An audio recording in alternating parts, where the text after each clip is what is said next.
Hey, hello everyone. So let's welcome to you. Let's begin with the. I'm very excited to teach you guys. Let's begin with the first chapter. So by ending this chapter, you guys will going to learn about the data integrity tool. So let's see that. Now this is the first chapter, how we can configure custom validation. So in this module, the first chapter, we are going to learn about data integrity tools, which includes custom validations. So we are going to cover the we you can use the custom validations in the entirely Workday's ecospace. It may be relevant to the HCM module, some other modules as well. So we are going to learn about how we can configure the custom validations relevant to the common financial modules, common financial data. We typically call it record to report. And then work tag usage, how we can use a work tag. Also, this is a new term for you, work tag. It might be new term, so I'll explain when we go deeper. And then related work tag, how we can configure that. The agenda would be data integrity tools. So under the data integrity tools, and second would be custom validation, how we can configure the custom validation, related work tag, and work tag usage. So we have data integrity tools. Why we need that? So basically, it is designed to maintain the quality of the data. And quality of the data means financial data. You might have HR data and some other data as well. But how we can ensure that the financial data relevant to the finance, how we can, make it integrate, and how we can maintain the integrity of the data and the quality as per our need. So in Workday, we have built some platform inbuilt actually. So where we can, make sure the data should be accurate as per the business need, and it should comply all the compliance, which is, done by either financial reporting or as per business practices. Of course, it should depend on your nature of business where you are working. So basically, this course is for accountants, financial accountants, accounting managers, and then any person who is relevant to the accounting. Now we have two tools here. One is custom validation. So first we are going to cover about the custom validation. Second would be strategic use of work tags. So work tags are just tagging a transaction. A transaction could be, transaction means a financial transaction. It can be journal entry. It can be supplier invoice, it can be customer invoice, expense report, so on and so forth, and anything related to the business assets. Now, how we can configure the custom validation? So typically we have to, in Workday, we custom validations are the rules which are configurable, but this configuration shall not be available to everyone.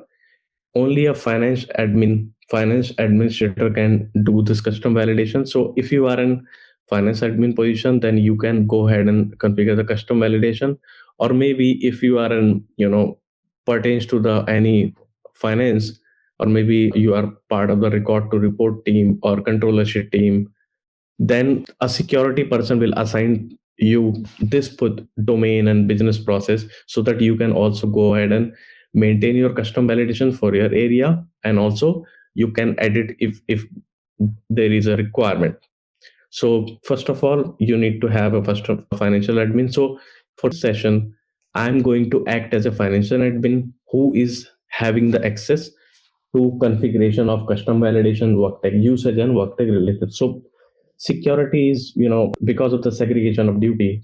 So in the security domain, generally we are taking care into the Workday who shall perform which task as per their job requirement, as per their daily need. So if you are a finance admin, then you can go ahead and configure the custom validations. So basically it is helping to streamline the data for the specific business requirement. Now we can have two types of custom validation. One is, it will show the error message, or it will show you what is the error message, and then it will stop you. So say suppose you are trying to create a journal entry, and then I have put a custom validation of type critical. So critical means it will show you the error, and then it will not allow you to create a journal entry. Another would be, it will show you as an alert or a warning message, but it will allow you to proceed further. So journal entry will be into the posted state. So these are the two types of custom validation.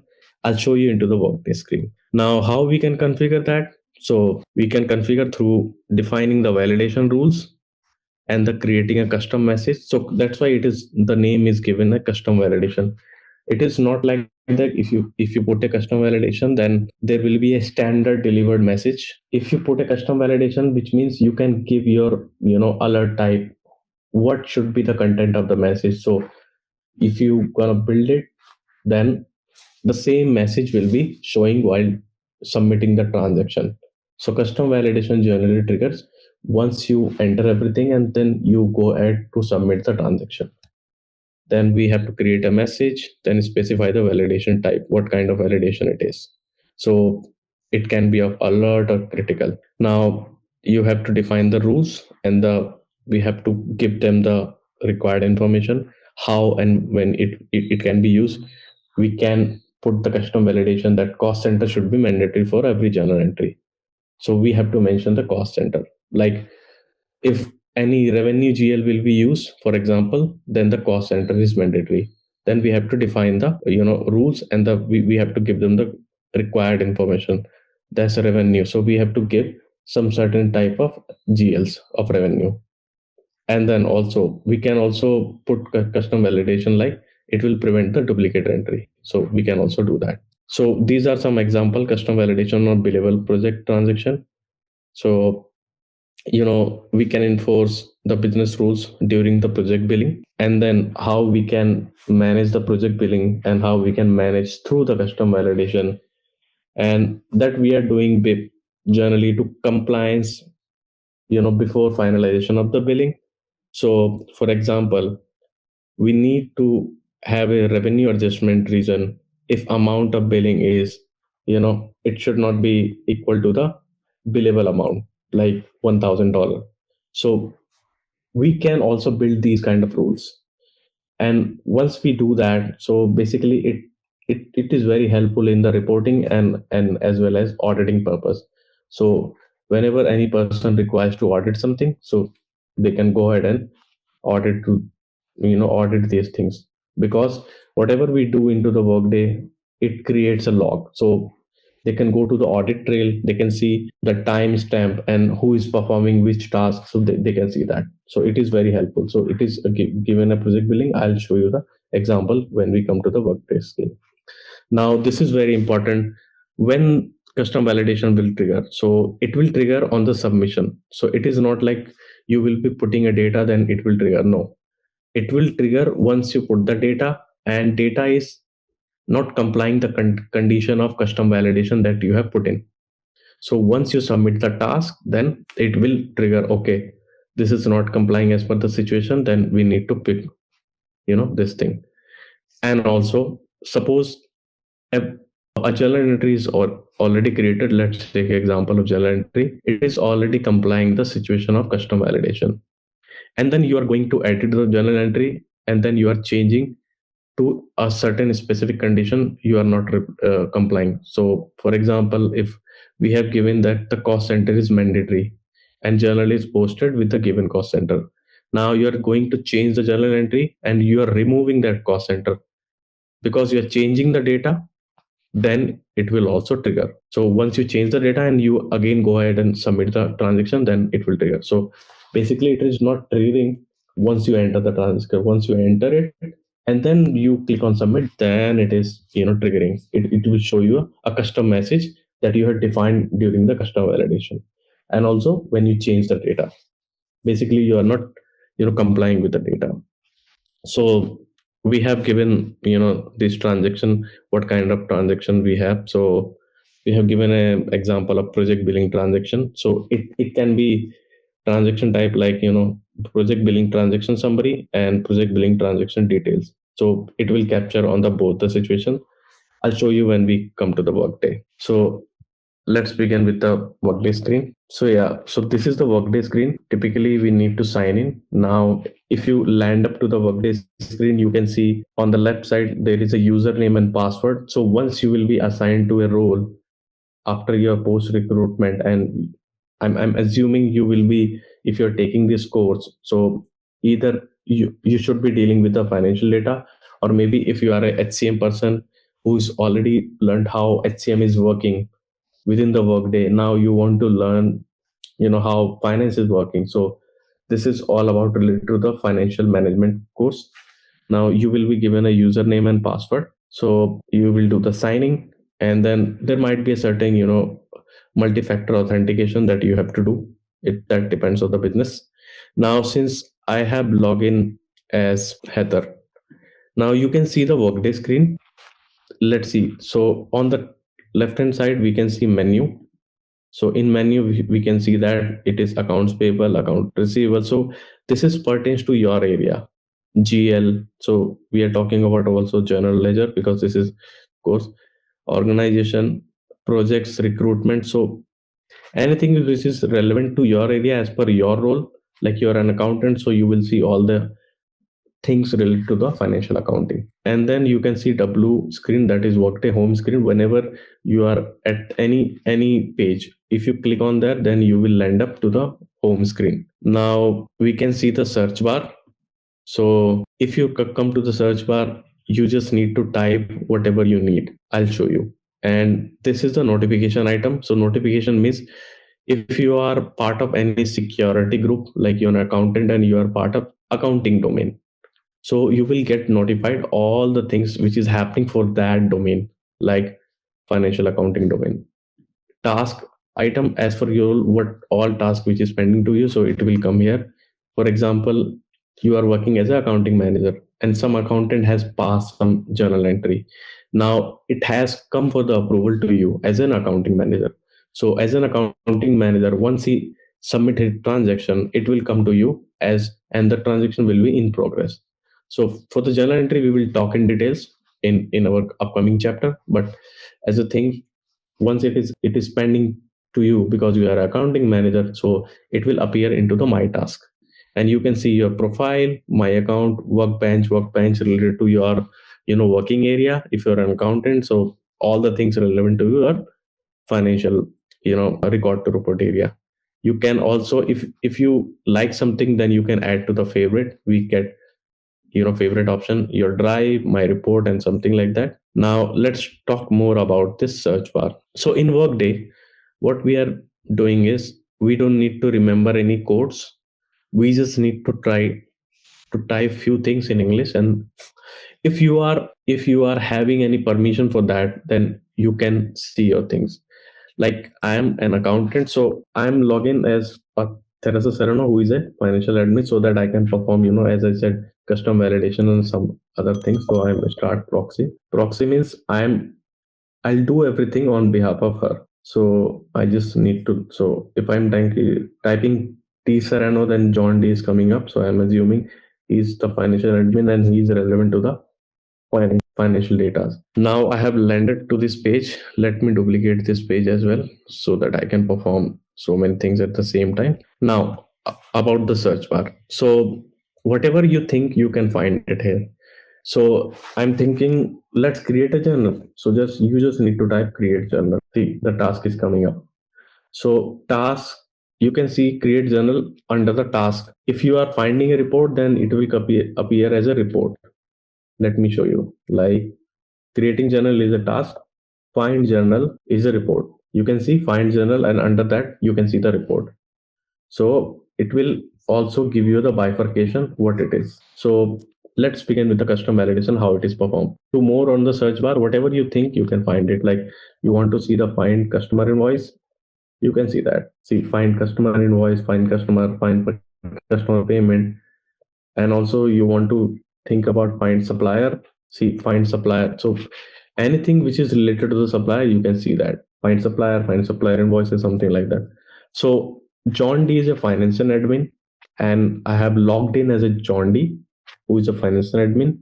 Let's see how the custom validation works. So the task name is maintain custom validation. See, I have not typed the entire spelling. If you type for 3 or 4 letters generally, you will get the entire thing. So I can type entire maintain custom validation, or I can type just main custom validation. Then also task will appear. If I type like just 3 initial letters, main custom validation, See, then also, so it is that much efficient. Let me click on OK. Now you can see so many things are coming up into the left side. So we can maintain the custom validation for each type of transaction. It is not like that. Of course, you need to have access for that transaction as well. But we can maintain the custom validation for each type of transaction. Like on the journal entry, you can see any ad hoc bank transaction. Like you can see attachment is required. How we can build it, I'll show you in some time. Ad hoc, let me show you something like budget line, cash sales. So we have not built any custom validation, that's why it is empty. Customer invoice, see, someone has put the custom validation on customer invoice as well. So he must be dealing with order to cash. He must be a order to cash person. Customer payments, expense report. Any person who is working for the expenses, employee expenses, he has put some custom validations. To more on this, like purchase order, so you can build your custom validation and you can also see the category. One is critical, another is warning. We have few options, like you can build a new validation under this, you can build a new validation under warning, you can build a new validation under critical. So critical will be a hard stop and warning will be a soft stop. So it will show you an error, and but it will allow you to proceed with the transaction.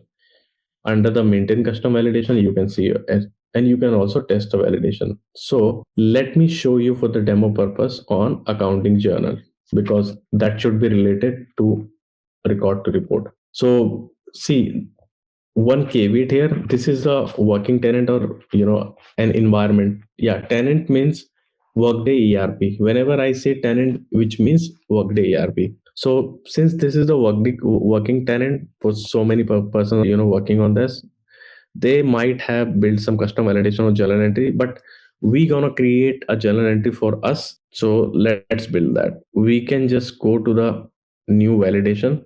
Now it is showing add new validation, simple plain English, no codes. And where we are putting on the accounting journal, and what kind, it is critical. Critical means hard stop. So once we build a logic, once we put the description, once we create some rule conditions, then if my any particular journal entry that I'm passing, that I'm creating, is complying with this condition, then system will allow you. Is not complying with this condition, then it will give you a hard stop. Of course, once you submit the transaction, once you submit the journal entry, it will show you the pop-up, the error as well. So as a business, we have decided that, let's take an example to test it out. So as a business, we have decided any ledger GL which is pertains to the revenue, okay, it should have cost center on its line. And also we don't want to put this condition for all the companies. Like we have so many companies under us, we are a group like Tata Group or some Infosys Group, for example, and we want to just put on any US operational countries. So for our demo purpose, we have built so many companies like Global Modern Services. Now we have this Global Modern Services available for UK, Singapore, India, Russia, China, and USA. So in all our example, we are going to use what company? Global Modern Service USA. So in shortcut, we call it GMS USA. So whenever I'm saying GMS USA, you can think of Global Modern Service USA. Okay. So I was about where we are going to put this condition. So we are going to put this condition on ledger account, which should have any revenue related ledger account. If we put any ledger account related to the revenue, then cost center is mandatory. And I'm not going to give any cost center name, which cost center is mandatory, although I can do that. But let's, for a simplicity purpose, I just make any cost center is mandatory. And third one, I'll give on which company the cost center is mandatory or ledger account is mandatory. So say suppose I'm creating a journal for our demo purpose, GMS USA, Global Modern Services USA. So I am an accountant, I'm working as an accountant. Now I'm going to create a journal entry for my company, GMS USA, and then we have built a condition that if I use any ledger which is relevant to the revenue, so for us, for demo purpose, we have created a revenue that is 4,000 is the code and the name is revenue. So whenever I'm using this GL on my any of the journal entry, cost center is mandatory. And for which company?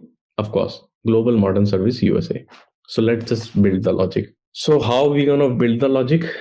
First of all, we need to give a description and comment. So description would be cost center is mandatory for journal entry of GMS USA with respect to revenue GL. And we're gonna put it into our comment as well. You can ignore this red line. It is for spelling check. Now category we don't need to define, and also you can copy any condition which is already created. Now logic will be derived once we enter everything, because we are still building the logic, so it is showing empty. Once we create the entire logic, then it will appear.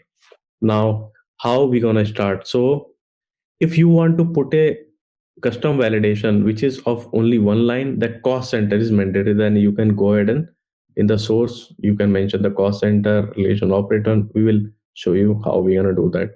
So for our example, we are saying ledger account is mandatory for revenue, and ledger account, if we use revenue, the cost center will be mandatory. For which company? GMS USA. So we are saying ledger account revenue. If ledger account will come, then cost center is mandatory. Cost center is mandatory for which company? GMS USA. So either we can go either in the first. So we have three things. One is GL we need to mention. Another is we need to mention cost center. Third thing we need to mention company. So this is the first line, and we are going with the and condition. So either we can go with the and condition or condition. So in the first time we are going with the and condition. Now what we are saying, ledger account. You don't need to remember anything. Just try to type ledger account. Whatever available fields will come, you can see. So ledger account, we have typed it under the source external field or conditional rule, and relational operation would be in the selection list. So see, you can see frequently used in the selection list, not in the selection list, is empty, is not empty. Is empty when we pick, which means all the ledger accounts, because we are putting is empty, so it will applicable for all the ledger accounts. Now we are putting in the selection list, which means we are giving what kind of ledger account it should be there. So what I said, it is on revenue GL. So revenue GL, you can just type revenue. Let's see what all GLs will come. So we have one GL, 102, 103, 4,000, so many. Let's pick a simple and plain one, 4,000. So whenever any ledger account of 4,000, that is revenue, will be used in any journal entry, then this custom validation of critical type will trigger. Now we want use this condition for every company. Let's see. You have put ledger account. So, okay. Say suppose we have entered the ledger account in any journal entry. What do you need? Okay, I would need, if this ledger account will be used, cost center should be there every time. So you can see and condition.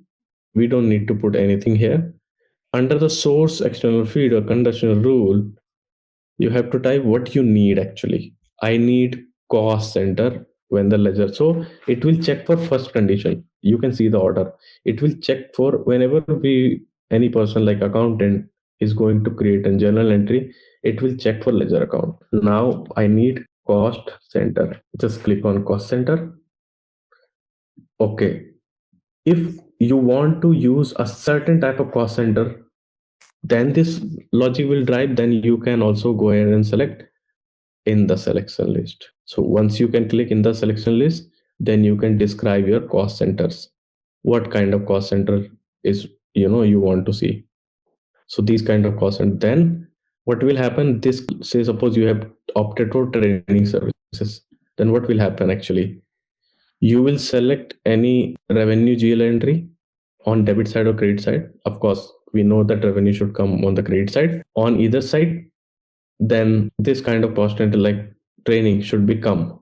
If it is coming, then it's fine. Otherwise, this will trigger.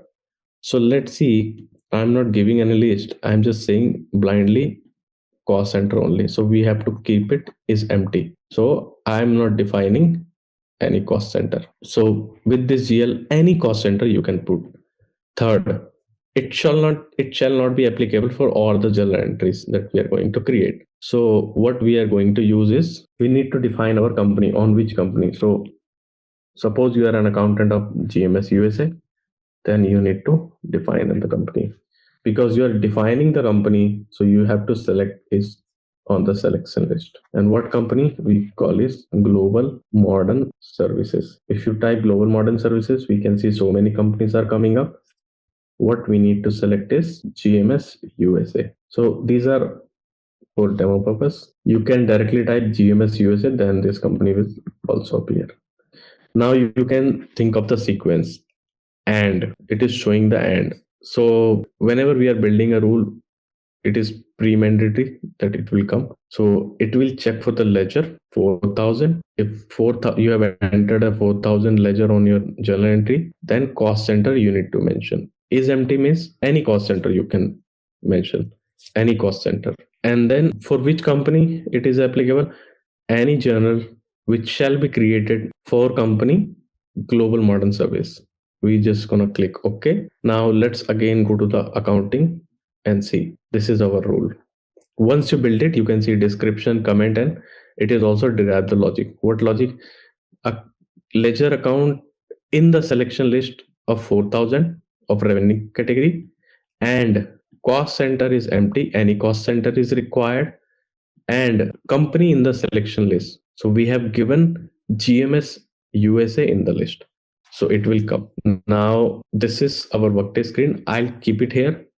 I'll just go to a duplicate. So this is what kind of ERP. It is URL based. So if you just go on your browser, you can duplicate and you can perform the task. Now you can see the same name I'm coming up, John D, which is relevant to the Workday, relevant to the finance domain. So that's why I am doing this task on behalf. Otherwise, if you are you are a person with HCM, you can also access the Workday Finance, but you cannot go ahead and create the journal. If you are doing anything related to your AR or AP, so that's why you need to have the access. Now you are an accountant, so what you are doing, creating a create journal. Now this create journal, so you will learn deep about the journals in the upcoming chapter, like the third chapter, but let me show you. So this we call as a header level, and once we click on continue, then the line level will come. Now in the ledger, we are going to use actuals. So actuals for which company? So you just need to type GMS USA. You will get into the details into that chapter. Accounting date you can put, so I'm putting a random date.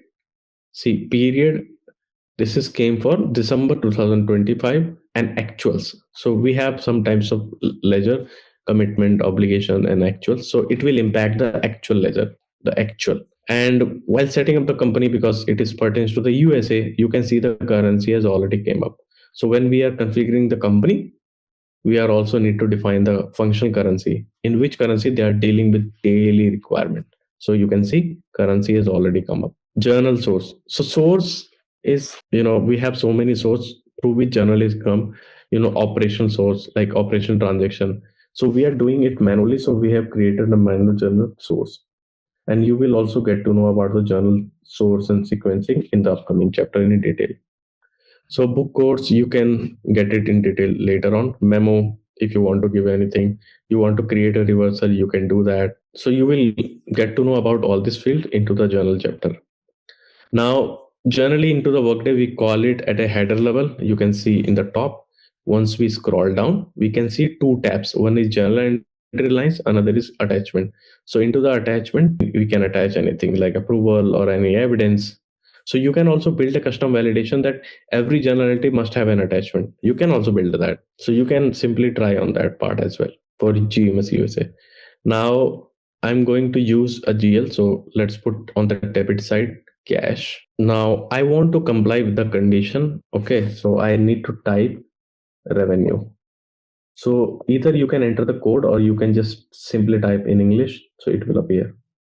So revenue, we have built the custom validation for revenue comes with a credit side. So we are putting the same amount, otherwise system will not allow us to proceed. So you can see total in debit is $77, total in credit is $77. It should match. Otherwise, it is not like custom validation system itself will stop you that you cannot proceed because your debit and credit is not matching. Now you can see different fields over here: memo, external, spend category, buyer name, cost center. So I'll explain when it comes to the picture. But see, I have put the revenue category of 4,000 and I am not putting anything, and I am creating this journal for which company? GMS USA. So if you let me show you the condition. If you remember the condition that if I'm building for GMS USA, see, you can also build this logic in the first order. You can mention in the first place the company and then the ledger account, the cost center. That is fine. No issues with that. Logic will work. See, two things are already there, but cost center is not there. Any cost center is not there. So let's try to, and also we have shown into the slides, I have entered the situation, but I have not entered anything into the cost center. So because I am not entering cost center, so it is not like the Workday is showing me the error. You should enter the cost center. Why you're not entering the cost center? No, it is not like that. Once you go ahead and click on submit, see, it is showing one error. What kind of error it is? Cost center is mandatory for journal entry GMS USA with respect to the GL. Error, message, and hard stop error. What kind of error? This is a custom built error. That's why we call it custom validation. We have put a custom validation with as per our description, whatever we need or the business needs. Now you can see the same message here. If anyhow I'll try to submit, no, it won't happen. Sorry. You just need to see, it is not coming for debit side, it is coming for credit side. So just go to the credit side and you can see a column here. We call it work tag in the Workday field. Work tag. We are tagging cost center to this transaction. That's why we call it work tag. Now I go to the this side and I just take 1,000, or maybe I can choose any cost center which is related to the test cost center. Just click. If further custom validation is someone has built, then it will appear. Otherwise, it will go ahead and submit. Let's see. Now again, it is showing one error. When cost center is, so someone, you can see further someone has put the custom validation. The cost center test is used, then work type, buyer name you have to use. So just to show you the transaction, I'll just use, so this is another custom validation. So I'm using one Chennai. I just go ahead and submit because I have complied all the condition. You can see journal entry is created with the sequence number, date, amount, by Chondi. So this is process is successfully completed. You can see, you can do another create journal. This is related links business policy document, so you can refer that. But as of now, let's create something which is not complying this situation, or maybe I'll show you as a alert. Sorry, I have shown you as a negative value and positive. I have also shown you. Let's see, it is a hard stop. Let's see, at least system will allow me after showing the alert. So what I have to do is I just need to click on backspace. I go to the maintain custom validations and I'll remove it from here and I'll put that, please, please don't look at this because you might get confused. Although you can refer, later on once you will be getting through all the chapters of the course, then you will get to know, or once you start practicing as a homework, then you will get to know how you can build the custom validation. So what was that? Cost center is mandatory. Once we type that, we can see same our build logic has came up, but it has came under the warning. We have something as well. System rate should be greater than spotted. We are not going into that details. We just want to see how it is coming under the warning. How we have already seen under the critical one, we just click OK, and then we can see it is come under the warning. Let's just do another create journal. I'm gonna type my company name, GMS USA. I'll pick any random date. Journal source manual because I'm passing the manual entry. Click OK. This is header level. This is line level. Now I'm gonna use same revenue. So because I remember the code, that's why I'm typing. You can try with the plain English. Cash is 1,000. Either you can type in English or I'm passing for $1. Credits at $1. This is matching debit and credit. Now, intentionally, I am not putting anything under the work center work tag. So let's just try to take the name so that you will also get to know. So cost center is a work tag, an additional work tag. So these are primary work tag we call, and this is additional work tag, just to get So I'm not putting anything. I'm just leaving cost center blank. I'll just click on submit. Let's see what kind of custom validation appear. See, journal is created, that is done, successfully done, and you can see the journal status. This is journal. You can see your journal in detail. Journal number, it is under the posted status.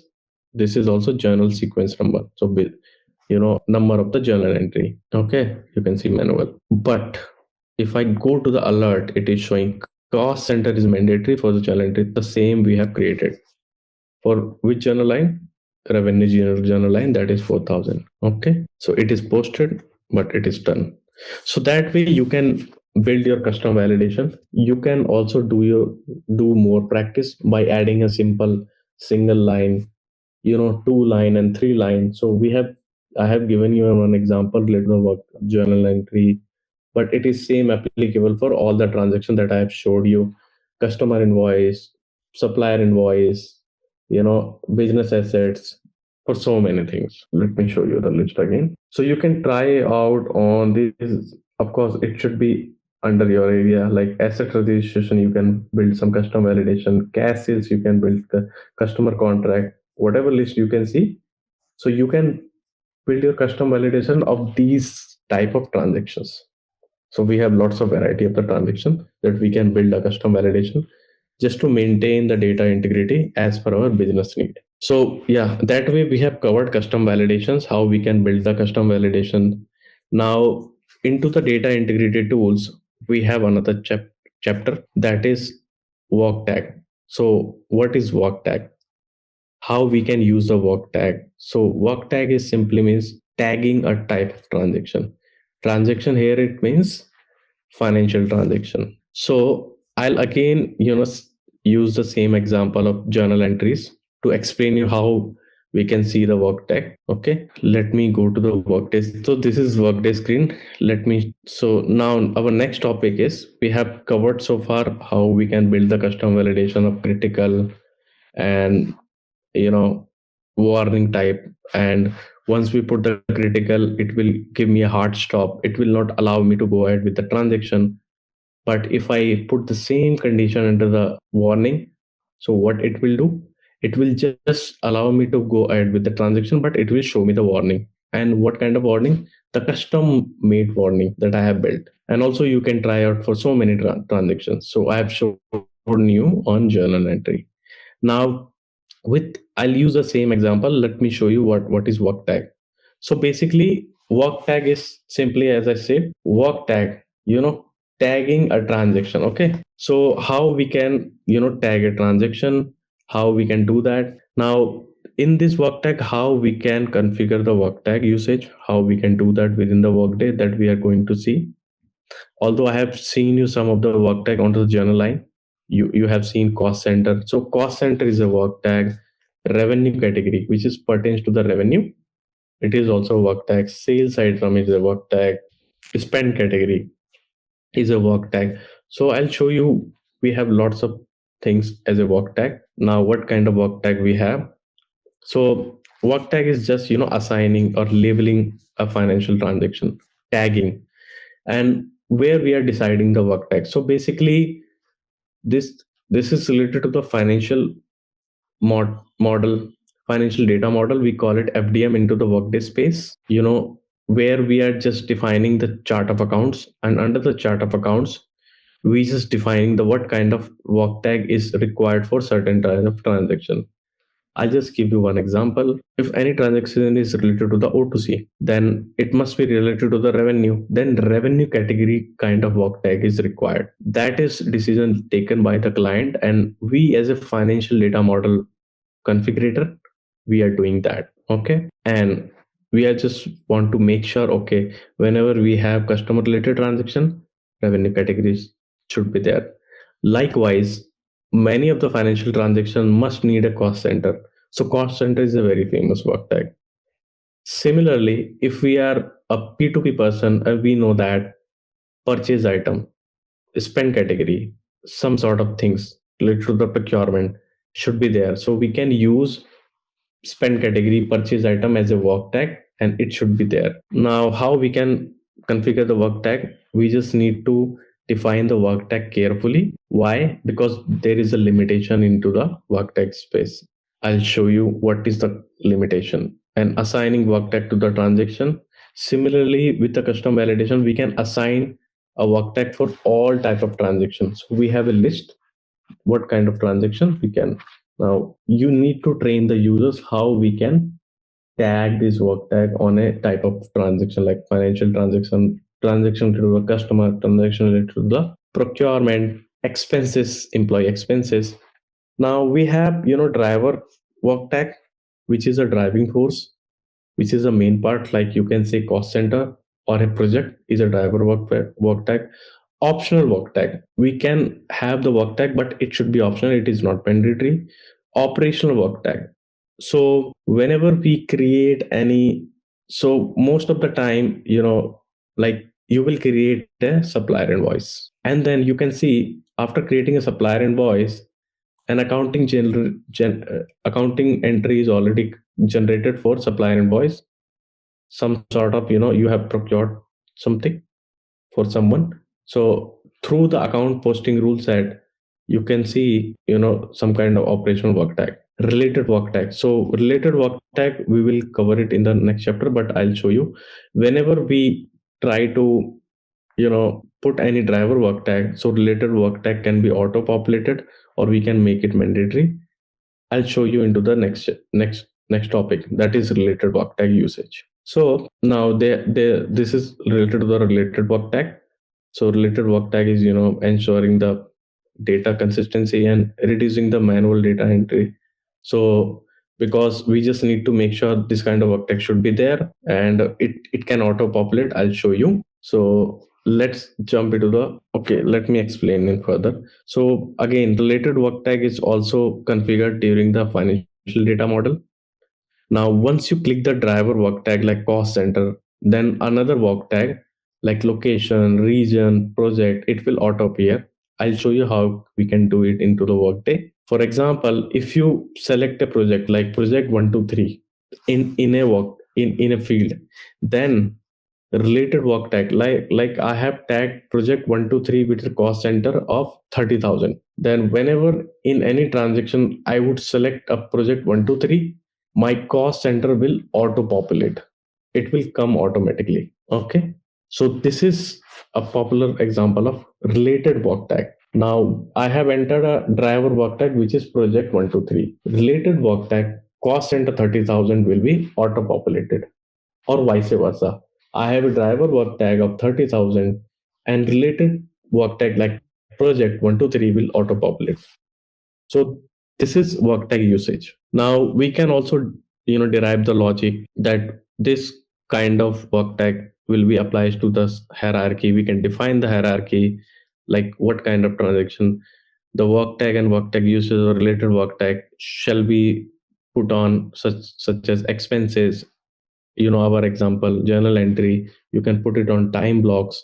So list will be appear, then I'll show you supplier invoices, and system will read the logic and it will show you that this kind of work tag is required. Now, so we have two types of work tag, one is primary, another is additional. For primary work tag will appear as a separate column. I'll show you into the workday screen. So like cost center, revenue category, it is appearing as a, separate column. So we call it primary work tag. Now we have a limitation of 10 maximum primary work tag, and related work tag we can have so many. Now We have given example of billable transaction work type derivation logic. So the primary hierarchy for the transaction like ad hoc expense, time block, and expense as follows. Source work tag. So first time looks like the work tag directly enter. So source transaction. And then we have to derive the rules for missing work tag. So once we click on the what kind of work tag it should be there. So if we miss that, then it will apply. It will derive the logic and then it will apply, and it will show you that this kind of work tag is required. Now we can make it mandatory with the effective dated or current moment rules. So it will be applicable as a current moment, or we can also define from which effective date this work tag usage can be effective. We can also define that. Work tag, we can also tag a worker to a related to the cost center or a particular department. So it will pick up. So basically, because a worker is joining a certain date. So I have joined any organization of 8th of September 2021. So if I tag to a cost center, then it will take effective date because this employee is joined from that effective date 8th of September 2021. So if someone will try to make me, tag to a transaction before that, then it will not derive the logic because effective date is there. So that is something we are trying to define here. Again, project work tag, because project is a continuous process, so it will be as a current moment. Contract line work tag, we can see, so many contract line work tag like supplier contract something. So we have given one example of time blocks and we have the date cost center. You can try with your out revenue accruals and customer invoice. I'll give you a certain example because this example is given. You can try with your practice.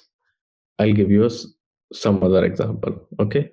Thank you. Similarly, we have later work tag also. Let me show you the slide and then we'll directly jump to the workday screen. I have helped you, this related work tag is ensuring data consistency and it will auto populate. So I think these slides are already covered. So we can either have related work tag as a auto population, or we can do the configuration by accessing the task maintain work tag usage. We can also try a contextual filtering. So basically, we can limit the work tag, how many choices we can make. We can also define only a cost center associated with the GMS USA will appear. So that we can define and statistical reporting. So when we are doing the reporting, we can also take care of the related work tag. What kind of dimensions? So work tag we call as a dimension as well, tagging a transaction or giving a dimension to a transaction. So whether this work tag is required or optional, so we can define in the statistical reporting. Now, as a related work tag, it should be taggable to other work tag types. For example, in my example, I have given a related work tag that is project is taggable to cost center and vice versa. A cost center is taggable to the project. So it will check for the posting rules. So basically, account posting rule, we are defining how accounting will happen. So it will see the posting rules, and we can also, we can also create a pool of work tag. Like whenever you are creating a, related work tag, so we will show you into the workday screen what kind of list of work tag usage we are having. And say suppose you have defined a work tag that is a related work tag which is mandatory for certain type of transaction. I later on you don't need it, you can just simply go ahead and delete. Or you, if you have make a related work tag is required, like if I enter any cost center, then project should also appear. If I made it mandatory, now no longer is required because I have no project as per my business. So you can just, unmandatory that, or untick as a mandatory tag that you can also or you can either delete your work tag as well. So like I have given spend category work tag is required on supplier invoice. I'll give you one example. So this is related to supplier invoice. Certainly we have some work tag for expense item. So let's directly jump to the workday screen and then I'll show you. Now how, let's see first about the work tag usage. So again, I have logged in as a finance admin. maintain work tag usage. Now, once you click that, similar to the maintain custom validation, you can make the maintain custom work tag usage. Let's give an example of accounting journal. We can make your maintain work tag usage for this kind of transaction: business assets, business asset disposal, deferred cost, inventory, opportunity, some related to the procurement like purchase order, quote, spend authorization, supplier invoice, student. So these are related to the college basically. Supplier invoice, time tracking. So this is for time tracking like related to the HCM, tax defaulting rule related to the tax. Let me show you. We will keep this consistency with the accounting journal. So you can see on the right hand side, this is taggable for accounting journal. So this will come into the picture whenever we create accounting journal. Now, what kind of transaction it is? Financial transaction. Now, what it is showing as a description, that accounting journal, any accounting journal. So we have two types of accounting journal. One is manual and another is recurring. So this, if we configure something, then it will also come for recurring journal. Like I'm booking a rent, and then rent will also come in every month. So that kind of example is recurring journal, but I'll give you a detail into the upcoming chapter. So we have one option, edit work tag usage. But before that, primary work tag you can see is maximum 10. So this is tenant wide, ERP wide. You can only have maximum 10 as a primary work tag. And what kind of work tag we have as of now given for the accounting journal? One spend category, another buyer name, and cost center, and the revenue category. And additional work tag you can see so many things, 73 items. So we can have so many, additional work tag. So how it is come to the picture, how it is relevant. Let me show you. If I go to the Workday screen, again, I'll just go ahead and create journal, GMSA USA. I'm just showing you what is the primary work tag and what is additional work tag. But before that, I have to just enter this mandatory information, asterisk. I'll click on continue. Now, if I come to the line level, you go to the right words. Now, you can see external reference ID is something different. Spend category is a work tag for the spends, and it is appearing as a separate column. So we can say spend category on the accounting journal is a primary work tag because it is appearing as a separate column. Now, buyer name is coming up separate column, cost center is coming as a separate column, revenue category is coming up separate column, and additional work tag we have 73. We can pick anything. So it is like multi-select field. So if you put it as a primary work tag, then it will come as a separate field. Otherwise, it will as a additional field. Now, let's try to change a bit, and we'll see how it's gonna update. Now, let's see. I also want to see project. Okay, project. So we have so many things under the project. So you can see under the project course in details. Project. Now, what it is showing, make another selection. You can more than once, which means project is already selected under there. That's why it is showing. Okay, let's just try to create one purchase item. Why it is showing the error? Because purchase item is already selected under the additional work tag. So, okay, let me remove from here one business unit, and like location I need to remove from, because it should not come under both the phases. See, project is coming here, that's why it is stopping us. So I have removed, I have made it additional work tag 70. Now let's create business unit.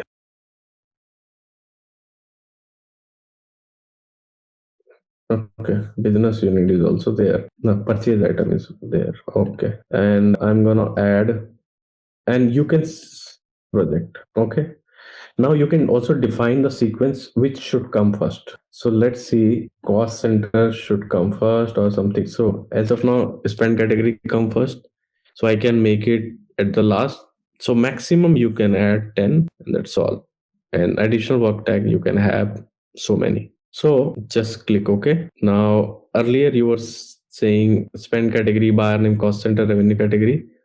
Once I just click refresh, now let's see, it should have been updated. But before see that, we have to put some GMS USA manual journal. I'll just click on continue. Okay, sorry. Yeah, click on continue. And then I can see spend category is coming up, project is coming up, cost center is coming up, business unit is coming up, buyer name is coming up, revenue category is coming up, and other things will come up under the additional work tag.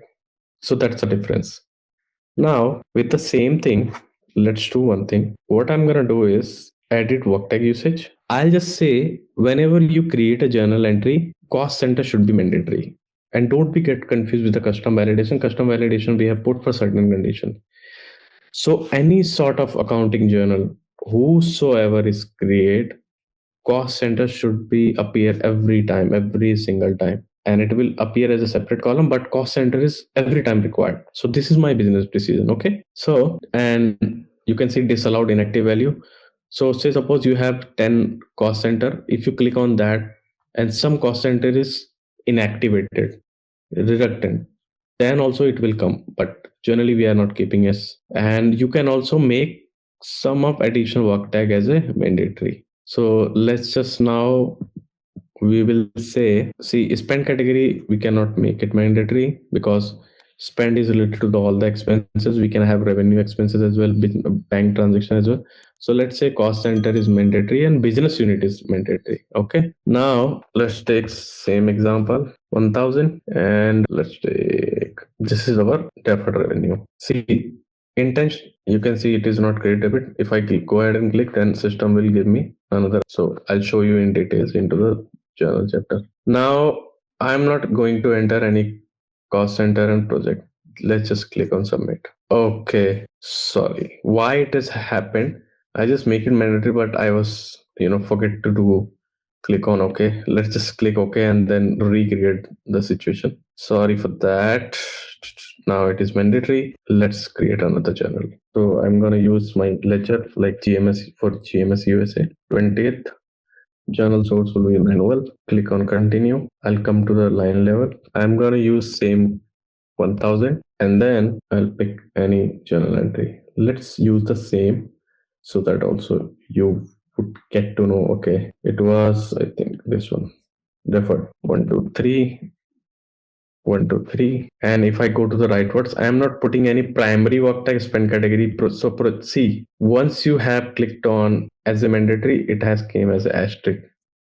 But suppose you are in a hurry, if you just click OK, then see for the journal entry one, it is showing as a per line level. For the entire thing, for row one, cost center is mandatory, business. So Workday will give you the error details in that minutely. Okay, so let's pick any cost center like 1000. Let's take any business unit. Okay, we don't have any business unit here in system, so this is not gonna work. So I need to create a business unit. So just to prevent this, I'll show you in some time, maybe later on any other chapter. Let's just remove business unit from here. Let's just do this business unit here. So as of now, let's just continue with cost center. Click on OK. Now if I click on submit, okay, because this is custom validation, that's why it is showing. So I'm gonna put any buyer name because we have changed the transaction in between. So let me try to recreate it again. Okay, GMS USA, GMS USA. Let's put a date, manual, click on continue, and we will come 1000 deferred revenue into 3, credit side 1 to 3. Now cost center is only coming up. So let's take one cost center like 53,000. Now because of, so why it is showing error, must have buyer name. Okay, because of the custom validation. Let's give some buyer name, no issues. Nancy, see error has gone up, and then Nancy. So this error is coming up because of some custom validation. And this is, you can see asterisk because we have made it mandatory under the work tag usage. Just click on submit. And then you can see your journal is created by John D with this number 6931 with the transaction. You can see the details over here as well. It is posted. So that how this maintenance workflow usage is come into place. So you can have 10 maximum workday usage. You can try with some other things, like you will add something and you can make it mandatory something, like spend category you will make it mandatory, project you can make it mandatory. So just for your homework, just do for your practice, make something is mandatory and then disallowed also. You can, you know with play around, you can also make mandatory as an additional work tag. Like I would need campus every time, so just click on edit work tag and you can make mandatory as an additional work tag. So now let's jump onto the maintain work tag usage, maintain related work tag usage. Let's come to the next topic. So maintain work tag usage, you can see so many things are coming up. Cost center. So we can have, it's kind of two types. So like similarly with the work tag usage, you can make it default required, required on transaction, elect inactive values. So you can just, make this thing happen. Like you can see buyer name is, that's why it was coming up because of the related work tag. So let's just uncheck this. Let's just see location is mandatory for every cost center. Okay. So this is what type of one type of transaction of related work tag. We are making one thing is mandatory. So we have made location as mandatory. So whenever we put something, the location should be required. Like whenever we put cost center. So same example, GMS USA, manual 1000 on debit side and another on credit side, on site training, debit 145,145. So I'm gonna put cost center because anyway it is mandatory. Let's pick this one, 36,300. 36,300. Now, because location is not primary work tag, so it will come under the additional work tag. But if I'm gonna click submit, let's just see what will happen. Again, location is default required. Okay, we need to make it mandatory default on a transaction. Just click on OK, and then I'm gonna do it again. So like GMS USA and accounting date manual, and then we can just click on continue, and then we're gonna pick ledger account 1000 on debit side, and the credit side it can be anything like other income. So 156, 156. Let's pick 36,000. Consulting 36,000 because it is mandatory. Now intentionally I'm gonna submit. Let's see, related work tag will trigger. No, it is not coming up into the picture. What is happening? Let me see that. Center. So it ideally should come up. Let's see another example of related work tag, how it is auto population. Maybe I'll dive into this, why it is not working. It should ideally, it should come up. And you have seen in your example as well, whenever you are trying to do something, then buyer name was coming up because of related work tag whenever we had some cost center. So let's just take buyer name only, and then maybe something is happening with locations.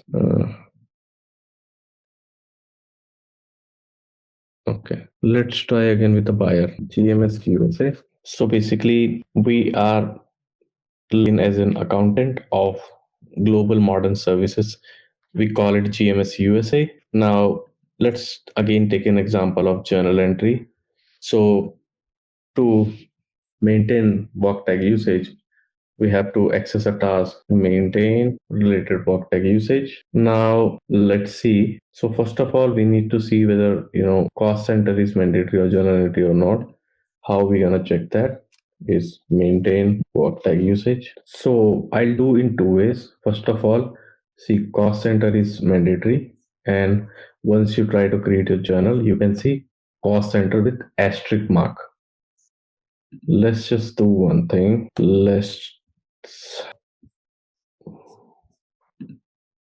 Let me search for purchase item. Okay. Let's remove purchase item from here and let's make it mandatory here, because we need to see the purchase item on related work tag, how we can see whether purchase items are mandatory or not. So let's just begin with this.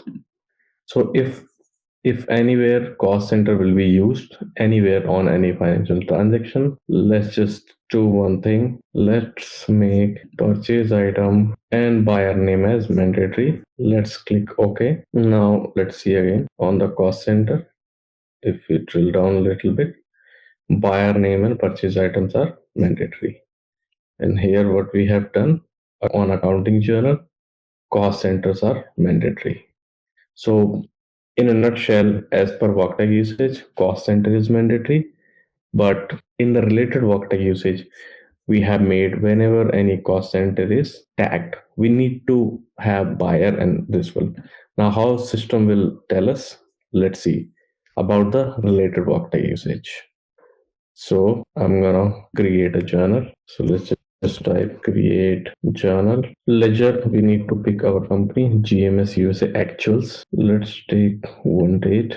Journal source would be manual because we are passing the manual journal. Memo, what we can do is test for related work tag cost. So our work tag is cost center. Let's see. On the debit side, let's take some receivable. The credit side, let's pick up anything. So I'm picking accrued liability, or on the debit side or on the credit side. Now let's scroll down. So you can see there are some primary work tag and additional work tag as well. Only cost centers are mandatory. So let's just pick one cost center, that is 20,000. So as per work tag usage, I have just marked my cost center to be present here. Now, as per related work tag, we also need to mention purchase item and the buyer. So intentionally, just to check this functionality, because on the cost center, we can see that, buyer name and purchase item are default required and required on transaction. So I am just not putting here. Let's just see if Workday will tell us something.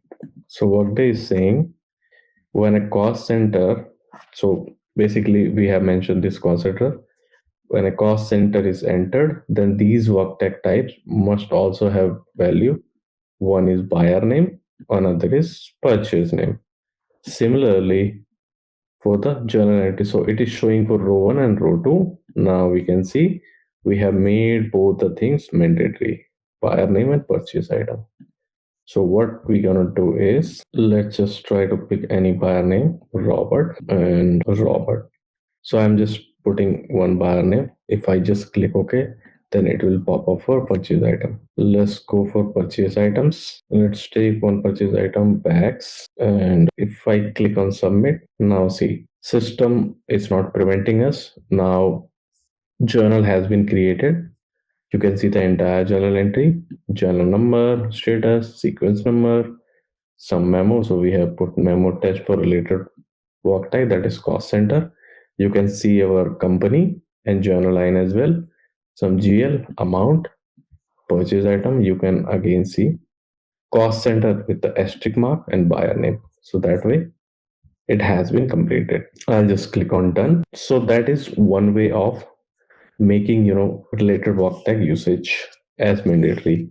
Now we have another options as well. Let's just do one thing. So that is one way. Another way is, we know that on the journal entry, on the accounting journal, cost centers are mandatory. Let's just do one thing. Let's just look for same cost center that we have used. So we have used 20,000. What I'm gonna do is, I just want to map my work tag with this cost center, so that I don't need to populate buyer name and purchase item. So what I'm going to do is, so let's just treat cost center as a driver work tag. And once you put your driver work tag, your related work tag, it will auto populate. So just look for, see, buyer name and purchase items are coming here. Let's do one thing. Let's just try to pick one. So whenever I'll use these kind of cost center, I just want Sarah to become as a buyer, and purchase item always should come for laptop. So for example, as per your business need, you know that a particular cost center, or maybe for another example, a project, if a project like one project number 5512 is appearing, and we know that this project is coming under some cost center, like in our example 20,000 crm. So what we need to do is, either we will go to that project, and then if we go to the related work tag, we can auto populate these things. Let me show you how it works. So what I have done is, my cost center, that is 20,000, is a primary work tag. So this will act as a primary work tag. Now buyer and purchase item, I have also defined my buyer and purchase item. Whenever I'll use this kind of cost center, there is one buyer and purchase item that is tagged. Now this is for demo purpose. You can tag other as well as per your business needs. Now let's just see how it acts now. So what, just to test this, we gonna again create journal. Let's pick for GMS USA. Let's take one date. Memo, we have driver work tag and related work tag.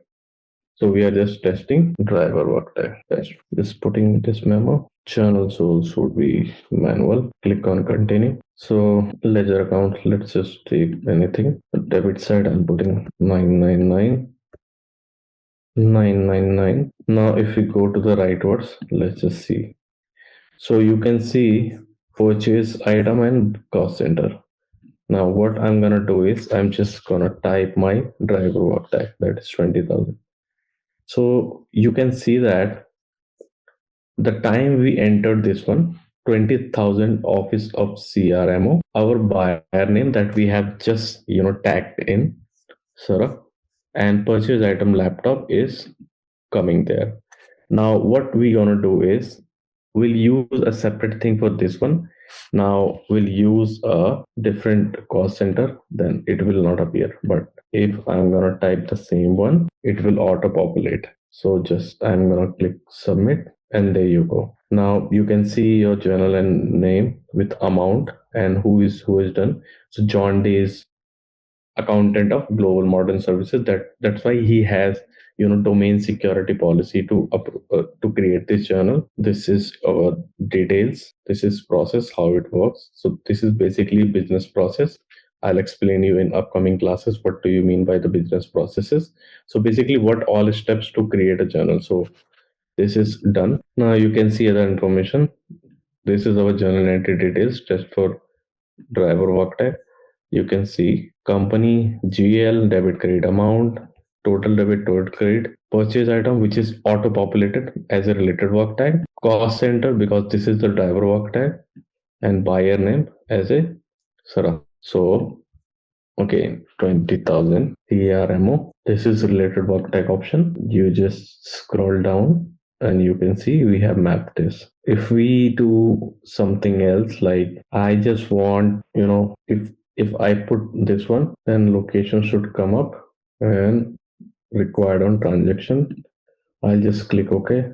See, let's see whether, and then I again go to the maintain related work tag, click OK. Now, either I can create this journal entry, or what I can do is I can just go to this one, journal, and I can just copy. I'll click OK. Okay, let's select the date, and then everything is coming up. Let's just clear these things.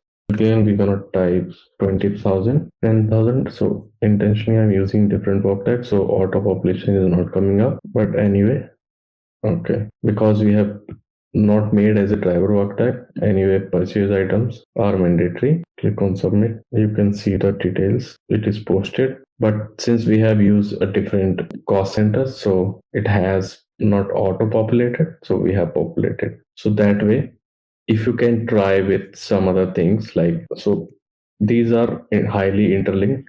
Maintain work tag usage, maintain related work tag.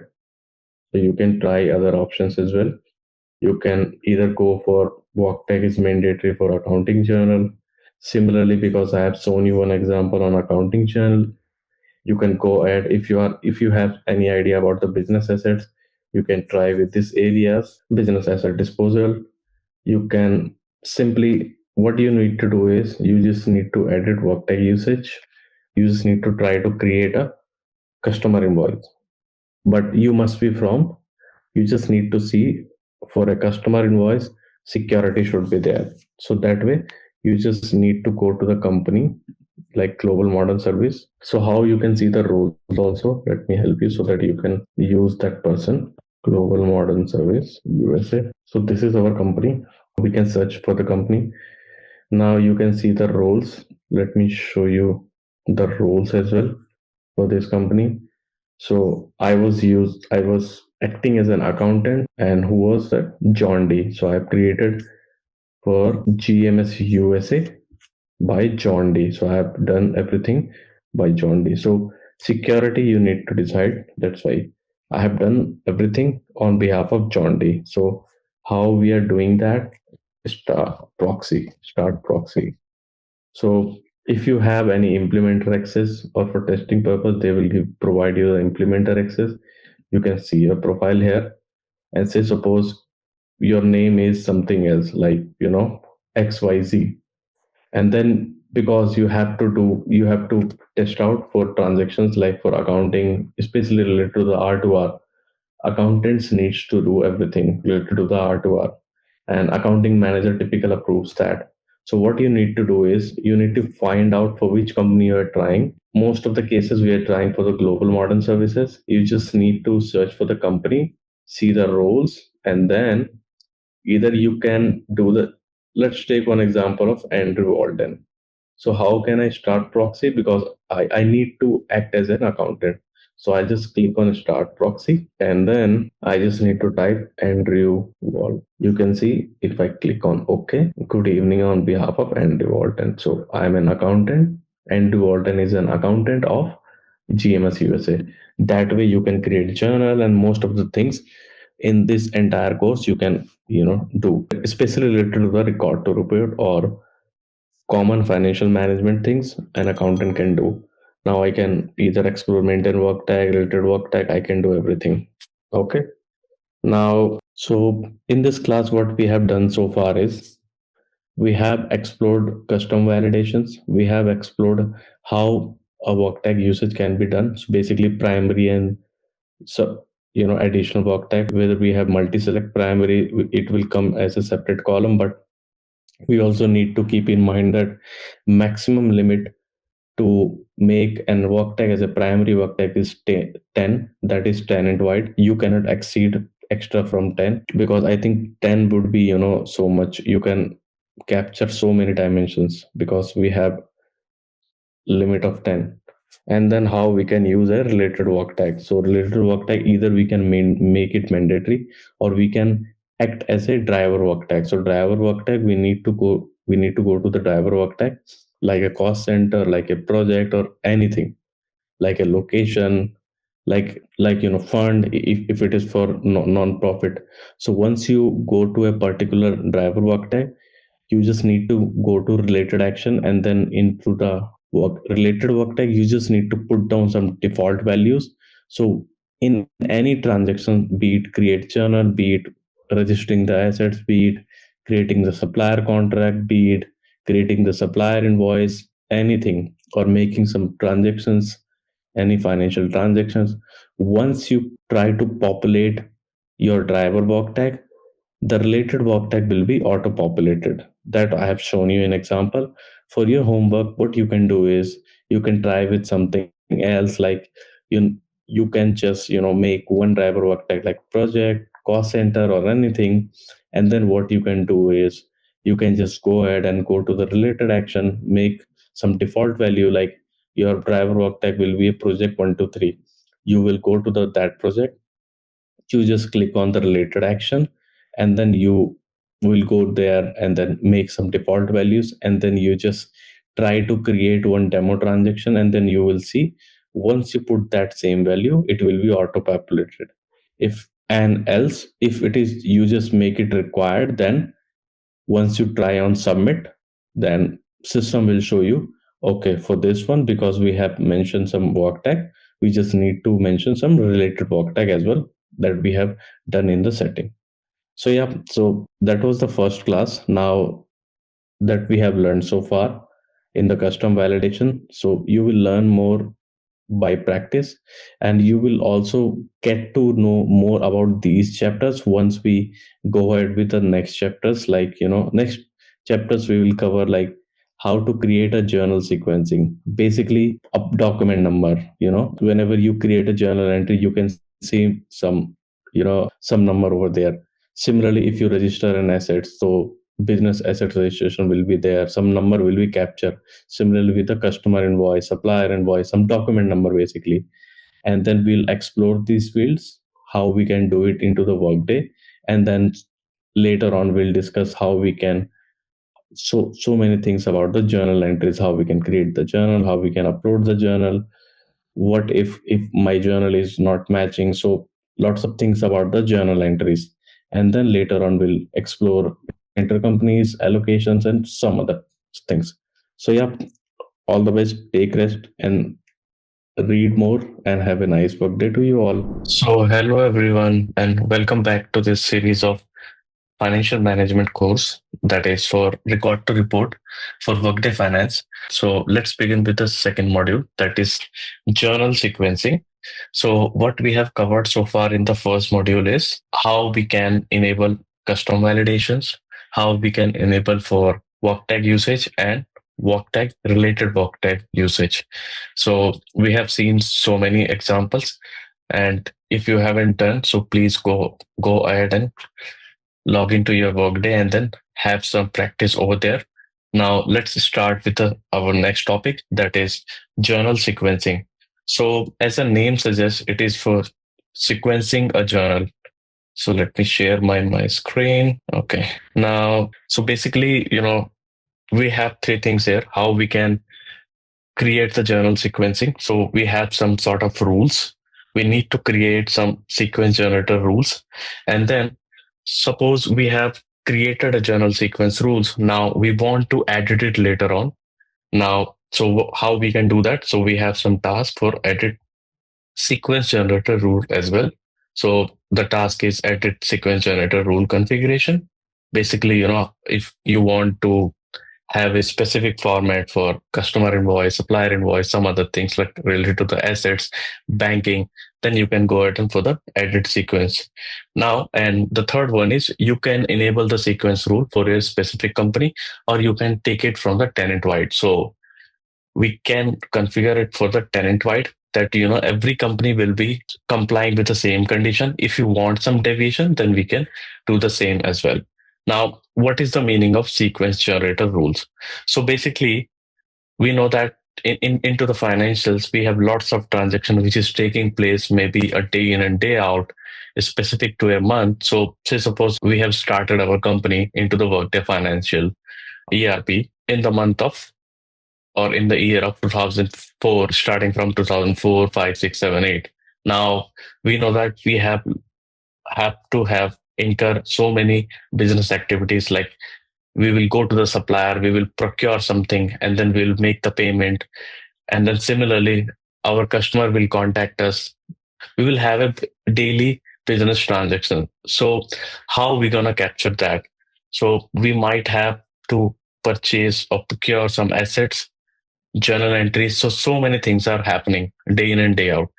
How we can capture that? So it would be greater if we can have some document number, some journal ID number, something should be there. So if you have seen in our last class, so for demo purpose, I have created few journal entries. So I'll show you the journal entry that I have created, how this journal sequence number have captured that. So in a while, I'll show you that. So basically, if I'll have, so many supplier invoices, the first supplier invoice must have some, identification number. So basically, we are going to identify our journals that is created because of connection with supplier. Some we have procured something from our supplier. Now, out of that event, we also have some journal entries created because of supplier invoice, because of customer invoice, similarly, some manual journal entry. So we might need to have document number for that specific journal entry, or we can say specific number. And that that only gives us the overall calculation, how many journals we have entered so far for supplier, similarly for the customer, similarly for assets, and so on and so forth. So basically we are giving a sequence for every journal entries that has been created. For example, for manual journals, for supplier invoice, we might have for customer invoice, assets, banking, you can name it. For all the financial functional area, we can map our journal sequence. Even for the budgeting, like we do for budgeting, and we are making an amendment to the budgeting, that also requires sequence generator rules. So basically, in the overall context, so journal sequence is, it provides us a gapless sequencing and identifier. So let's begin with the slide. Now, agenda, as I already, given some context, journal sequencing, and how we can create the journal sequence generator. Now, what we're gonna learn is why it is set up. So I've given you the context because we have lots of, financial transaction which might take place day in and day out. Now, how it is fits into the workday, that I'll show you given the example when we create that. Now, what we will have a downstream impact.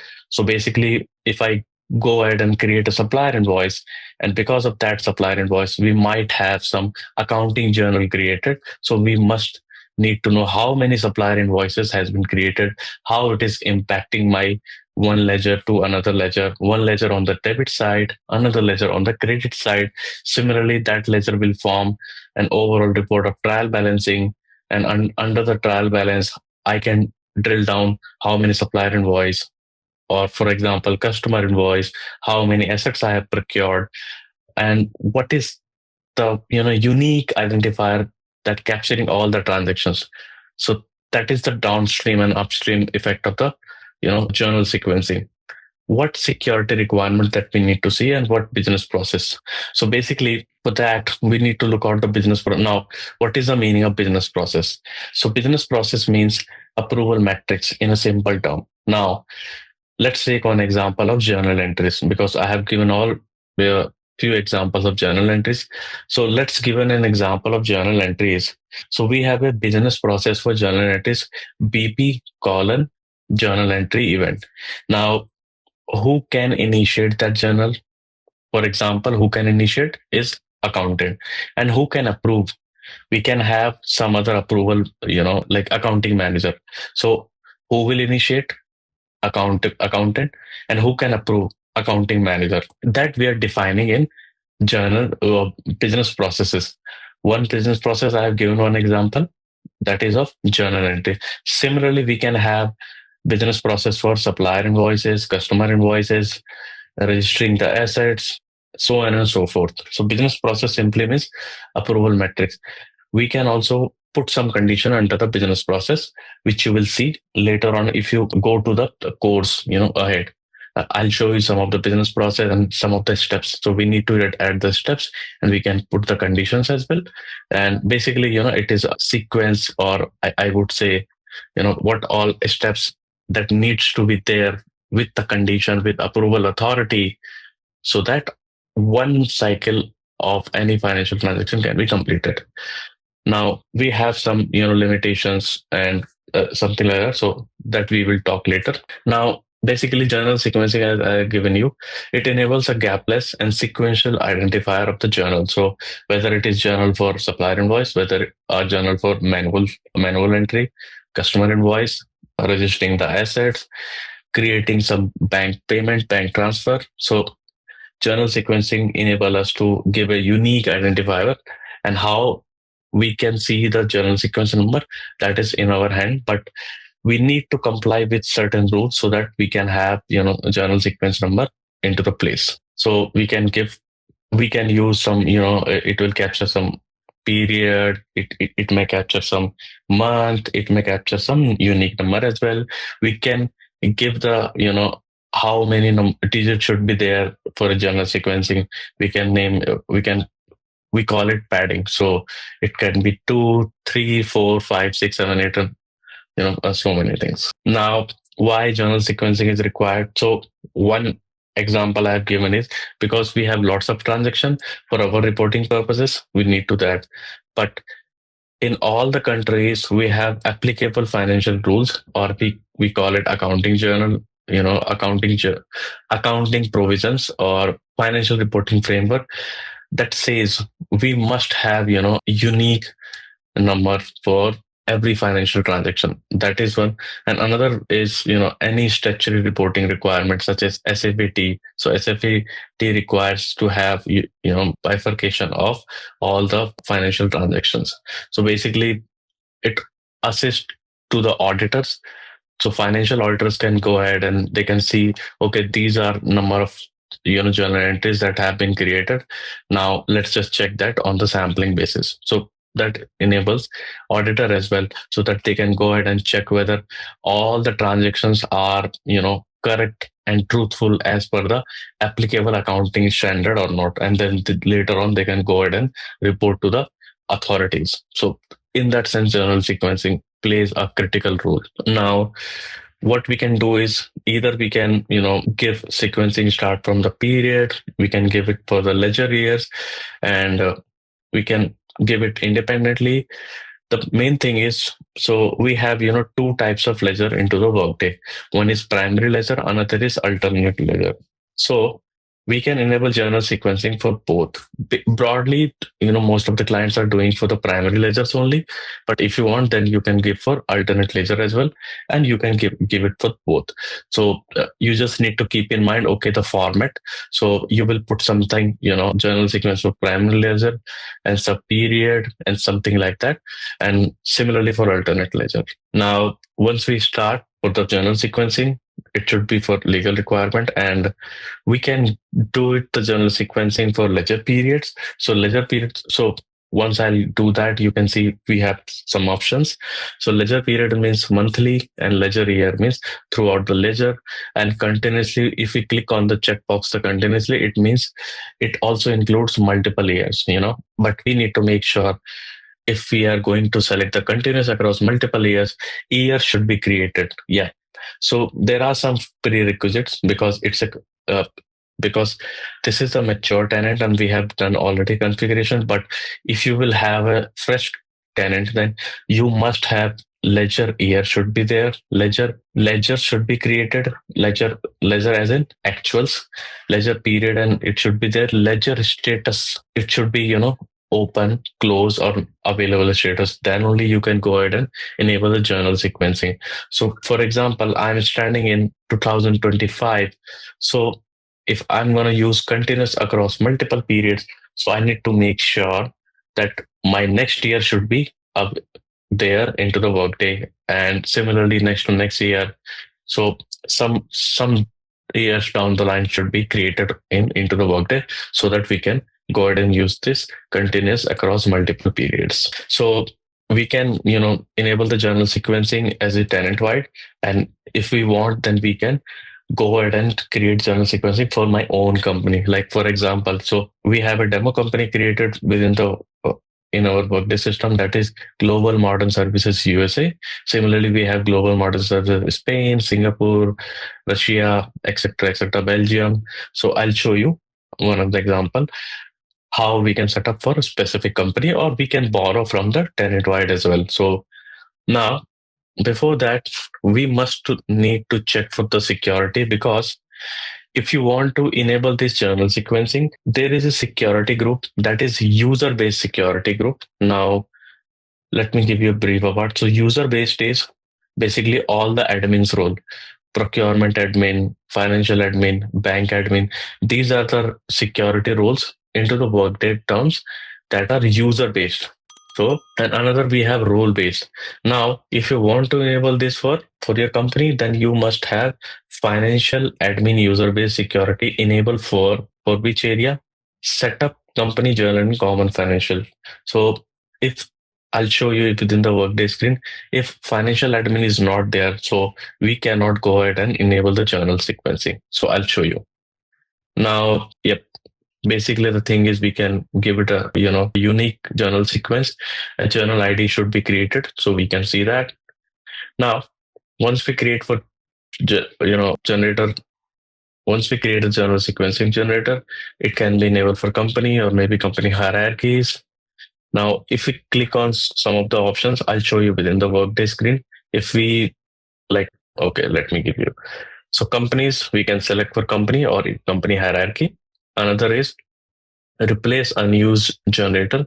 So basically, say suppose we have created a journal sequencing and which is not in use. Now we want to create another journal sequencing. So if we tick on that, so it will be replaced. The new journal sequence generator rule will replace the old one because the old one has no journal entries, nothing like that. So we can replace that and create a continuous sequence generator.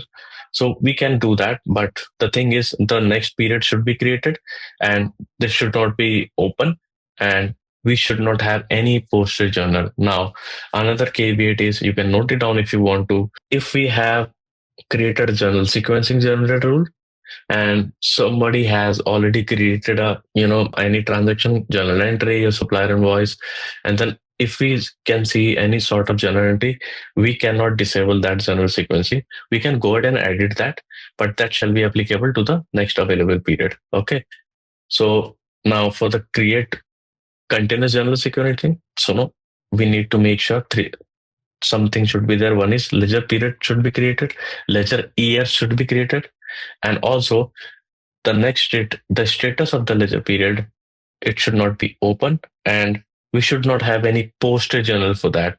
Say suppose if somebody has by mistake create a journal sequence and create a journal entry for 2026. Now if you want to create for the continuous sequence generator, then we cannot do that because we have already posted. Now let's see how we can create that. So let's log into the tenant. So this is our tenant. I hope you remember. Once you click on sign in based on your username and password, you can just go ahead and log in. So this is my Workday screen. You can see I have landed for this is a home's menu, search bar. So let's just straight go ahead and try to create a journal sequencing. But before that, we just need to make sure ledger period and ledger year should be there. So how we can check that? We're gonna take some example. So for the ledger period and security, let me show you that. So first of all, we must need to have financial admin into the place. Now, how we gonna see that? So you just need to type domain security policy for functional area. Now, the third one, you can see domain security policies for functional area. Now, we are taking this course for which record to report. We call it into the, Workday space, common financial management. Let's just click on OK. So these are the functional area which falls under common financial management. You can see credit card, year end, so many things are there. So we'll come later on. Now, for journal sequencing, you can see company accounting. See, financial admin is there. Now, for our journal sequencing, we gonna set up under company, that is company journal. Now you can see the company administrator or implementers. So implementers are those are implementing this Workday financial or Workday HCM for you. Like you are a company for ABC Limited. Now implementers, so implementers can be from your service partner or Workday partner or directly from the Workday INC. They will go at there are sort of financial consultant who has expertise to implement the financials. We have so many phases over there, but they have privilege. They can access all related tasks because they need to have everything to put into the place. So implementers you can find everywhere. Now company admin can go ahead and create a journal sequencing. That we need to make sure as a first step. Another step is, so these are so many things. Once you have the login, you can just see. Please do not change until unless you know everything. But you can just see okay how it is work for. So basically, this is the main thing where you can access the task, domain security policy. Okay. Now we just need to make sure, okay, my ledger should be there, ledger create should be there. So let's just open our company, Global Modern Service USA. We call it GMS USA. We can have so many things over there, but we can see Global Modern Service USA is already there. Now if I'm gonna go to the related action, I can see, just scroll down, I can see so many things related to the ledger. If I'll go see, ledger should be created because already ledger is created, but I'll show you how it looks. I'll open into the new tab. See, it is already created, but normally we have to create the ledger. So once we create the ledger, ledger means actual. So company, which company we are going to target, and this will be helpful for all the financial transaction. Ledger should be there. Once our ledger is there, then only we can capture our financial transactions. Ledger type is actuals. Now that's why our actual ledger name is Global Modern Service Actuals. Now these are some areas. So commitment and budget date, these are basically using for procurement at the stage of PR. Now you want to deep dive into this course, then you can go ahead and take the course of procurement, and so you will get better understanding about the commitment and obligation. Now I'll just click OK because it was created. You can see we have primary ledger. Yes. Ledger type is actuals. Now default currency is USD because this company is of USA. Now ledger name is this and ledger is this. Similarly, we have make sure okay ledger is there. Now another thing we need to make sure is this. So another option is ledger period. So ledger period is already created. If I'll go ahead and create, then it will show me because it is already created. So fiscal year you can select. Now, if I'm going to search for 2025, it will not appear because see, if you want to create a ledger year and ledger period, you can select your company. Now, fiscal year is like 2025. Once you click there, it should come. Now, why it is not coming? Because we have already created this ledger year and ledger period. Now, just enable before enabling the journal sequencing, you need to make sure that ledger year and ledger period should be there. So just as a checker, you just go ahead into the Workday as a financial admin, company admin, and then you just need to type on the search bar create ledger year and ledger period. On the company tab, you can select your company, and into the physical year, you can select standard 2025, 2026 for any year that you are working that you want to enable the journal sequencing because we have created. So nothing to worry. Another thing is we just need to make sure the status. So for journal sequencing, we must have three status. It should be close, created, or available status. What I'm saying, let me show you. So if you try for view ledger period status to enable journal sequencing, we must have close. So we have not available, but it should be under the available and created status. I just wanted to show you so that you can visualize. So status should be how many types? Closed. So we have like not available, it should be available. And third one is yes, you can repeat on your own. The third one should be created. Now, how we can see created once you try to create a ledger year, ledger period that I've shown you into the earlier task. Now, I just want to make sure, okay, these are the status should be there. But let's just check for our company for demo purposes, GMS USA, what is the actual status of ledger year and ledger period? Now you can just see update ledger period status. So if you want to go ahead with individually, then you can take for the first task. And if you have some knowledge, more knowledge, then you want to change the status for the entire year, you can select for mass update ledger period. Let me show you for this one. Now let's type our company GMS USA. Fiscal period is 25. Let's just check for December. Now book codes, we will cover book codes in upcoming classes. So you can, as of now, just ignore this. I'll help you with that. See, once I click, we can see ledger period, all book codes, status is open. Ledger is this, currency is USD, fiscal period is December, and I can see also what is the overall status of this December month. We have some created and something like that. So if you want to go, suppose it is like something else, so you can go ahead and closed and available. you can do that. Okay. So these are the few things that we need to make sure before enabling the journal sequencing. Now, how we gonna enable the journal sequencing? So I'll help you with the journal sequencing, how we can create. So first of all, we need to create a journal sequencing rule. How we gonna create that? Because this is a mature tenant, we have already created the journal sequencing, but if you perform the same task into the plain tenant, you will get it.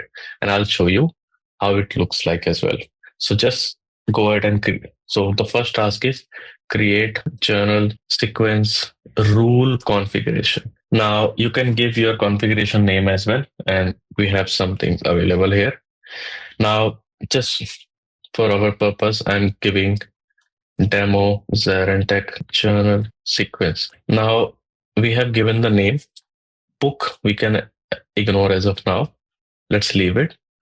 Once we once we go through the class, then you will have a better understanding about the books under the workday. Now we have sequence by accounting date or posting date. What does it mean? Now, if we click on accounting date, then sequence or the unique number will be given based on the accounting date. So whenever we are creating something, we are giving the accounting date, correct?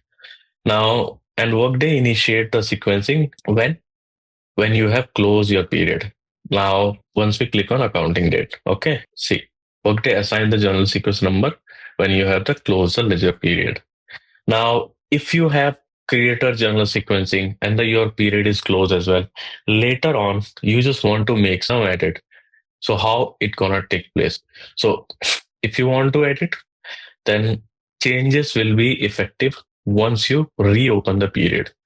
So for example, you have already created this configuration rule and you have, going ahead with your transactions. Now you want to change a slight change into the same sequence generator rule configuration. How it gonna take place? Say suppose I'm gonna take place for the next year, that is Jan 2026. Now, as of now, my Jan 2026 is under the created status. Okay. So once I just gonna change it, now when I'll come to the Jan 2026, my finance admin or company admin go ahead and open the period. Then whenever I try to create a journal entry or anything related to the journals for which journal sequencing is enabled, like supplier invoice, customer invoice, or anything, then the changes will be take place from 2026 when my status will be changed to created to open. Then you can see that. Now we can go ahead and take that, but we're gonna take on posting date. So what is the meaning of posting date? So whenever we create a journal, or we can see an accounting impact on the posted. So why it is important, and Workday also takes it as default, although it is asterisk. So generally, Workday takes into the consideration the posting date. Why? Because see, you say example, you are trying to create a journal entry on 28th of December. Now you are an accountant, you have already created an accounting entry. So you have created an accounting entry. Now current status is it is in progress because you are an accountant. Now accounting manager should review that, and then once he will review, he will make it approve, and then the status will be changed from in progress to posted. Now once it is posted into the Workday system, then a journal sequence as per our formatting will be captured over there. Okay.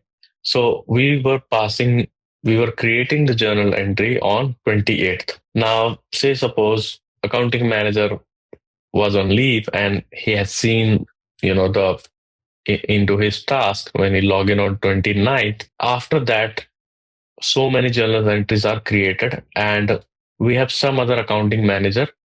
They have, go ahead and approve that on 28th. So although we have initiated our journal entry at the first, but because we have already, posted journal entries, so the sequence number will be given something else. I hope this makes sense because once it is posted, then the sequence number will be captured. It is not like that. Once you go ahead and create, and it will be under the in progress status, and any number will be captured. So, and Workday also recommends that we should, journal sequence should be captured as per posted status. So once it is posted, then, sequence will be generated and you can see as per your format. Another example, say suppose you have created a journal and it has gone and you have make like, unbalanced journal entry. Debit is something, credit is something, and it is not matching. Like debit is $100 and 0.5, and credit is $100 and 0.04. Now it is not, although system has, proved that. Now we have some imbalance, so it will go for the errors. So because it has gone for the errors, then also it the status is not as posted. So in a nutshell, once it is posted, once you can see the status is posted, then only you can see it is captured. Journal sequencing will be captured. Now, as I already explained, continuous ledger period, ledger period. Let's go ahead and for the ledger period. So it will capture for our month wise. Now, default sequence generator rule, the next tab is for all the transactions. If you want to create for all the transactions, then you can go ahead and do that. Now we have another tab is journal sequence code. Now I want to give a code as well. How we can do that? Either we can take it from earlier one or we can create a journal sequencing group. So once I click here, I can give some code like I'm giving, demo underscore journal GL. Name is test. If I click OK, you can see our, journal group code is there. Now I know that I have to create so many journal codes, journal group code. So either I can, go ahead and individually try to create a code over there, create a journal sequencing code. Or we have a separate task for this. You just need to search maintain journal code, group code. So see, it has came over here. Now, either I can individually go ahead and create for that. Let's just leave on this page and then we'll continue over there. Now sequencing will start from one. See, the name is also up here. Increment if you want from one to, but we encourage to have from the one. Sequence padding, it is how many digits it should be there for the journal, a unique identifier. Let's just give like 4. Now this is very important. Sequence formatting. Once you leave your cursor, you can see how we need to make it happen for Workday. Now, in the first, if you want to see sequence journal patterns is sequence hyphen next in sequence number. Now, what all valid patterns we have? F is for physical year and number. Double F, if you put like double F under the bracket, then it will capture for physical year. Now, for example, if you put like capital J N L slice bracket F and then hyphen bracket sequence, then it will be created. So let's just create gen hyphen bracket F bracket close, then hyphen bracket sequence bracket close. Then we will see for all the transactions, it will appear like this gen F for physical year number, like 2024, 5, 2027, 2038. If you want to go ahead and put for your physical year as well, or maybe month, how you gonna take that? You just need to make sure hyphen, comma, double F, bracket close. Now it will give you the first F will give you the year, the double F give you the period, like the month. So that is one thing. Now let's just go ahead and now we can also put the generator rule condition as well. Now this is for all the transactions. Okay. I want to create a specific for my accounting journals. Now, for accounting journals, and see, source we have to decide because we have already created a source. If source will not come here, then you need to, go ahead and search for the task, maintain journal source. Let me show you that. So for a specific transaction types like accounting journal entry, journal source should be there. Now, how are we going to check for journal source? You have to go for the search bar and maintain journal source. Although it is coming for 138 items, say suppose it is nothing there, you just need to go ahead and create a journal source.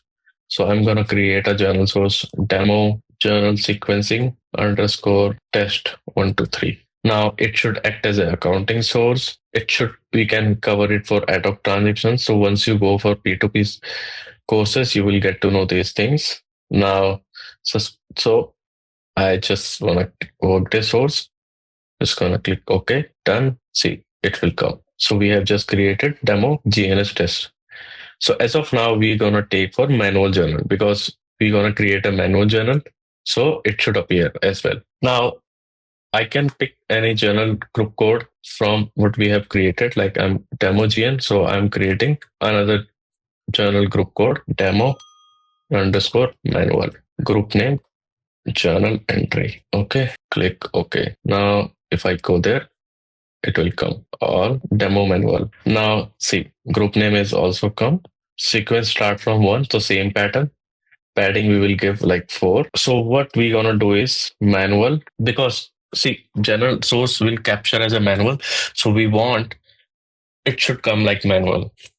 Now bracket F, this is for number of year number. Similarly, bracket double F, this is for month. Bracket sequence. So if we gonna put sequence, then sequence will start from because we have taken for 4. Now, whenever we try to create the first journal entry, how gonna it start? You will see manual 2025 or 2026 period, that is December, and sequence will be 0001. Similarly, if you pass the next one, then you will see the sequence number is manual F, that is number 2025.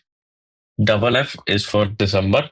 You can see DEC as sequence 002 and so on and so forth. Similarly, I want to have it for like, let's just take for assets creation. Now, again, even I can make it from here or I can just go ahead and create from any other things. So assets we call in Workday space fixed assets.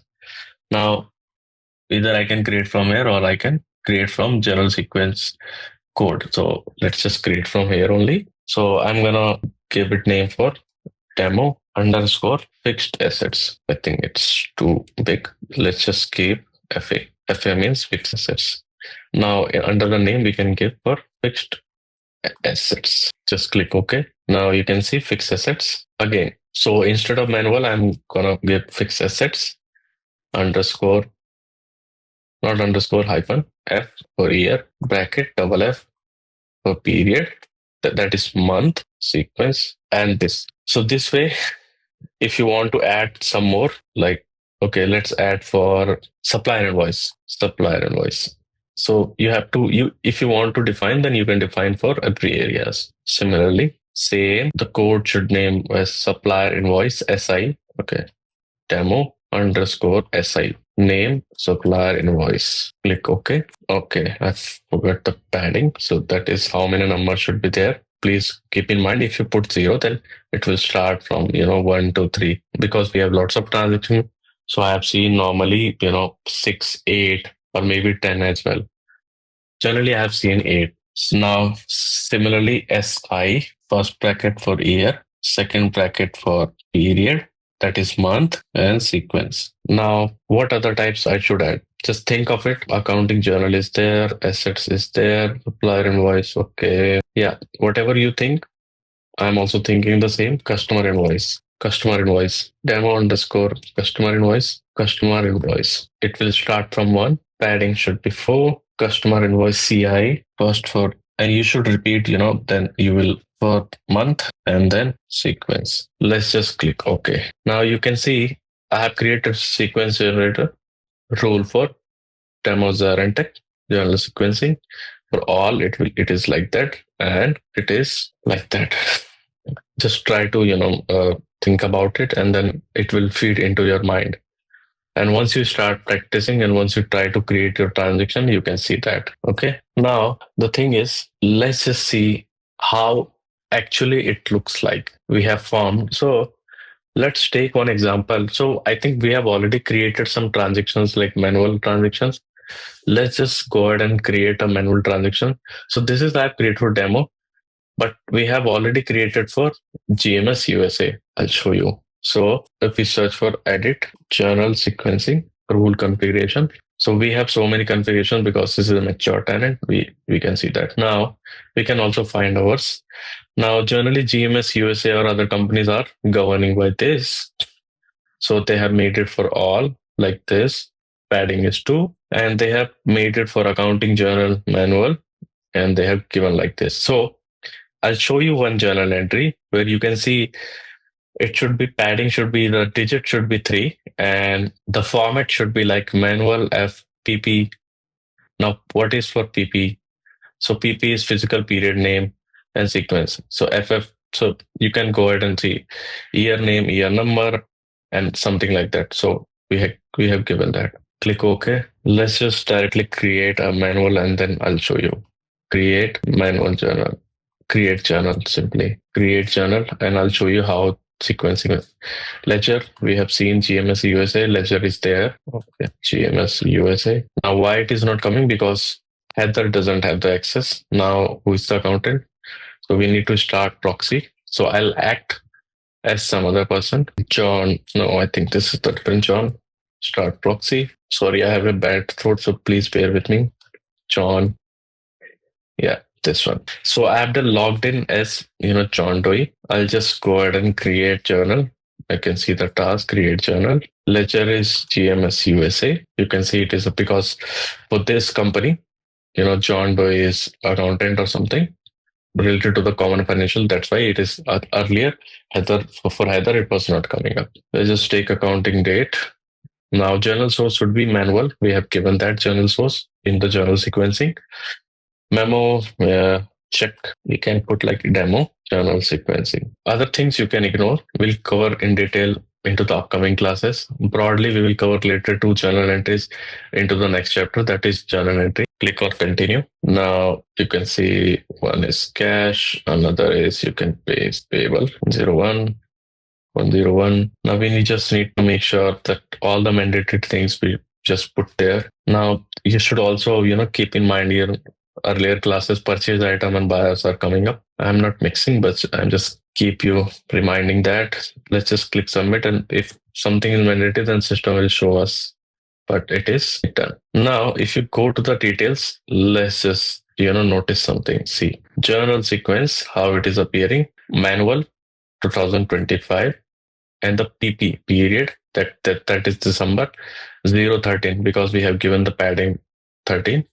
Now let me help to visualize this, then you will have better understanding. It we will take for all journal sequencing generator rule. Okay. We need to just restart because we have start proxy and the session was earlier. No issues. Edit journal sequencing rule configurator. We can all see. For transaction type, accounting journal. Accounting source should be manual journal. Group name we have not given. It should start from 1, then increment should be 1, adding should be 3, manual, F for year, PP for physical period name, and sequence. So let's just compare. Sequence number is manual, slice to 2025, December, and 03. So that is one thing. Now, let me show you the earlier as well, how it was captured. The demo I have given into the earlier classes. Find journal. You just need to go to the search bar and find journal. Let's search for our company, GMS USA, and 2025. Period is December. Click OK. Now, if you just need to see for posted, because what we have taken as a status posted. If we can take accounting, then it will capture from the accounting date. Now you can visualize. Okay. So let's just take the anything, this one. Now, if you want to observe, then you can see that journal sequencing number was already there. Manual. So that way you can define for. So I have given you for this one. Now, as a task, if you feel confident, then you can go ahead and start for supplier invoice, and then you will see for supplier invoice how it will appear for the accounting. Supplier invoice, F, PP, and sequence. Okay. Now, for your own, just check for security, ledger year, ledger period should be there, status should be there, and then log in as an accountant. See, you can go for the company and check who is the accountant, just proxy that, and then try to create a journal entry, and then just give the required work tag, name, cost center, which is mandatory, and then put some debit and credit amount. Also, you need to make sure on the debit side, you just try to put some debit balances. So you must learn into the accounting that, expenses have debit balance by nature. Assets have debit balances, losses have debit balances. Just try to, and similarly for credit, income has credit balance, liability has credit balance, something like that. Just try to put a ledger with the nature of debit on the debit side and credit side, and just click OK and then complete the process, and you will see a sequence generator will become. That way, you can see, these things. Now, let's go to the next module, that is how we can edit. So I've already shown that. So same, we need to make sure, because now we are going to just edit. We can edit, but we just need to make sure the edit will take place into the effective from the next period, and period should be, you know, it should be created. And once we reopen the next period, then edit will take place.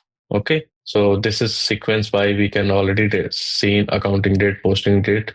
You can go ahead and read that book. I have already shown you into the workday screen transaction type. I have captured for accounting and supplier invoice. Similarly, we gonna. So I'll show you how we can edit that padding. So this we can see physical year, physical name, PP for physical period, insert, and then we can see the sequencing result. So they have given you one example. I think we have already covered the example. Supplier invoice we have already covered. So this is for this one. Let's just try to, and the next topic is enable journal sequencing for a company. So I'll show you this task, but let me go through the slides. So we just need to search for journal sequencing for a company, and then I'll show you. So once we set up that, then we can see for a specific company, our setup, our formatting will appear. Again, we just need to make sure it should be under the available, created, and closed status.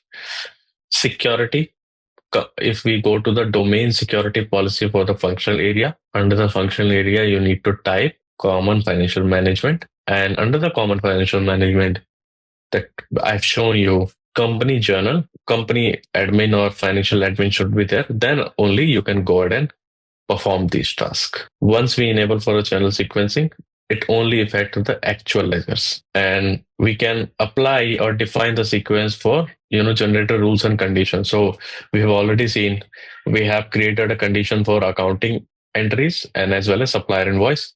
Now I'll show you for something else as well. These are the same thing. You can just go ahead and with that. So we have some caveats here. I just want to just make sure that it should be covered. Now I have already given this caveat. Once you enable for journal sequencing for a specific company, we can disable it. No issues. We can delete also. But the thing is, there should not be any ID used, or we have deleted all the ID generators. How we can access that? Mass delete journal sequencing. But we just need to make sure that any ID or any transaction should not be created. Then we can go ahead and delete that. And other things, I just need to make sure that slide is ended. But as a, if you want, then you can note it down. Once we go ahead and edit that, this topic, editing sequence generator, we just need to make sure, let me log into the Workday, cancel, I'll show you. Once we want to edit, so we need to access the task, edit journal sequence generator rule condition. Now let's go ahead and edit for our company, that we have created. Click OK. Now earlier I have not used for, FF. Let's just put PP as well. So I want to make sure, period should be appear as well. So similarly, see, I'm putting that, and because I have not created any transaction for this one by using this rule, that's why I can go ahead and edit. Say suppose I have already created this rule and I want to make the edit. Now, when it will be it will take place for the next open period. Okay, bracket PP, bracket close. Similarly so that way I can go ahead and edit the existing rule. Okay. this bracket. And apart from this, I want to add some few transactions as well. So let's just create for anything like ad hoc bank transactions, ad hoc bank transactions. Group name I'm not giving, but just I'll just click OK. Sorry, scroll to the rightwards 4. So ad hoc F. See that much detail you can capture. Now I want to add something for the assets creation. Let's try to create for asset disposable. Dispose means we are selling the assets. Now for assets, I know that we have limited number of assets. Let's just get two only. Okay, dispose, or we can say sell asset bracket pp and sequence bracket sequence. So that way you can go ahead and edit that. Now we have what we have done so far. We have make and edit. So what all things we can do for edit journal sequence? We can either edit the existing one. I have make and edit for I had putting extra like pp. I can add, or I can also go ahead and edit. Now, I just want to make sure, I don't want to say this, I don't want to have this. I can also delete. Okay. So this is the main thing. Another thing we can configure the period should be, so you just need to keep why I'm repeating again because this is very important. Created closer, not available status. And like we have already created a journal entry. Now if I do the editing, so will editing and the post editing, the effect will take place to my existing journal? No. So once you do some editing, like I have given some editing to the accounting journal, I have put like pp. So sorry, it will not take place for the existing journal because it is already posted. Now, once we enable that, we cannot turn off the journal sequencing for a company once a single transaction is used. I have already told you.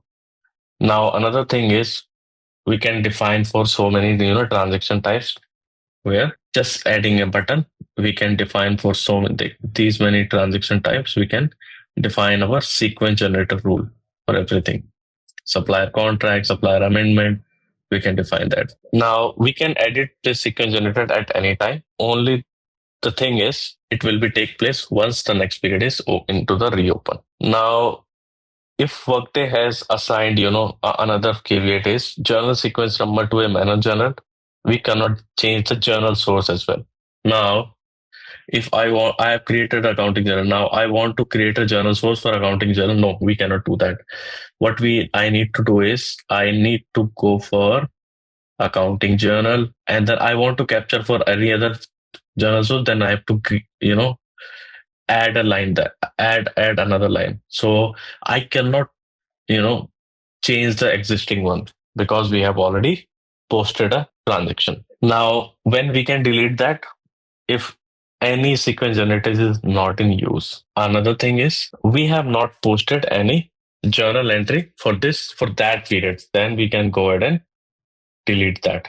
And another thing is, last thing is, we have not posted any journal for the subsequent years. Like I'm standing in 2025 and there was some transaction that I need to pass for next year, that 2026. Sorry, I cannot go ahead and delete that. So these are the things that you need to keep in mind. If you want to just, keep in mind, you can just go to the little behind and you can just, make a note all of this in which conditions we can go ahead and edit this sequence generator. Okay, now I have already shown you. Let's just click cancel. Now let's just try to capture the last thing, how we can, capture. So the last one is enable journal sequencing. If I'm going to create journal sequencing generator. Now see the third slide. Companies, I can pick for companies a company hierarchy because we have already given that. So let's just take this demo one, TCS USA. If I check on this, which means if I just click on replace one, what it will, take. So once I check this, it means existing sequence ID that haven't used any sequence ID generator, then we can go ahead and check that, which means the earlier created will be replaced with a new one. Okay. And the if I click on this one, which means it will be used for the throughout the years. Let's just create this one because we have seen already this one. See, this is already created. Once you click OK, we can see it is already in place. Similarly, let's just create for another company. So we cannot, make a change. What we can do is, because these are already created, so we can just go ahead and edit that. But simply, if you want to create, you just need to pick your company. Once you click OK, then it will appear like this, and your window will appear like this. Let's take our example. So, because this task is not coming up, but once you enable do for the first time, once you click on that, your you know your UI will be like this, and then you can go ahead and define your rules. So that way we have covered for all three topics. How we can create a journal sequence rule. We just need to make sure some functional area like common financial as a security person, company administrator, because this is a user group, they can go ahead and maintain that. Under which common financial area, and under that set up company journal. That is first thing.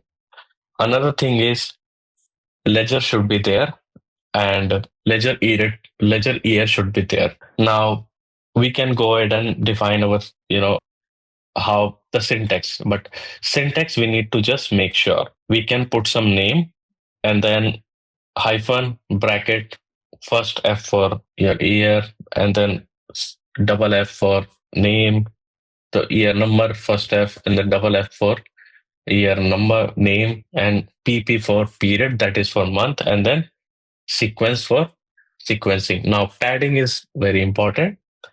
Once we put like padding 3, then the digit will be like 003, or otherwise if you like put 8, then it will be like 0000001. So 7 times 0 and 1, and then sequence. So sequence will be started. That is there. Now let me show you how we can see for entire tenant base, or maybe for our company. So let's just search for our company GMS USA. I'll show you how we can see for our company like GMS USA. Okay, so GMS USA. So I have already shown you we can do these things by accessing the task, but we have another way as well. Let's go for our company GMS USA. This is our company. Let's open our company. Once you click on the company name, you can see view as of trade and type is company. We can see member details, roles, and security group. Now, how we can see the roles here? Accountant is John D. Rajshekar Ansam. We can see all the roles that has been assigned to this company. Now, let's just go to the related action. Onto the related action, we can see so many things. Let's go for the company, and under the company, we can see if you want to see the accounting details, you can see, go ahead and see that, because accounting details are crucial. And for sequence ID, we will go for company ID. See, we can see default tenant is customer contract, okay, customer invoice. So we have already created, and this company is already taken from the default tenant. So that way I can see for all the areas, that is default generator, customer invoice, supplier invoice, customer refund. Now what I want to do, I want to make some changes. How I can do that?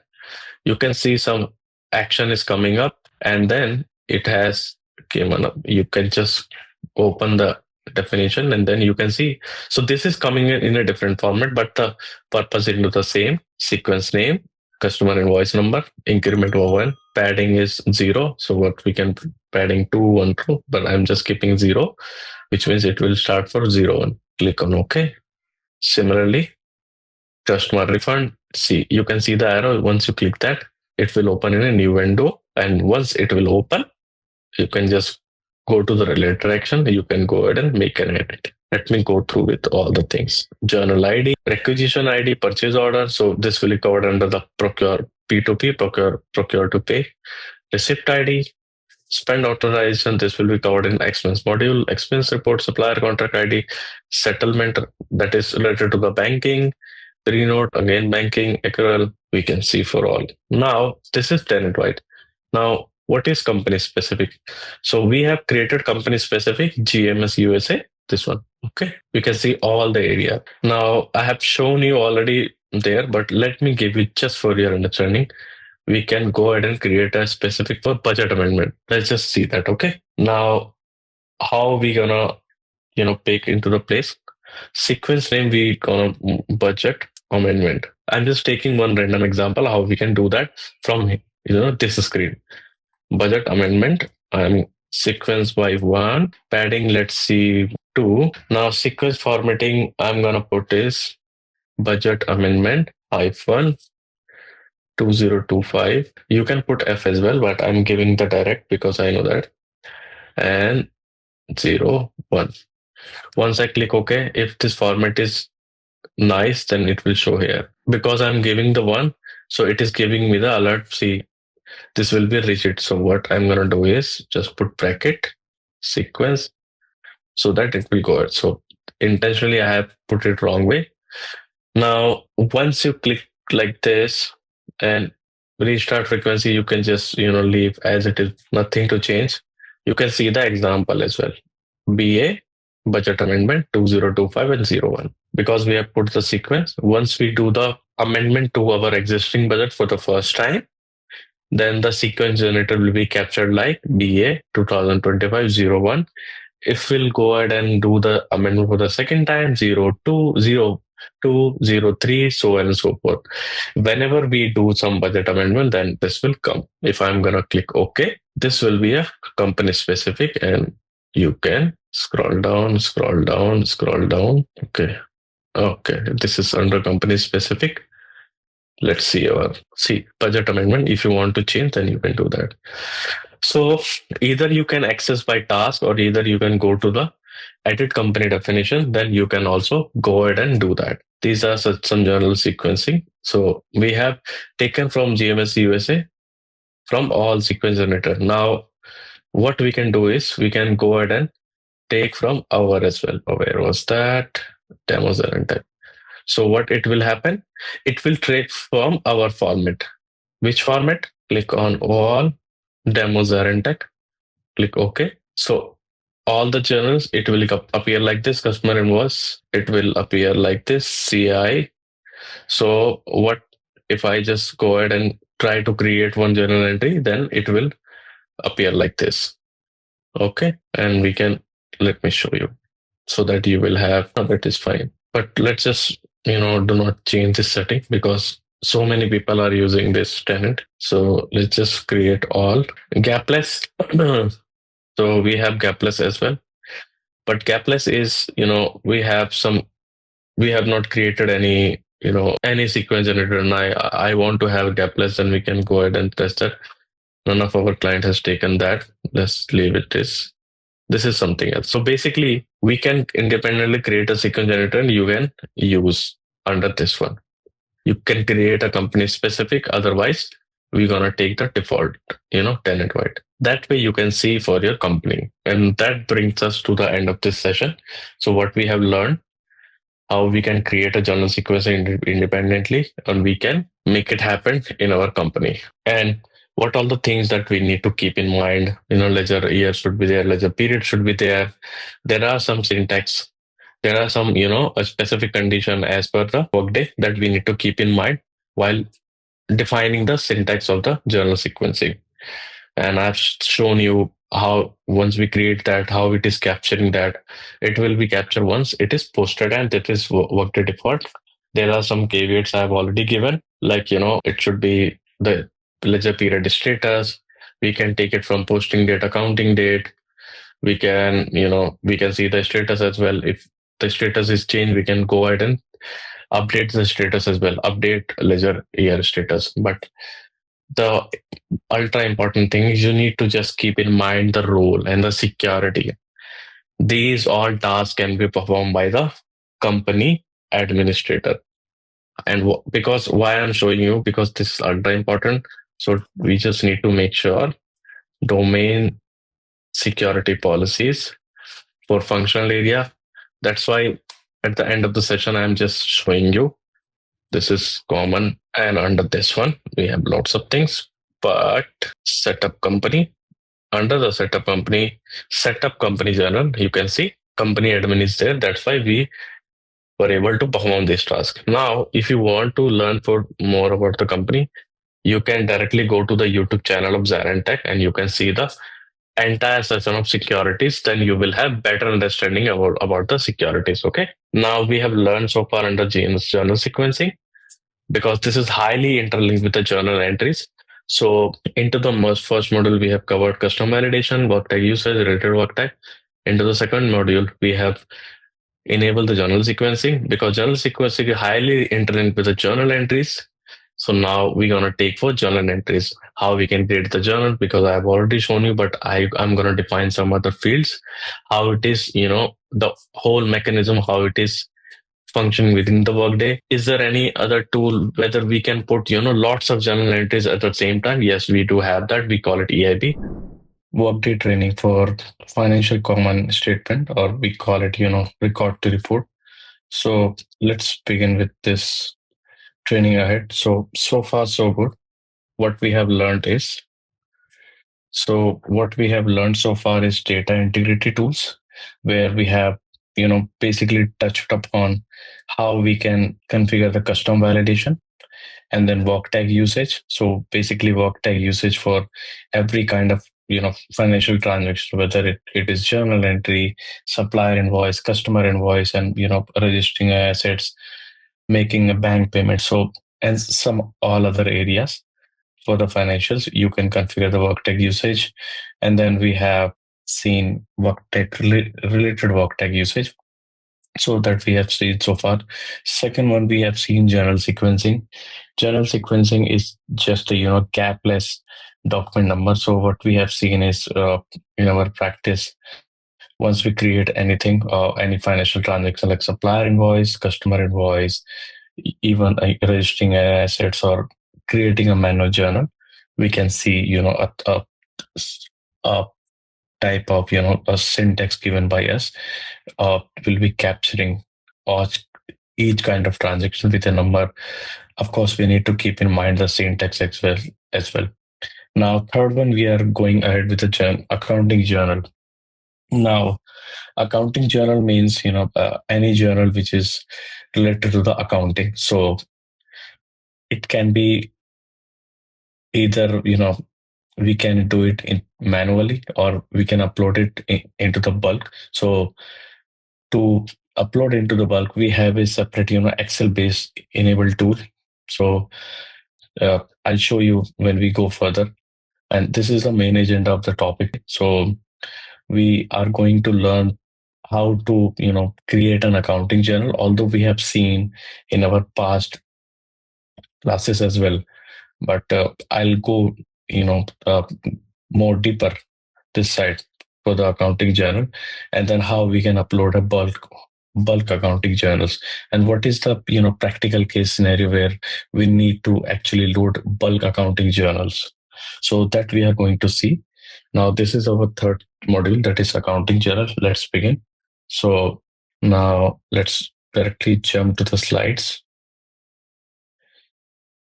So since we are going to cover the accounting journal, so we are not going to directly jump to the how we can create an accounting journal, although I have told you that it's a very pretty simple task. You just need to go to the search bar and then look for the create accounting journal, and then it will appear. We have already seen into the past classes as well. But the thing is, you need to keep in mind the roles and security and also business processes. So roles, why? Accounting journal is generally, created by the accountant, and it is approved by either accounting manager or controller, as the case may be. And of course, you have seen in your practical life as well. Now, we can either do accounting journal, as per our role by manually or bulk upload that we are going to see. But before that, we need to make sure, so many things should be there as a prerequisite. On a company level, on a tenant-wide level. Tenant means on a ERP level. That I'll show you in a while.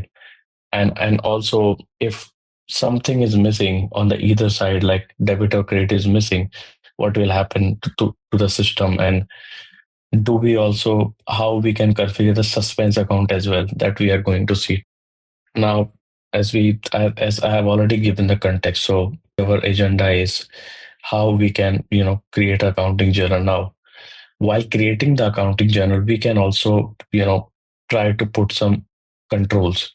So if we are going to create a journal, so we can either put the control on a certain type of journals, like we can put some control on the cash accounts, we can put control on furniture, any account you name it, so we can control. Now how we going to do that, that I'll show you in a while. Basically we are going to put a condition onto the BP, business process of accounting journal event, that this is the control accounts that we have mentioned, like cash, for example. For cash, we will give a threshold like 1,000. And if above the 1,000, anybody like an accountant wants to create an accounting journal, approval should be, follow. So if anybody will try to pass and create an accounting journal below the threshold, then system will, go as smooth. Otherwise, if it will cross the threshold, and threshold, of course, we can define. So I'm, for example, taking 1,000. If it is go beyond, then a certain approval shall be followed. Like controller, accountant will pass of using cash on the debit side of 1,000, more than $1,000. Suppose I'm passing for the GMS USA, then it will go for the approval, and we will see how it will go for the approval. Similarly, how we can, the second agenda would be how we can create a journal and how we can create a reversal. So reversal, whenever we try to create a journal, so we can either choose to create a reversal of that particular journal entry as well. So we can give the reversal date, otherwise it will take a default you know date which is open. So basically, if I'm standing at January 2026, if I click on the reversal option, so what it will do, either it will look for reversal date, which I have already mentioned while creating the journal. Otherwise, it will look for the next available open period. Say, suppose Feb 2026 is closed, then it will see, okay, the period is open for March. Then the March will come, it will, reversal will be created. Now, when a reversal is generally a provision entry, we know that we are provisioning into this month, and then next month we are going to pay. So this is sort of these things. That's why a reversal is created. Now the third point would be how we can create an EIB. So basically EIB is an external tool that we call is enterprise interface builder. Now we call it as an integration as well. So basically it is an Excel based tool. We call it EIB. So it is an interface with Workday system and our Excel, external attachment. So we need to populate certain things, like, if I want to create a journal, you can also assume that, company should be there, period should be there, which GL I want to hit, that should be there. If I am targeting any work tag, so work tag should be there. So these kind of, details that we need to put in to the template, and the template will be also created within the workday. So the first step would be we will create an empty template, and then we'll put the data which is required as per the workday, and then we'll try to attach created template to the workday, and then workday will verify. Once it will find, okay, I have found period and company and into the system, it will verify, and then uh, it will be posted, and we can see the result as well. I'll show you. Now the fourth, the last agenda would be how we can use the adjustment. So adjustment to the operational transaction, or if anything is missing into our normal journal entry, how we can use a suspense account. So you have already seen, while closing the books, if we are finding a debit amount is like 1 lakh and something dollar, and credit is only plain 1 lakh, and something like, $29 or $829 is pending. So what we are generally doing, we are creating a suspense account, and then we are putting that, and then later on when we find the invoice or any linkage why the 849 or 829 is not matching with the debit or credit on the either side, so we are clearing the suspense account. So Workday also gives us the flexibility. We can create a suspense account, and then we can accordingly proceed with it. So this is the main agenda of the topic. But broadly, we are going to see how we can create a journal manually, how we can create a journal through EIB. EIB means we need to populate an template, and then we need to fill certain details into those template. We need to how we can upload a given template into the Workday system, and then how we can see the entire process and what should be the roles. So we need to keep in mind every time security and the roles. What should be the roles that should be there to perform this kind of task? So generally, broadly, if I'll take an example of this entire session, broadly, there shall be an accountant for the entry. So generally, an accountant would do, a accounting journal entry, and then, trying to upload the so many journal lines at the same time. Accountant would do that, and accounting manager or controller would approve that. And if I take an example of control accounts, so control accounts is similar. Accountant would create an accounting journal entry. Once it will cross the threshold, and threshold we will also provide into the system, then it will go for the approval to accounting manager or controller. And to whom the approval should be going, we can also define in the business process of accounting journal. So I'll show you. Let me go through the slide. So the first one is how we can create the control account rule set. So I'll show you. Basically, before that, we need to make sure account check should be there, and configuration of accounting journal business process should be there. Security policy should be updated. That we need to see. So, and whenever we see a area, so security setup should be, it should be from common financial management functional area.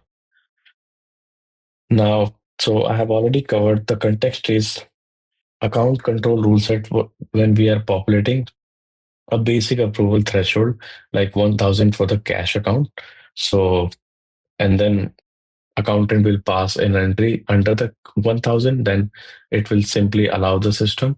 Otherwise, it will go for the approval. So we can define the threshold, and then once it is exceeded, then it will go for the. So I'll come to the how we can control, how we can create the control account in a while. But let me skip to this thing. And then another thing is how we can create the ledger accounts. So you can just ignore these things as well. As of now, segment based security, I'll cover it later. But normally, how we can control the ledger account, I'll show you how we can create different ledger. So in other ERPs or into the Workday, while we were going through the earlier classes, you have seen some kind of GLs were coming, 1000 for cash, 2000 for payable, and some other things. So how actually we are going to create those accounts, and how we can give them the type. So I'll show you. You can just as of now skip this thing. I'll show you. And similarly, like you can create an account, and also within the Workday you can create ledger account summaries. So how we are going to create the ledger account summaries? So basically ledger account summaries are a bunch or a hierarchy or roll up. So basically, let me give you an example. I'll have basic pay as one GL, HRA as another GL, and flexible as another GL. Like basic for GL, I'm just giving a hypothetical name. The basic pay GL is 4 times 1. HRA is 3 times 1, and at the end 2. So triple one, 2. It will be my let me show you into the Excel sheet. Then it will give you one. So ledger account summary. Show you how we can see into the workdays, but GL or ledger.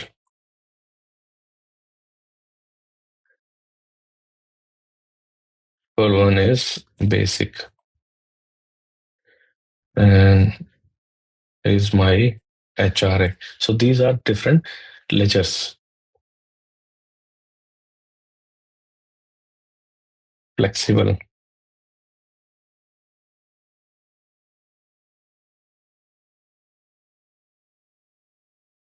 bonus,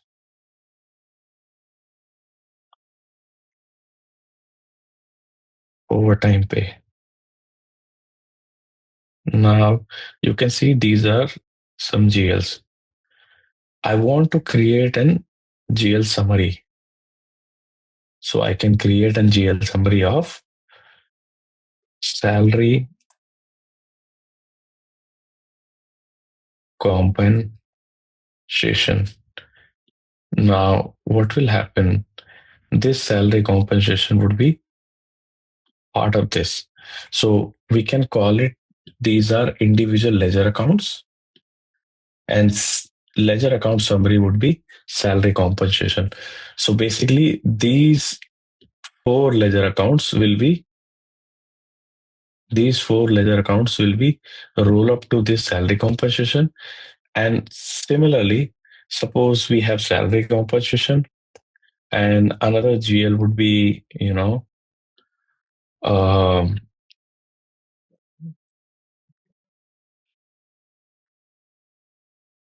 overheads. And we have multiple GS. Suppose you just need to suppose we have multiple GS under overheads. Now,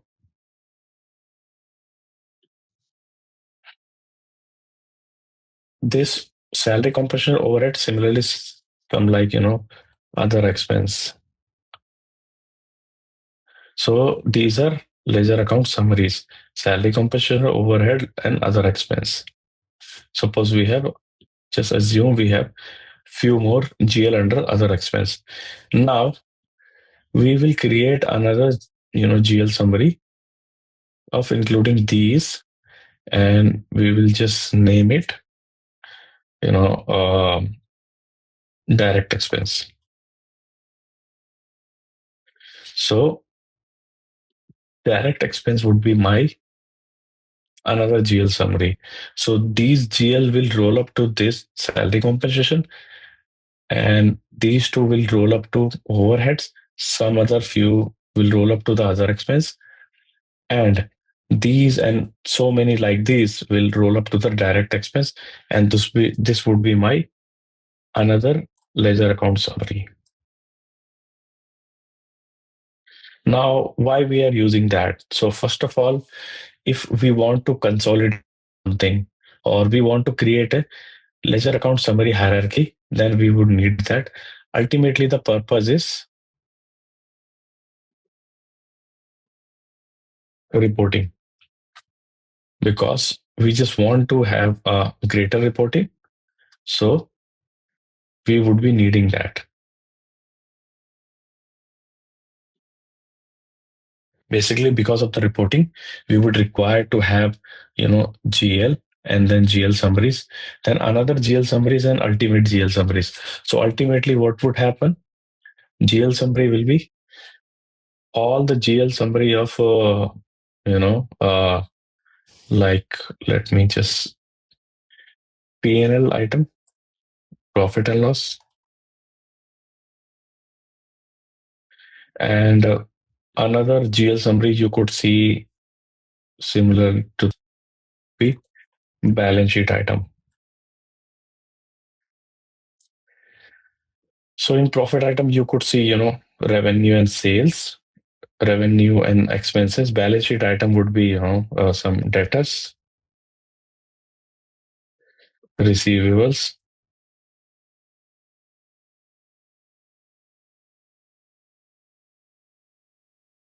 sorry, debtors, receivables, prepaid, prepaid, outstanding. I hope you have heard all of this. Furniture, some fixed assets, current assets, and liability is capital. So these would be my balance sheet items. So you could see, these are also GL summaries. So this is meant for the reporting. So I'll show you how we can create this. Now, alternate ledger account. So first I'll show you to how we can set up the ledger account. Now we have another option of alternate ledger accounts as well. Alternate ledger accounts is just, it is it is another number. So say suppose you are migrating from your legacy system. Earlier you were using SAP. As in the SAP you had one GL name of basic salary is like 0101, something like that. And then into the workday you are just simply using 6 digit, like uh 5 times 1 and 5 at the last 6 digit. So you just want to further reference all the GL code of the legacy system of SAP. So you can put into the alternate ledger account set as well. That so that once you just migrate, you can, it will be easy to map you as well. So this is one purpose. We have another purpose as well to set up alternate ledger account set. Show you. So now this is the ledger account, basically, mapping. We can create account types of balance sheet item that I have already shown you, of assets in the nature of liability, equity, and two types of under the income statement, or we also call it profit and line, profit and loss statement. One is income type and another is expense type. Under the income, we have revenue items, like what is your source of generating revenue. Another would be expense. It could be direct or indirect. And how we can create that using the account set. I'll show you how we can create that. Now, this same details account summary is the just roll up some sort of account that I have already show you into the Excel sheet. It will be rolling up to the another GL summaries. You can just go to the slides.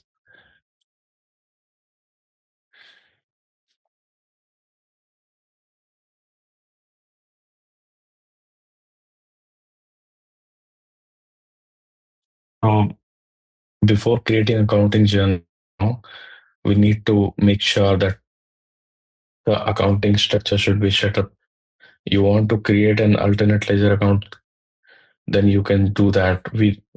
Ledger should be there, period should be open, role should be provided, then our journal source would be there. So what we have used so far is manual journal source. So what I'll show you what other journal source it could be, and we need to also take care of the business process. So if you want to create an accounting journal, you have business process or accounting journal. You want to create an supplier invoice, you must have business process of supplier invoice. So basically, what is a business process? So business process is a approval of the metrics of the approvals. So in the journal entry, suppose you have implemented a control account rule set up for 1000 cash, 1000 is the GL code. For cash, we are mentioning 1000. Above that, if anybody wants to create an accounting journal, then what will happen? It will go for the approval to the controller. How and where we can set that? We will set this entire thing into the business process of accounting journal event. Similarly, if you want to put some condition on creating the supplier invoice, where you gonna do that? You gonna search for BP supplier invoice event, and then you can make the condition. Basically, approval metrics we're defining into the business processes. Similarly, you will have business process for customer invoice. Similarly, you will have business process for registering the asset. So forth and so forth. You just go to the search bar and type BP semicolon journal event supplier invoice. I'll show you. So these are the things that we need to keep in mind. Now, where generally we are creating the accounting journal, I want to create some accrued expenses, then we can create that. I want to create some prepaid, I can do that. If I want to create a depreciation, then I can do that. Any month end adjustment, any translation. So suppose your functional currency is dollar, but your reporting currency is into the INR. Now you can see at the end of the month, you need to, you know, translate or adjust some, currency markup. How you gonna do that? You're gonna just take the same accounts and you're gonna create a manual journal entry. So if I give you one example, while creating the accounting journal, while passing the transaction, the exchange rate between dollar and INR was 81, and at the end of the month, it became 82.5. So what you're gonna do is the difference is 82.5 to 81. That is 1.5. So you're gonna pick the same ledger accounts on the debit and credit side, and you're gonna pass an manual journal entry by 1.5 multiply by quantity or etc. So in that sense, we need to create an accounting journal. So I'll show you how we can create the accounting journal and how we can create the recurring accounting journal as well. And now, what is the meaning of recurring accounting journal? So basically, I know that I'm paying a rent for a certain premises, or I'm paying my mobile expenses or internet expenses for next 6 months, or I'm gonna pay for next 12 months. That is for sure. That is also $1,000. So either I can go ahead and create an accounting journal by manually every month, or what I can do is I can just create a template and then I can define my you know frequency, like monthly, quarterly, and annually. That this the recurring journal, it should be automatically created, or at least template should be there, and every month I'll just go there and I'll just create an accounting. I just need to create a related action, and then I just need to create accounting journal. So basically we're defining the template. And if you can just try to find out the meaning of this recurring accounting journal, any accounting journal that we are creating frequently, monthly, manually, we will just create a template, and then recurrence or occurrence of every month will be already posted, or at least template would be there. We just click we'll just do one click and it will be posted every month. So basically for rent, any AMC internet charges that we are paying, $1,000 every month rent to, the entry would be similarly, rent to cash. So we will just define a template, rent to cash of 1,000 every month. We will define the frequency as well. Template would be created, and every month, first or maybe the second, first of you know first of first day of every month, an accounting will be created. That is recurring accounting journal. Similarly, we have another, how we can create cash basis accounting. So basically, cash basis is you're procuring the good and you're giving the cash. So cash basis means either of the side, cash ledger account should be used.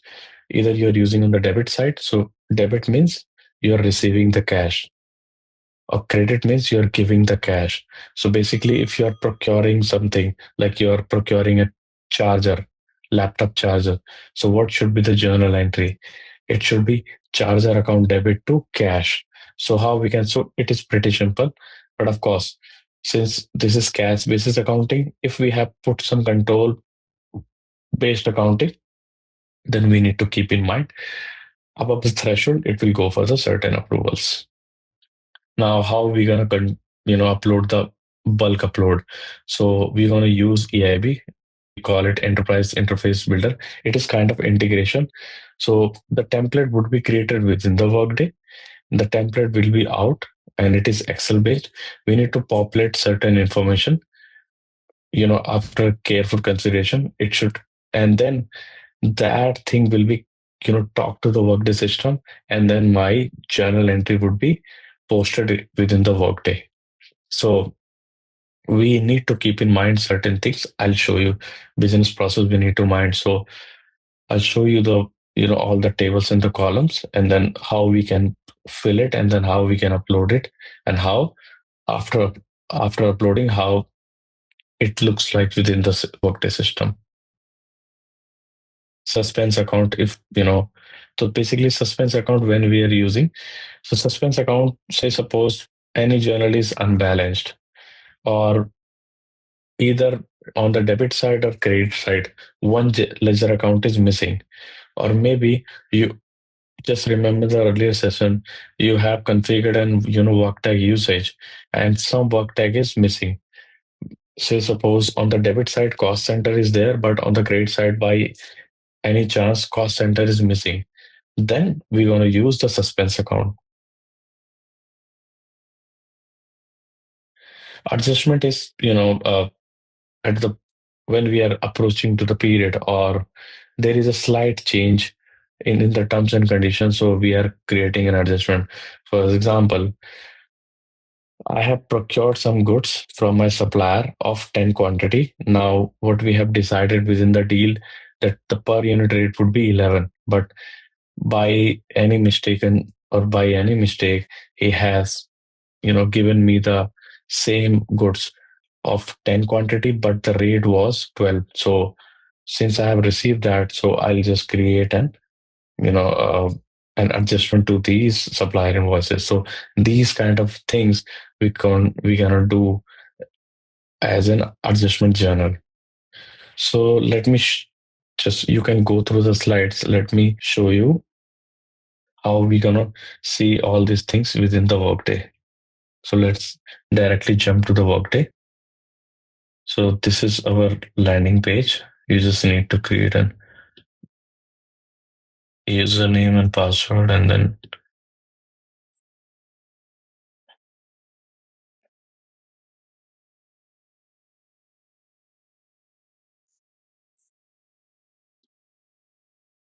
but just before that, let me just help you to give you more context to workday ecosystem. So basically we are learning about the journal entries, right? Now when we are thinking of the journal entries, you must be thinking that all the journal entries should be created all the time by us.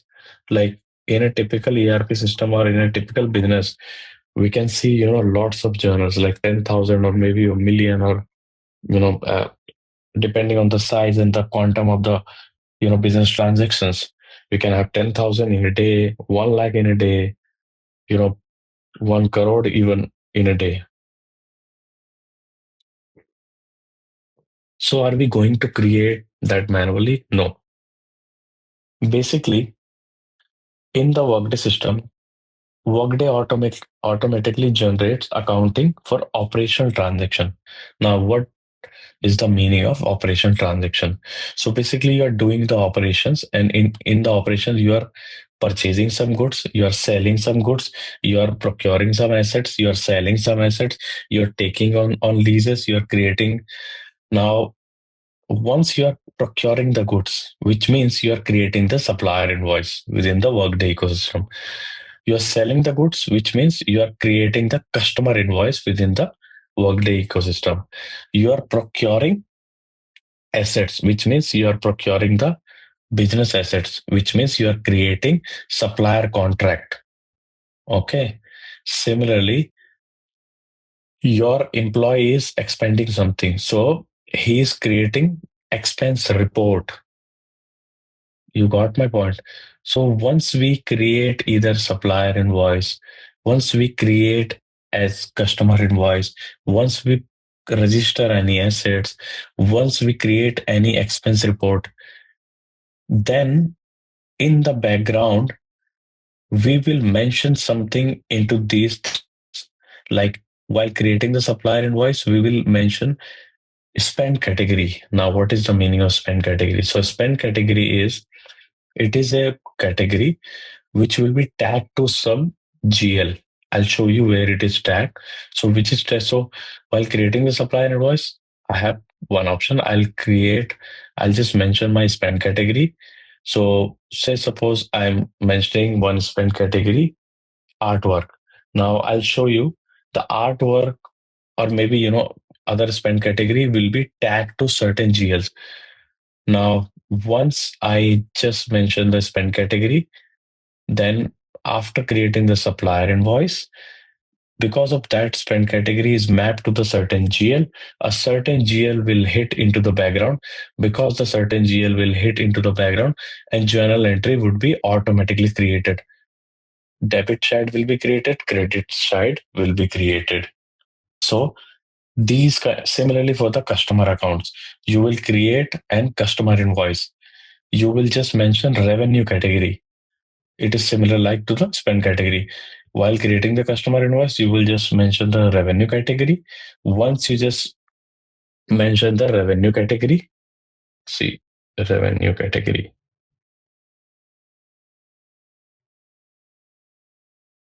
See revenue categories. Once you will mention the revenue categories, it will by account posting rule set, it will hit some GL because we have mapped some GL to these revenue categories. Okay, like advance, it will be tagged to some GL. So some GL will hit, and then my accounting will be auto created. So basically, within the Workday system, 90% are what we have seen so far. 90% are operation journals. It is created in the background, and in other ERP world, you will create a subledger, and then basically you will create a subledger, and then some GL will be hit, and accounting will be auto created into the background. But 10% we need to create some accounting journal, like I have showed you. Any translation gap, any adjustment you're doing, any intercompany we will cover in the upcoming session. Any intercompany transaction that you're doing. Intercompany means you know uh, same child of two different child of same parent are doing some sort of transaction, selling, purchasing, or transferring of the assets. Then we need to create an intercompany transaction. Similarly, uh, realize currency gain or loss, and retained earning. Anything is which is impacting my retained earning. Now, retained earning is what? It is my general reserve kind of thing. So, if you have some knowledge about the accounting, you must have known that. If you are not, then you know it is pretty simple. Once I'll create some transaction, you would get to know that. Basically, retained earning is my journal or reserves, which is after my profit and loss. So whatever I earn through the profit and loss, and I want to save those, you know, remaining profit. I'm not, dividing to my shareholder. I'm not giving as a dividend.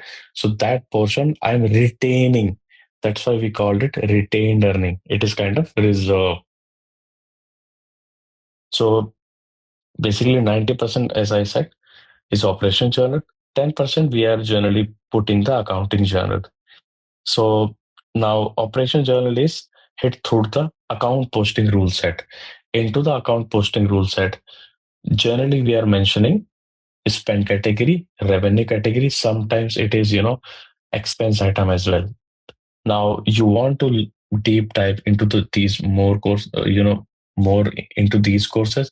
You can take out and, the courses for the supplier, that P2P, procure to pay. On the customer side, that is, contract to cash. On the asset side, what should be happening, to how we can procure the asset, that is business assets, trainings. That will be great helpful because we call it a different module. Now, because 90% is through the operation journal, let me show you. So what we're going to do is create supplier invoice. So I'm just giving you one example how. So we'll just fill some company, GMS USA. I'm not going to pass it. I just wanted to show you that 90% is coming up. Payment terms, I'm putting anything. Now, on the line level, you can see my company. Scroll to the rightwards, you can see the spend category. So let's see some spend category.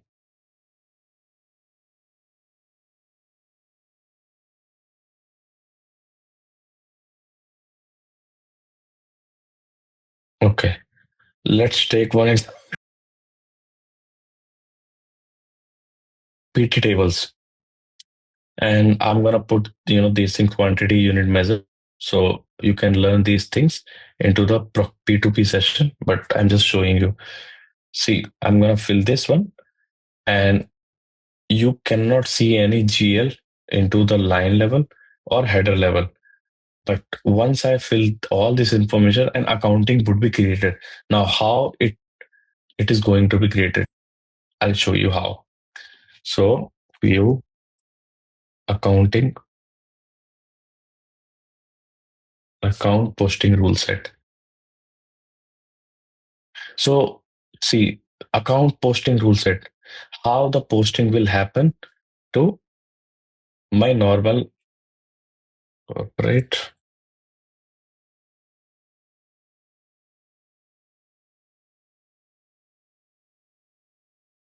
How am I posting gonna happen? So you can see so many things over there, but let me show you one spend. So see, I have just mentioned office chairs onto the spend category, or maybe PT tables. Okay, let me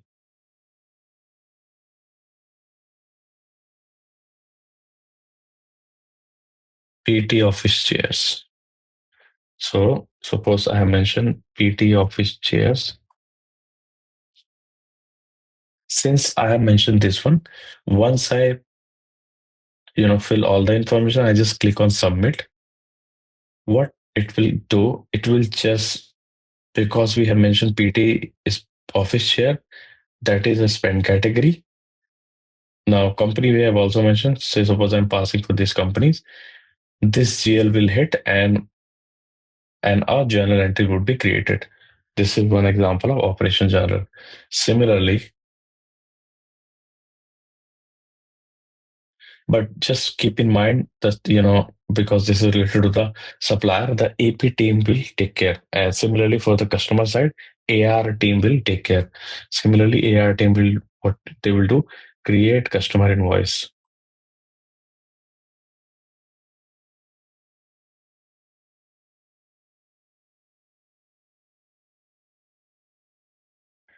They will mention some company.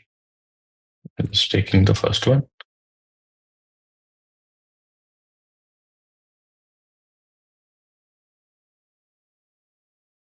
And they will mention either sales item or revenue category. Let's just discount, like they will put like consulting service. So once they will, similarly, they will put revenue category, because and revenue category is mapped to some GL like spend. It will hit some GL, and then an accounting will be created. So similarly, if anybody is going to register an asset, see register assets. So what they will do is they will just mention the spend category.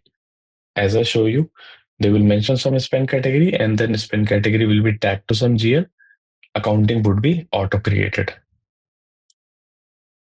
So 90% of these kinds of transactions are happening in a normal day-to-day transaction, that what I have seen so far. But 10% we need to create intentional, like any adjustment or intercompany or currency gain or loss. So generally 90% are happening through the operation journal. And how it is happening? Because through a mechanism that we call it account posting rule set. And how we're going to fix this account posting rule set? So These are the things that is covered under the chart of accounts. We call it foundation data model into the Workday system. So basically, a guy who is certified in foundation data model and he also understands chart of accounts. So he gonna create that and he will do the mapping. Now, the basic thing is how we gonna create a GL, because you know uh, we need to must we need to know how we create the journal, and then we'll see how we're gonna create journal entry and how it will impact my trial balance or balance sheet item. But before that, I'll always tell you, within the entire Workday ecosystem, you need to keep in mind the security rules. So basically, finance admin can do all these things. Finance admin means a user-based security group. They can create and maintain all the financial setup. So you can see security group,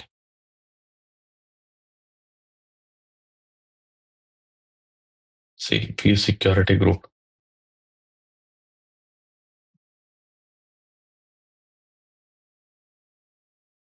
financial admin.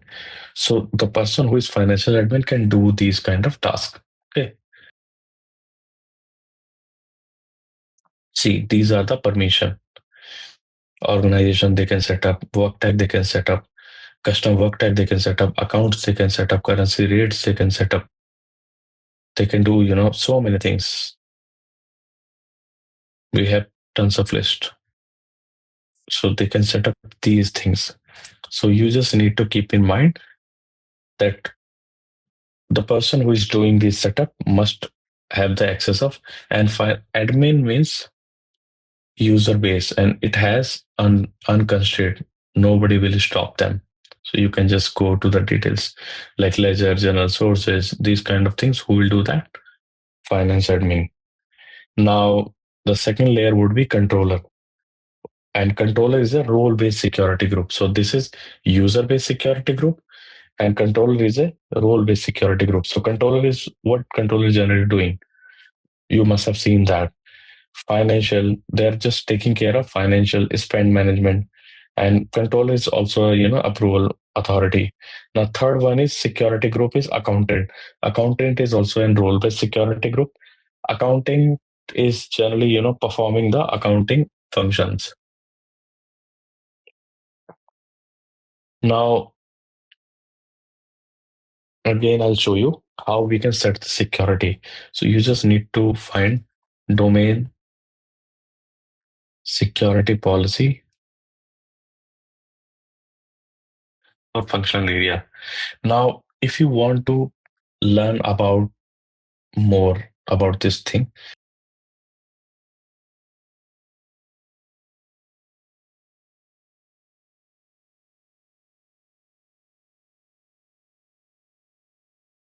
how we can set up the security, what is the meaning, how we gonna set up, who can set up, you will get to the know into the entire details.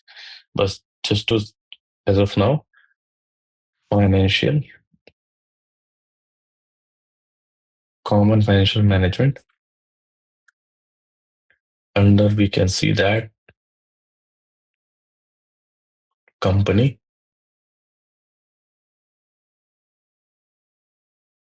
under the company accounting and company journal. So you can see company administrator is there, implementers will be always there. Financial accounting, we can see accounting rules, who can define the accounting rules, fiscal schedule, basically, year end of March, year end of December, year end anything. Journal source, ledger and book. So ledger should be there. Book I'll cover in later. Spend categories, supplier categories. So fund accounting is different. Work tax. So work tax, I think we have already covered. So these we need to keep in mind. At least the person who is doing that should be there. Now, let me show you how we can create a simple GL. But before that, we just need to make sure how we can see other accounting details of within the workday, how we can see that. So let me show you the one thing, how we can see accounting details. So what I'm gonna do is I'm just gonna open one company and I'll show you the details. So just on GMS USA, I'm gonna click OK, and you can see details will come up. GMS USA we have created a supplier as well. You just need to search for the company. So let me open this company.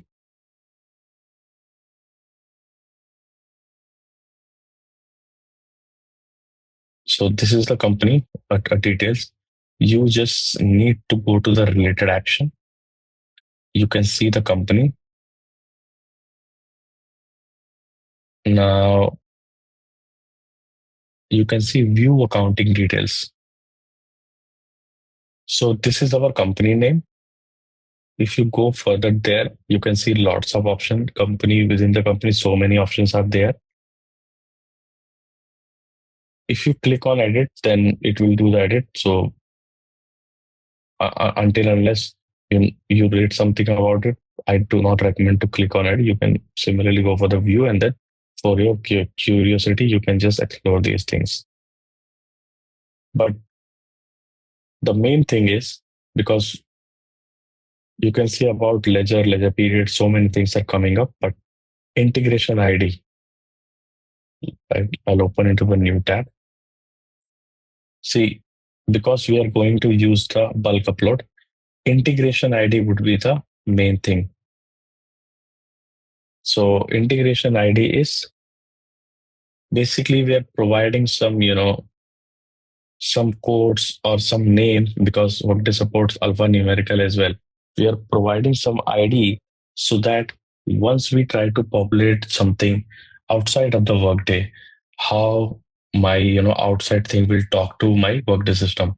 So it will talk through the integration ID. So that's all I wanted to highlight, and we will use this reference just once we go further into the same session. I'll show you what is the importance of integration ID. But you can see on the GMS USA, currency is USD. Similarly, if I'll just go and see the currency USD's IDs, so basically we have USD, functional currency of the GMS USA company, but currency integration ID is USD. Fiscal schedule standard corporate. So basically, we need to just mention that fiscal schedule should be there. Account set is corporate. Now, this is our thing, how we can create the GLs. Control rule set, I'll show you. Control basically, we are putting some control. Account posting rule set, I have already shown you, like spend category, expense item, sales item, revenue category, some other thing. Any operation transaction will be covered under this account posting rule set. Basically, we are mapping those spend category, revenue category through this so that once we mention the spend category, revenue category, then it will pick up and it will pick up from there, and whatever is mapped to those spend category, revenue category, sales item, expense item, that GL will be hit, and an accounting journal entry would be created within the workday. So these are the things that we need to make sure. Currency should be there, fiscal schedule should be there, account set should be there. So account set, see, don't go for the name, but see, USD is USD. You can give as per your name. Your If you have company like Amazon, you can just click on. You can just give the name of Amazon Inc. Apple Inc. You can give. So this is for example purpose, but within the workday you can give any name, you can give any reference ID, you can even give the code as well. Currency is USD. Fiscal schedule, if you want to give any name, then you can just go ahead and give your name of fiscal schedule, like year end December, year end March, or something like that. Account set, you can just name account set for Apple Inc. So don't go for the corporate name. This is for example purpose. Similarly, account control rule set, you can just mention like control rule set on cash or any GL. Account posting, you can posting rules for Amazon, or you can give the name. So naming convention is just for the demo purpose. But you need to make sure before doing anything like going ahead for the journals, name should be there, currency should be there, fiscal schedule should be created. So whatever you can see into the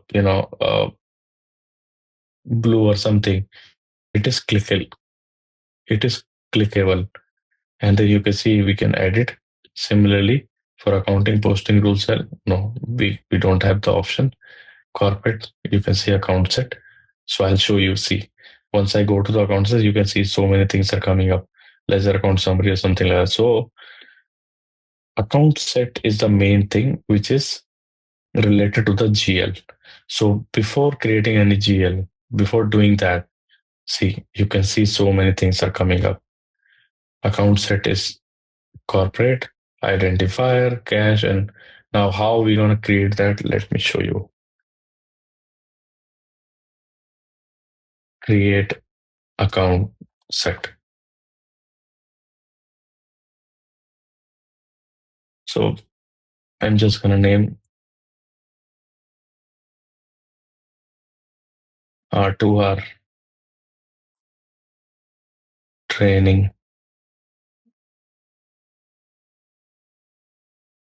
account set.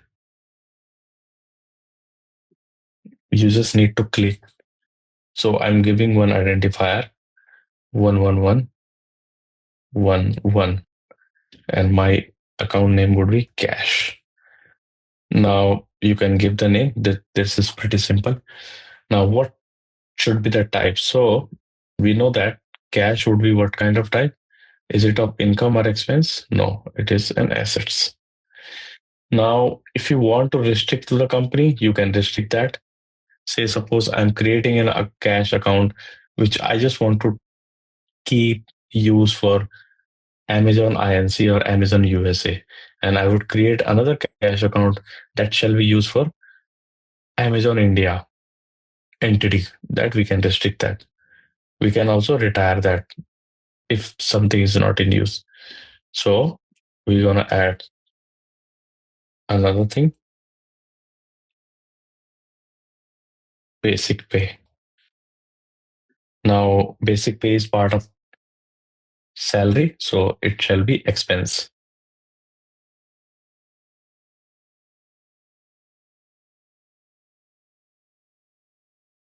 Like furniture. Furniture would be my assets.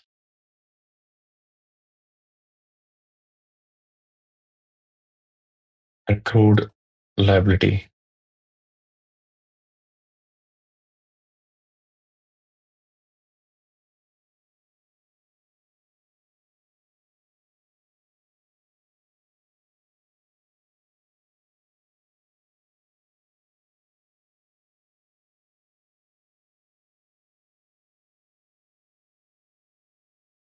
Salary payable.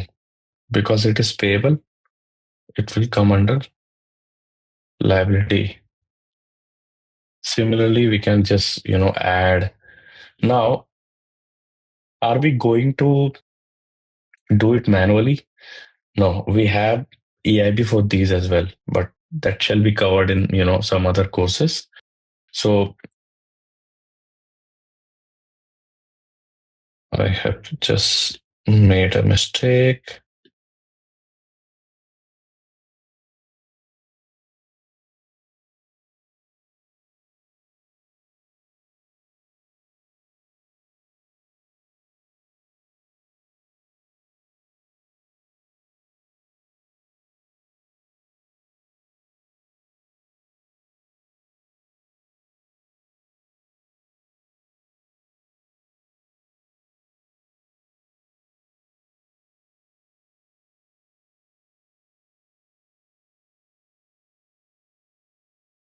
The identifier should be given.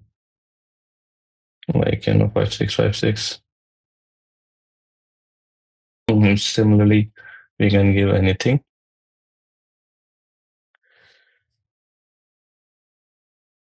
Receivable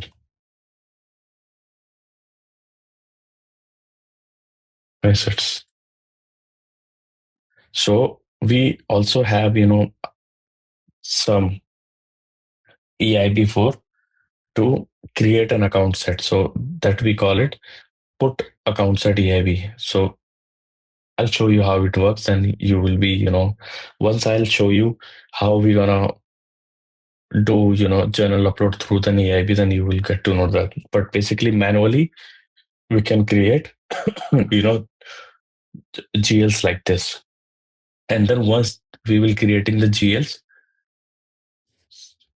see, if it is part of chart of accounts, we will create as yes, then it will be a part of chart of accounts. Otherwise, it will not. And then once we create these GLs, so basically these GLs can be created manual that I have showed you. But first we have another EIP. We just need to mention identifier account name, and then what should be the type, and then it will be bulk created all the things. Once it will be created, then we will go ahead and create the ledger account summary, and then we will do the mapping. So I'll show you how a GL summary will look like. So view ledger account summary.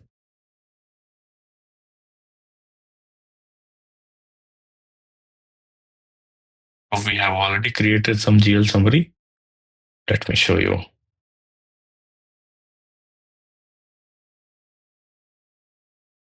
Let's just see for cost of sales. So basically, we have created one ledger account summary, and similarly, cost of sales we have for total expenses. Now, what all accounts are included, we can see that. So you will just create a ledger account summary, create ledger account summary, and you can include these accounts. I'll show you in parallel. Create ledger account summary.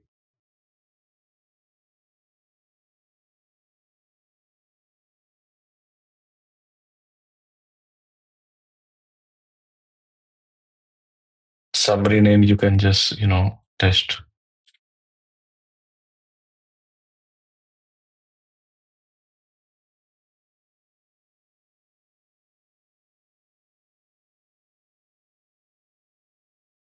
View ledger account summary.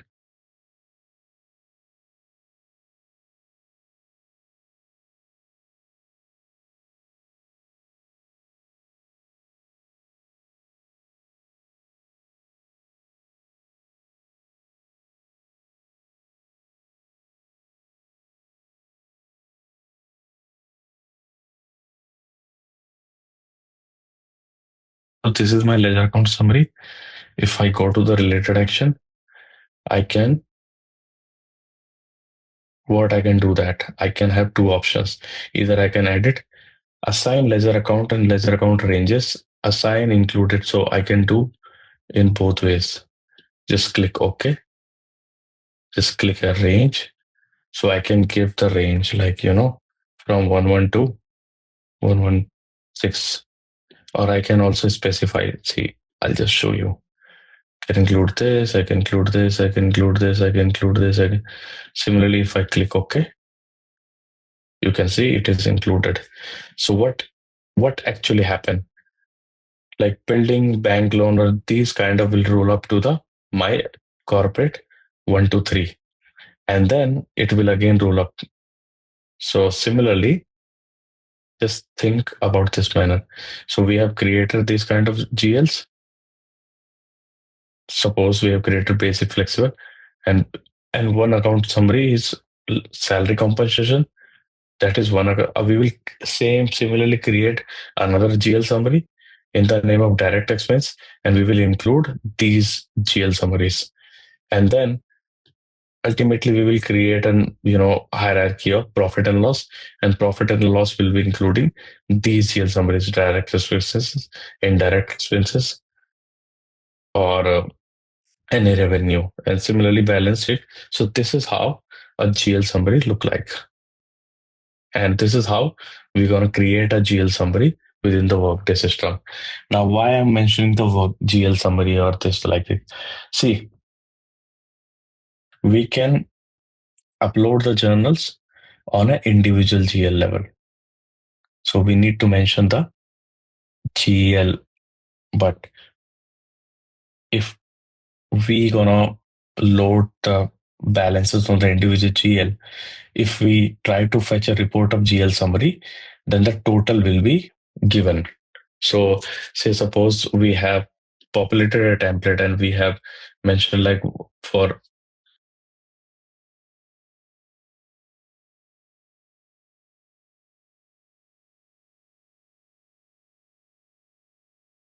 suppose we have put amount,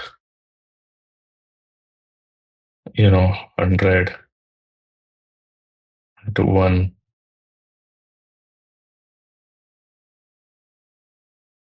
then what will happen?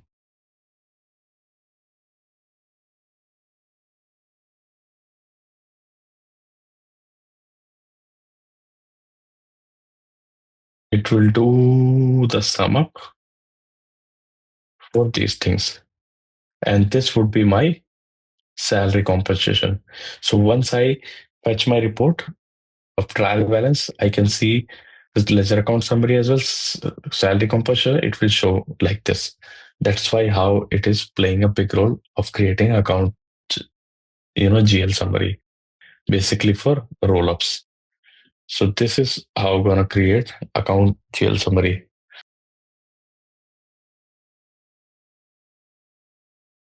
So I have shown you how we can see the accounting details. I've shown you how we gonna create individual accounts. We can do the bulk upload as well. How we gonna create a GL account summary, and how we can create, either we can do it by the range or either we can do it, manually, individually, including all those accounts. Now, basically, our the next topic is how we can see, put the control. But before putting the control, let me show you what is the meaning of business process. So business process is simply just type BP and journal event. So similarly, you can find, so this is the business process. Since this is the match tenant, otherwise you can only see the blank one. And these are we have already added. So I'll show you. So this is approval metrics you can see. Similarly, if you want to see business process for supplier invoice, just you need to type BP column, supplier invoice. See, this is the business process or approval metrics for supplier invoices. So basically, once you will have a new tenant, it will be blank, but later on time, we have implemented that. Now you can just think of how we're gonna see for customer invoice. You just need to type customer, see customer event, customer invoice. So everything will come up. See customer invoice event. So as per our demo, what is the you know focus area would be accounting journal event. Now this is for event Y. So basically we are putting a threshold. Now let me show you how we can put the threshold. Okay. But before that, how we gonna create a threshold? So for that, we need to create account control rule set. So we can create like, R2R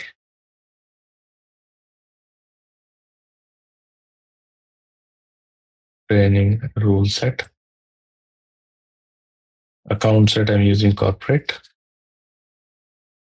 Currency is suppose USD. Journal threshold, I'm putting like, $25. And GL I can mention. So I'm gonna put cash. So whenever I'll pass a cash of more than 1500, there shall be a limit. Similarly, I can pass like furniture. Furniture, I'm gonna put 20,000.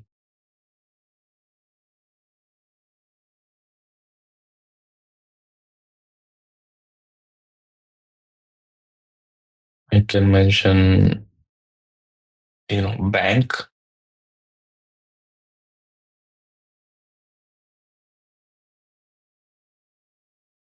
So whenever I'm gonna mention cash before this, below 1500, then it will be triggered. So I'm not going to create that because it is so many. So you just need to click okay, then it will be created. But I'll show you. We have already created, so edit account control rule set. You can just click and create your account rule set for your practice. I'll show you already existed one. See, we have put a threshold for 1000. Let me just try to add cash and I'm gonna put 1200.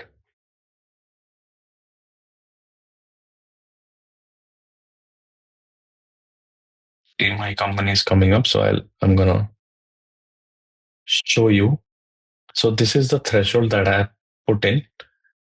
So what is the threshold? Approval threshold is 1200. Now, before that, I can click on OK. Now it will be applicable. I need to put a condition that if so, the condition would be similar to the custom validation. Like, we were creating a custom validation, so it will be similar like that. So see, so basically business process is working on the sequential. A is initiation, A, B. So you can just give a name A, B, C, D, but they have given A, B, A, B, C. So many conditions we can put. I'll just show you one condition for control account rule set. You're gonna go there and edit definition, click OK. So since this is the mature tenant, you can just ignore some messages. Just I'll show you how we can create a condition E for account control rule set. And type would be approval. And who will do the approval? Let's just put controller. So because controller has came up, if controller will not came here, you're trying to type, then how we can configure that, I'll show you. Let's just try to give them the due date of 2 days. Click OK. Now, if suppose controller will not come there, how you going to do that? You just need to click on view business process policy, and then you're going to click edit, and then let me show you how it looks like. So we can see we can edit business process policy. Who can create the journal? Accountant. See, these are the security group. Who can review the journal? These are things. Who can do the entire business section? Who can just see the completed only view? Who can approve? So under the approval, you can see controller should be there. That's why it was coming up. Otherwise, you just need to do the edit and make it available there. So if something is not coming up onto the business process, you just need to go to the related action of the business process and then you will do the editing. Okay. Just click OK. Now I can see my step is coming up, E controller, but no condition is there. Okay. So I'm going to put a condition. So how are we going to do that? Create a condition rule. It's better. Maintain a step condition. Click OK. We just need to, you can see If all the conditions are true, then this will be entered. So rules. Let's just create a rule, create a condition rule. Click OK. Now description you can give like if journal amount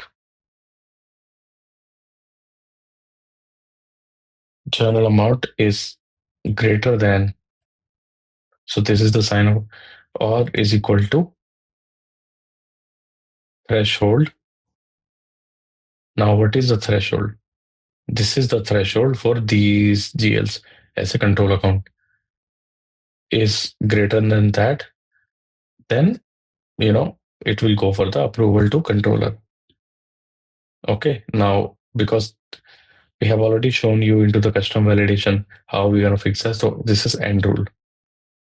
Now come to the source external field. You just need to type journal has. So journal lines exceeding control threshold. See, so many options are coming up. You just need to pick the first one because this explains journal lines exceeding control threshold. Now into the relational operation, just need to equal to value specified. Just click yes. Value specified, where value is specified here. Once you just gonna click OK, see the rule is created. Once you click OK, you can see this is coming up.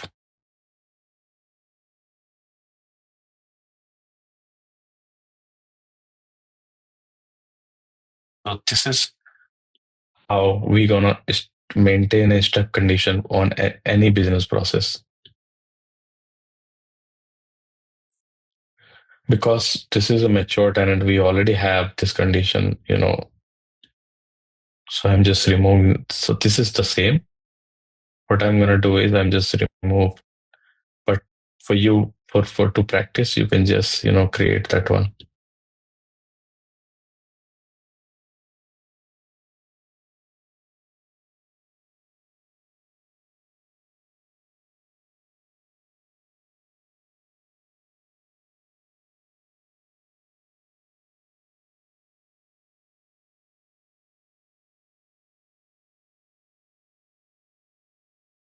Now let me show you how it actually impacts. So we have mentioned a 100. So first of all, we need to enter as an accountant. I'm just gonna create journal. We will ledger means company GMS USA. See why it is not coming up, because this person Heather is not an accountant of GMS USA. Now, how are we gonna see that who is the accountant of GMS USA? You just need to find GMS USA, a company. Scroll down, go to the roles, see who is the accountant.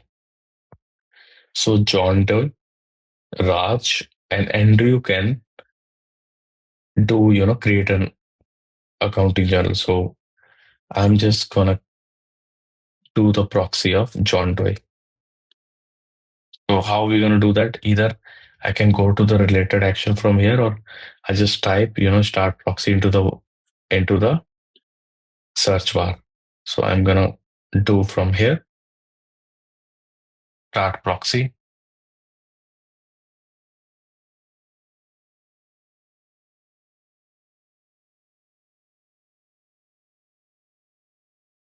Now create journal.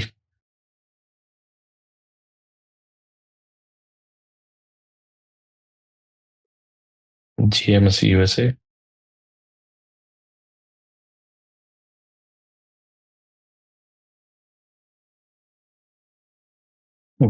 Giving any date. Now journal source would be manual. See, we have so many options. I just want to show you the control account. So just click OK. Ledger account, I'm going to use my cash 1000. So I'm going to exceed that.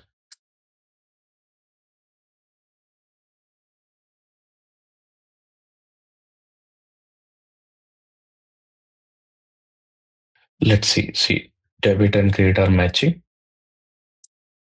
Let's see what all things are mandatory. Okay, system will pop up. Let's just click submit.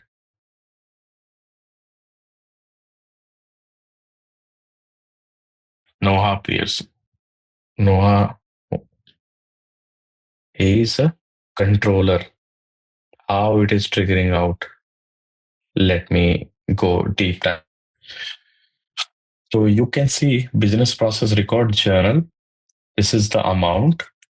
Up next, Noah PSC approval by controller. So we have already put a condition that above a threshold, that is, if you are using the cash above 1200, it will go for the approval to the controller.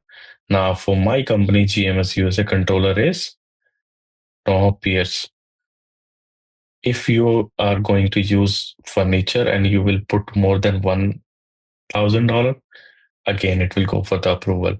Below that, it system will simply allow you to go ahead. If you want to use any GL, either debit or credit side, of course, because this is revenue, it will come to the credit side. More than $20,000, $24,000, it will go for the approval. Similarly for cost of sales and travel, something like that. Now you have seen that. Scroll down. Event is process. So this is business process event. This will go give you a detail. Cash we have used, more than a threshold. Nothing is there. See, cash. Ledger account approval threshold. Cash account threshold is 1200. That's why. And what you have debited? 16,000. That's why. So that is how a control account rule set will come into the picture. Now, if you want to process ahead, what we're gonna do is we just need to do the proxy until unless it will be under the process only. And you can go to the my task.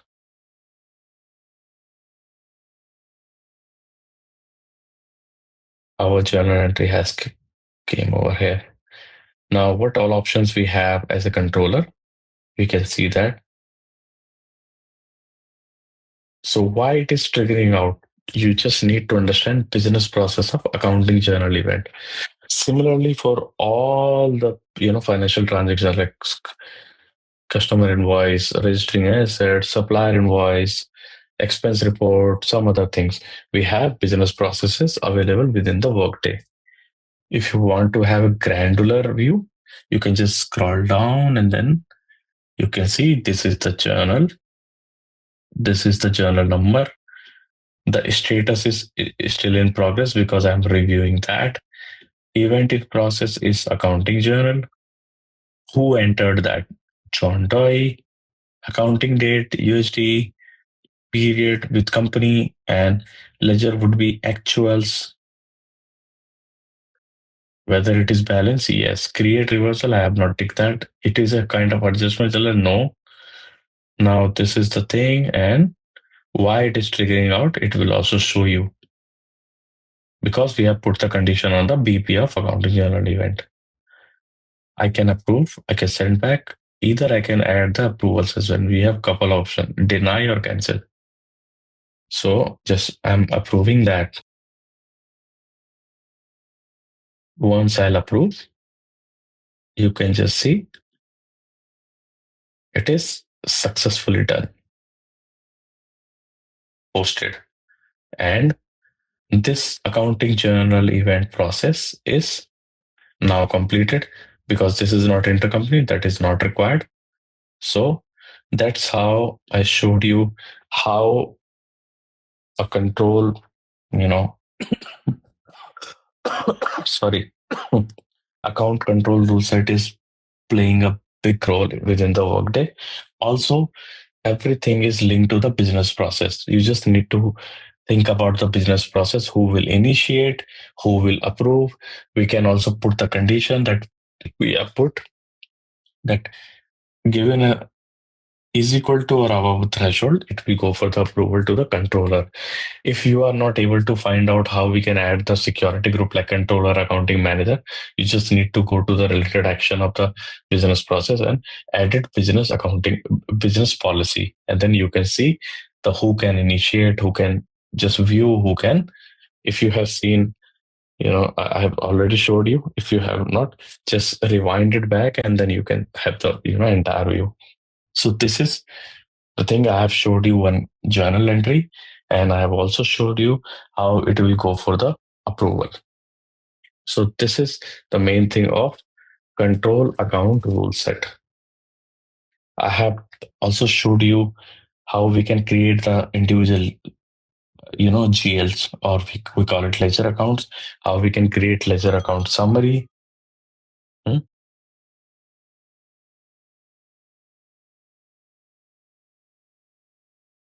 Okay, let me just start proxy.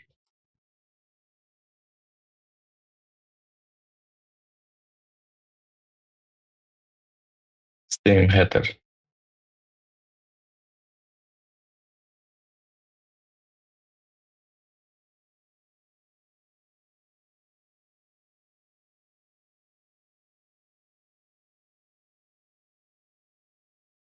So now, if you want to add a suspense account as well, you can go ahead and add the suspense account. How are we going to do that? Just either you can create an account set, but we have already created lots of. So what we're going to do is edit account set.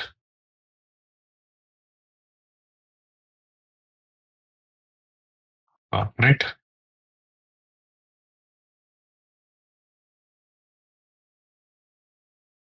Let's just, take this one example. See, I cannot see anything. I just gonna click OK. Because I'm editing, I can give the identifier like, I can give any identifier like, 1100. Account name would be suspense account.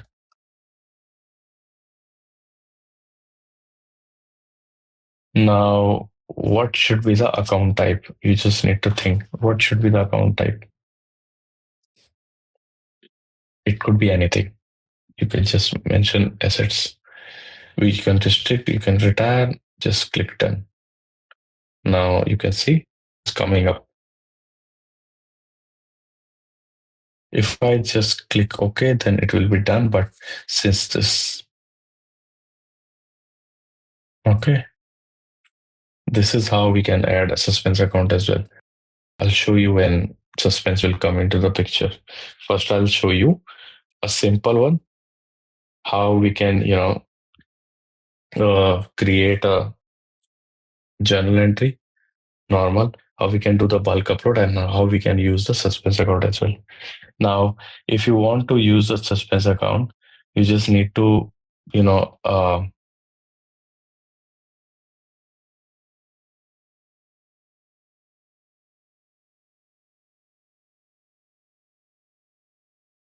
okay, I'll come to the suspense account later. Let me just, try to cover the simple things, how we can create the, import the journal. So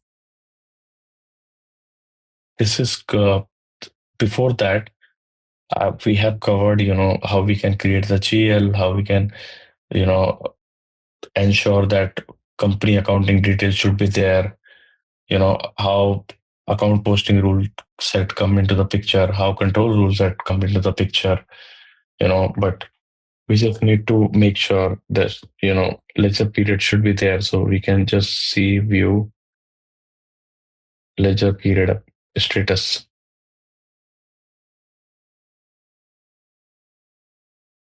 So it should be like open for, But how we gonna see that mass update ledger period? Let's just check for 2026.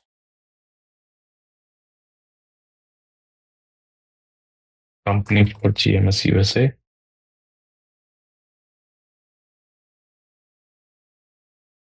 Sorted by period means as of now month. Now book code. So book code will come into the next class or maybe the next class. Just click OK. You can see the next period is open and another is closed. So that is fine. It should be open. Although it is open, but we can change this status. So all these things will be covered into the closing period chapter or module. We have covered, some topics regarding accounting journal. That was how to create GL, how to, create ledger account summaries, and how we can enable the control rule set and how it is actually triggering out and what is the importance of business process. So we have seen one business process that is related to the accounting journal. Similarly, we have multiple business processes around Workday system for all the financial transactions, like any adjustment, creating supplier invoice, creating customer invoice. Now let's proceed further and let me. Although we have already seen how to create a journal, but I'll touch upon on the fields which is appearing there. So let's just directly jump to the Workday screen and then I'll show you. So this is the Workday screen. Now I want to create a journal for GMS USA. Now, role I would be creating, the role I would be playing as an accountant. And I know that, I've already shown you how we can see the roles. So basically, the roles we can see from the company. So if you type GMS USA,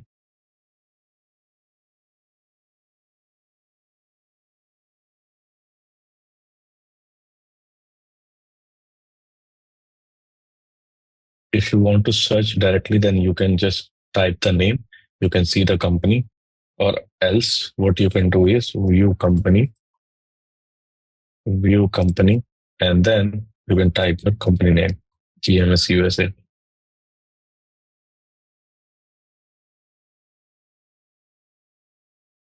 So this is GMS USA. Now I want to create a journal, so I need to log in as an accountant. I know that John Doe is a accountant. So what I'm gonna do is let's go to the search bar, start proxy.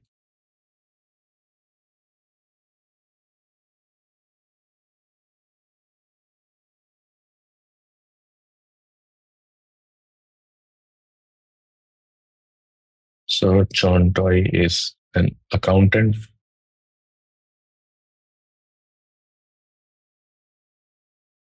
Let's try to create a journal.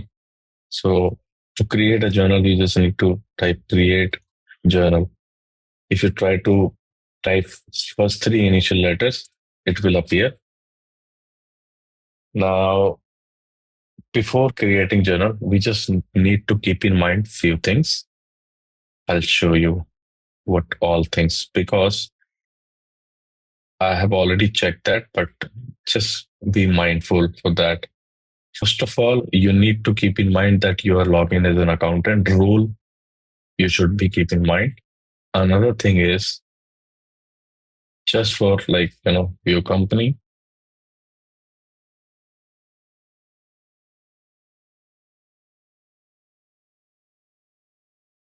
So I'm going to create for GMS USA. And I just need to make sure few things. If you go to the related action, first of all, we need to make sure that the accounting details should be there. I have already shown you in the initial times, but you just need to make sure, because you will be logged into the system for the for the maybe very first time, and then you will try to create a journal, and if the task will not appear, if something is missing out of this, then you won't be able to create any journal.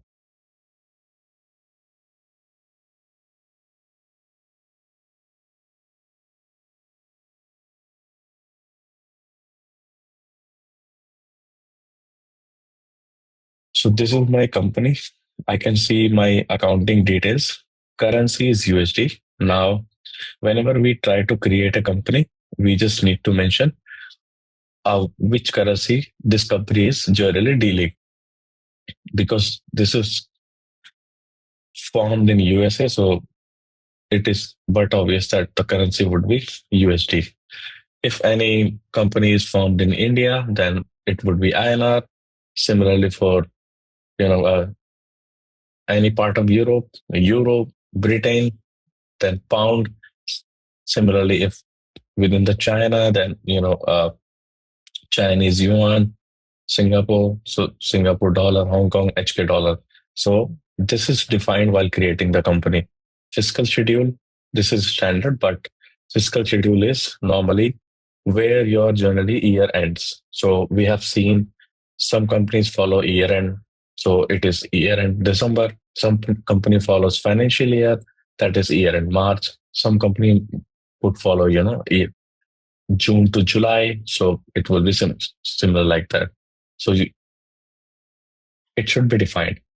Account set, because we are going to create a journal and it will be pertains to an account set. Account set means any GL. So I've already showed you before the breaks how we can create the GLs, and within the same. So we need to give the name and then the identifier name.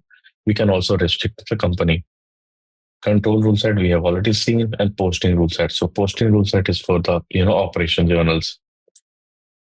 So these are the things. Now, just once I'll set up this company, you can see this option: reverse debit and credit. So if you want, the journal reversal option will be available. You just need to you know put down there reverse journal debit and credit. So which means if you just click OK, then it will reverse a debit and credit GLs. Say suppose you have passed a transaction of receivable furniture to payable. Now you want to make a reversal. So on the reversal date, the reversal will be created. Provision,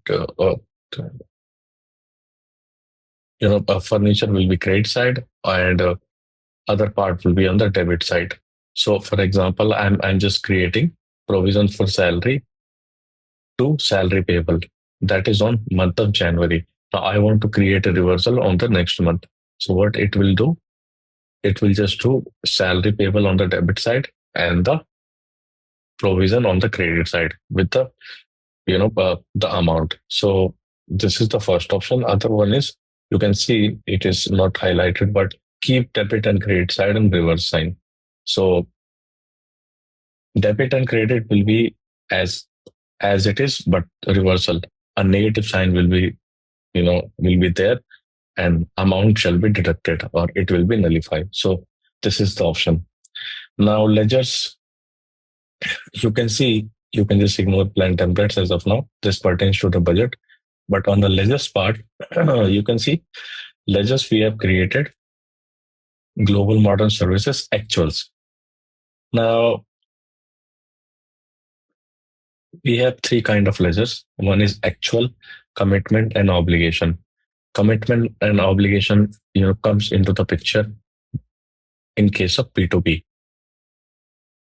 Like, when you are raising the purchase requisition, then commitment ledger will be enabled. And once the purchase requisition will be converted to the PO, then obligation. And then from PO, if you receive the goods and then, create a supplier invoice, then actuals will come into the picture. So if you want to deep dive more into this course, you can just, take the course of P2P, and then you will get to know about the commitment accounting and obligation accounting. Similarly, it comes into the picture within the budgeting module. So that's as of now. For our accounting journal for R2R, we are just using actuals. Now, these are the mandatory things that you need to keep, make sure. And another thing, you just need to see whether period is open or not. Now, period is open or not, it is very crucial for creating a journal and also creating a reversal of journal. So this is my year. Company is GMS USA. I'm just checking. Although you can just, update the period status as well. And who can do that? Generally, accounting manager or company administrator is, updating the periods. As an accountant, you can just post, but either you can see the status as well, but you cannot change the status because it is either in the hand of accounting manager or company admin. So I'm doing for the Jan month. Period is open. Now, say suppose I'm creating a journal entry for January. I want to create a reversal. Now, reversal by default, I can give the date of reversal, but if you won't select that, what it will do, it will look out for any open period in the next available month. So you could see Feb is closed, March is closed. Now, suppose, okay, so see, Feb is closed. If I just try to open this, so although I have created one journal in the month of Jan and I have clicked on create reversal on the month of Feb, but since the Feb is closed, it will look out for any available next month option, that is March in this case, then reversal would be created to March. Now, how so? This is how Workday behaves. But generally, see, once done with your journal entries and all the financial transactions within the Workday for Jan month, generally, system admins and accounting managers are opening the next period. But just as a hypothetical situation, if it is by any chance it is not open, so it will look out for next period. Then again, if anything which pertains to the app, you know, and which is posted to the March, certainly you need to create an adjustment channel so that it will be posted to the month, the reversal journal. So this is how it is. I'm just clicking cancel because the period is closed and for me the period is open. Now let's directly go straight to the how we can create the journal. Although we have already seen that, but let me explain you a few things there.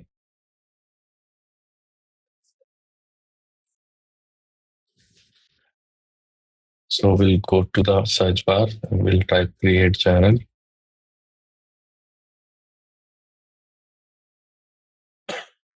Ledger is GMS USA company. Accounting date. Now journal source, I have already shown you journal source. So we kind of have so many journal sources over there. But let me show you. So if you want to create an accounting adjustment, then you can pick this one. If you're creating an accurate journal, you can put this one. Now beginning balance. So this is also a journal source. So basically we are trying to, create some beginning balance of balance sheet item. So we are going to pick this journal source. Once you go ahead with the Workday system, later on, then you would get to know. As of now, we are picking manual journal source. Display account set. So if you want to display the account set, you can see that. So account set is, as per our corporate. Now, optional balancing work tags. So work tags are, so once you click that optional balancing work tag, what does it? So if you just click on optional balancing work tag, so there is no item because I have not enabled that. How you can enable? You just need to search for maintain work type balancing configuration task, and then you can do that. Now, what does it mean? So basically, if you know, any journal lines are not balancing, you can just try to create a balancing there. So if I pick, region as a balancing work tag or location, so what it will do, it will show as balancing region or balancing location. So generally these kind of options we are using in case of fund accounting or accounting related to the non-profit organization. So as of now I'm just leaving, but if you want to read more, then you can go ahead and read more about this field. Currency rate types, what is now, if I just click on enable multi-currency, you can see it is enabled. So basically, I'm just explaining you on the header level. You can also see, fill out the header information. So this is, we call it header level. Once we click on continue, the line level details will appear. I have enabled the multi-currency. Now what it is saying, it is a current rate. So basically, we are loading the, conversion rate. Why we need that? Basically, we are dealing in USA, but our supplier or our, any other party for which we are going to create a journal is pertains to some other region as well. Say, suppose I am procuring an assets from India. Now, if I do that, which means the Indian supplier, you know, either he will go for, a invoice in INR or USD. Say, suppose it is going for INR. So because I'm recording within my system, so I need to record it in USD. Now, one one person from the data team load, they will going to load all the currency exchange rates. Now they can do it for the average, budget, current, historical equity, quarterly average. So these are the things that we are loading while creating the maintain currency rate types. So as of now, we are using the current rate.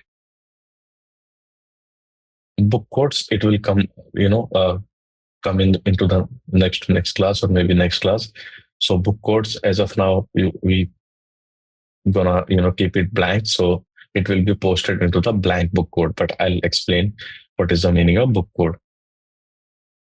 Memo, memo. It's kind of narration.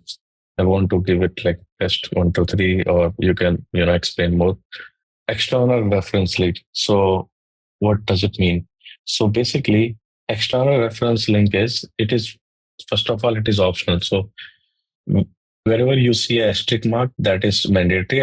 Other things are optional. But if you want to use, so external reference link is, if you try to type external reference link, what it will do, it will just it will take the reference ID from the original journal source that we have imported from the, where exactly we have imported, because there might be a chance a journal entries are created in other systems and then we are importing from there. So how we gonna import from there? We just need a reference ID. Then we are going to put the reference ID here of the external environment, and then it will talk to my system. So basically, these kind of roles are come into the picture when we do the integrations. And the main part is, if we trying to create a reference ID here from the external source, it will be easy to fit into my Workday system. And also the auditors will check, okay, this is this journal is imported from the external link, and this is the link, and then they can do their audits as well. So basically it is for tracking purpose. If you want to record quantity, you can just click yes. Enable multi-currency, we have already seen that. Include text line. If you just click include text line, then what it will do, it will just try to post your withholding taxes and other taxes. So I'm just keeping as now. Disable optional balancing work type. What does it mean? So if we just, disable that, you can see the alert. Once we disable that,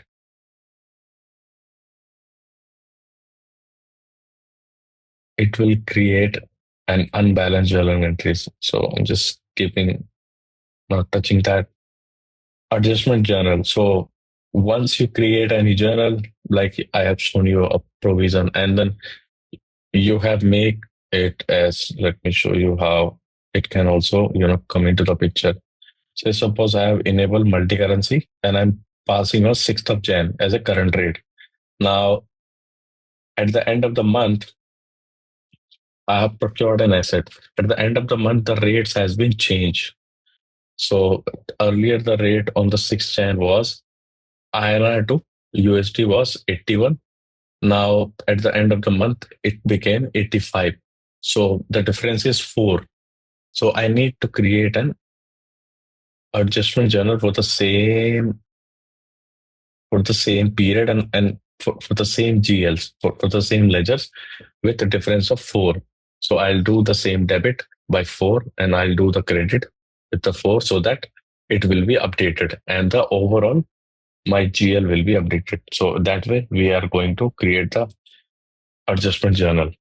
But once we create total adjustment journal, so what I'm going to pick as a journal source is accounting adjustment. So that we need to keep in mind. Again, create reversal.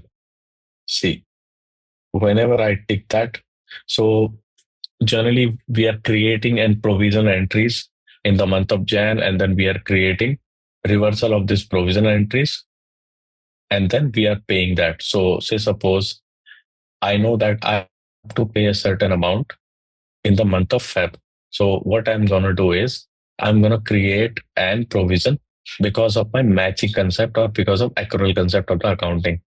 Now I know that I have created that. Now maybe by the end of this month or maybe into the next month, I'm gonna pay that. So what I'm doing is, as of now, I just record the provisional entry so that my profit and loss will depict the correct picture because this expenses pertains to the month of Jan. Whenever I'm gonna pay that, I just need to create a reversal because I have already paid that, so I don't need any provisional entry. So in that case, I just need to pick a reversal date. Either I can, but only thing is if you want to create a reversal date, which is, before your accounting date, then system will throw an error. Why? You cannot create any reversal date which is before or equal to the accounting date. So say suppose I'm creating a reversal, accounting for today. Either if later in the day I'm going to pay that, so I can create the reversal and then I'll pay the entire amount actually. Okay. Now generally what we are picking is by default in the next month. Whenever the next month will come, and I've already told you that I'm picking the next month, but by any chance it is not open, what it will do, it will look for the another open period that is for March. Then we have to create, adjustment. Total control accounts, it will already appear. I'm just clicking continue. Now, if you want to read more about this field, so uh, we will give you a sheet where you can read more about the each fields. Now this is line level. We can see two tabs, journal entry lines, and another is attachment. So attachment, now if you want to attach something, then you can go ahead and do that. It would be PDF, anything, Excel, anything, or any template or any sort of thing. Then we can attach that.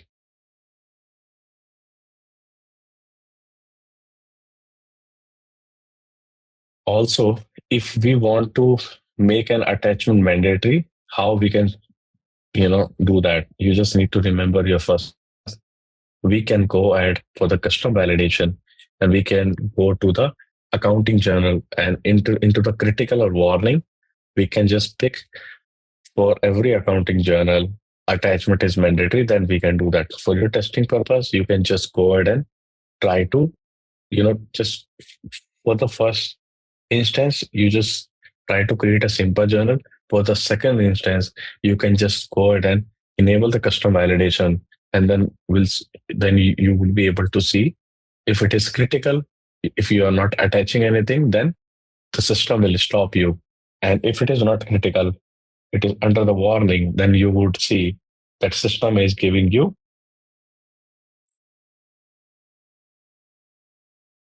an alert that we need to correct this thing.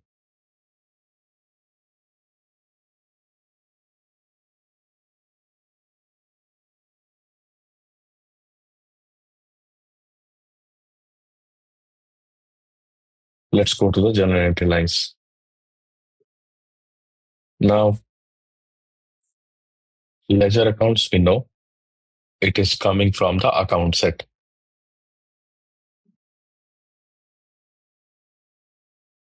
So let's just try to pick anything.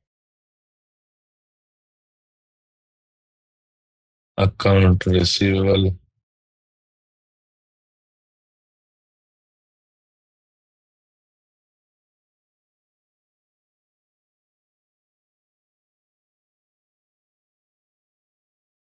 Revenue. I'm going to put something on debit side.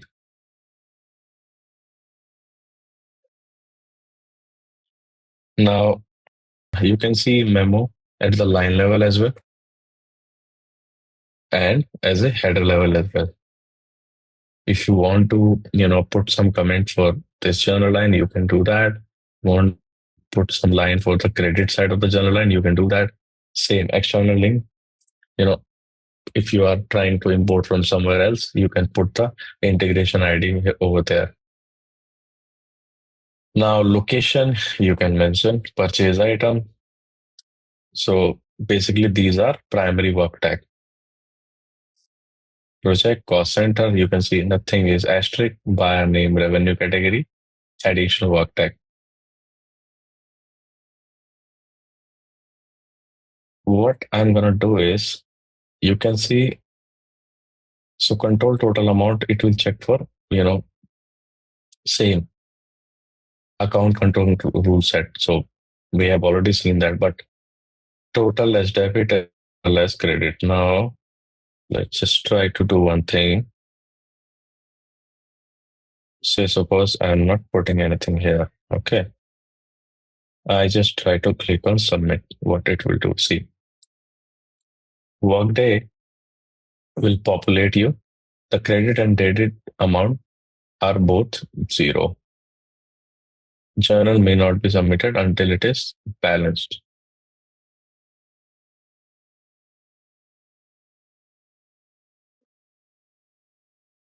If I click on submit, if anything is mandatory, then system will appear. Otherwise, it will allow us. You can see one alert.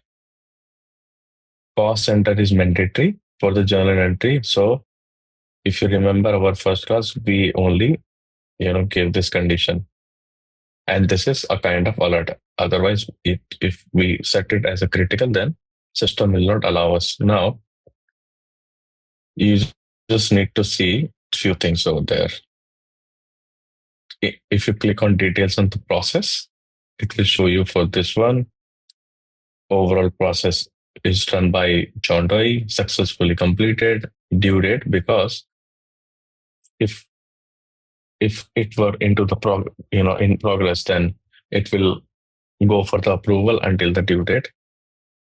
If you go to the details, you can see the journal. If you magnifying glass, whenever you see a magnifying glass, you can go drill down there. Otherwise, you can see some options related to the workday. Of course, as per your security, as per your rules, these options will appear. But because you are an accountant, you can add or change the attachment. You can, if you want to want to create a similar kind of journal, you can copy and then make a change and then create the journal. You can even, unpost that if you find, something is fishy, and you will go to immediately and you can do that unpost. Audit, you can see the view audit trail, who all has created that. Business process, you can see what is the security for this business and what is the business process journal event. You can also add this to your favorite. Integration ID, you can see that, you can edit, you can maintain as well. Journal entries, you can correct the retained earning reporting. So this is some advanced topic which is related to the reporting, but you can also see that. We can see journal number is there, status is posted. If it is under the progress, it should be in progress. Now we have already seen journal sequence number is manual 2026 Jan and 002. So we only created that. Now you can see it is appearing like that.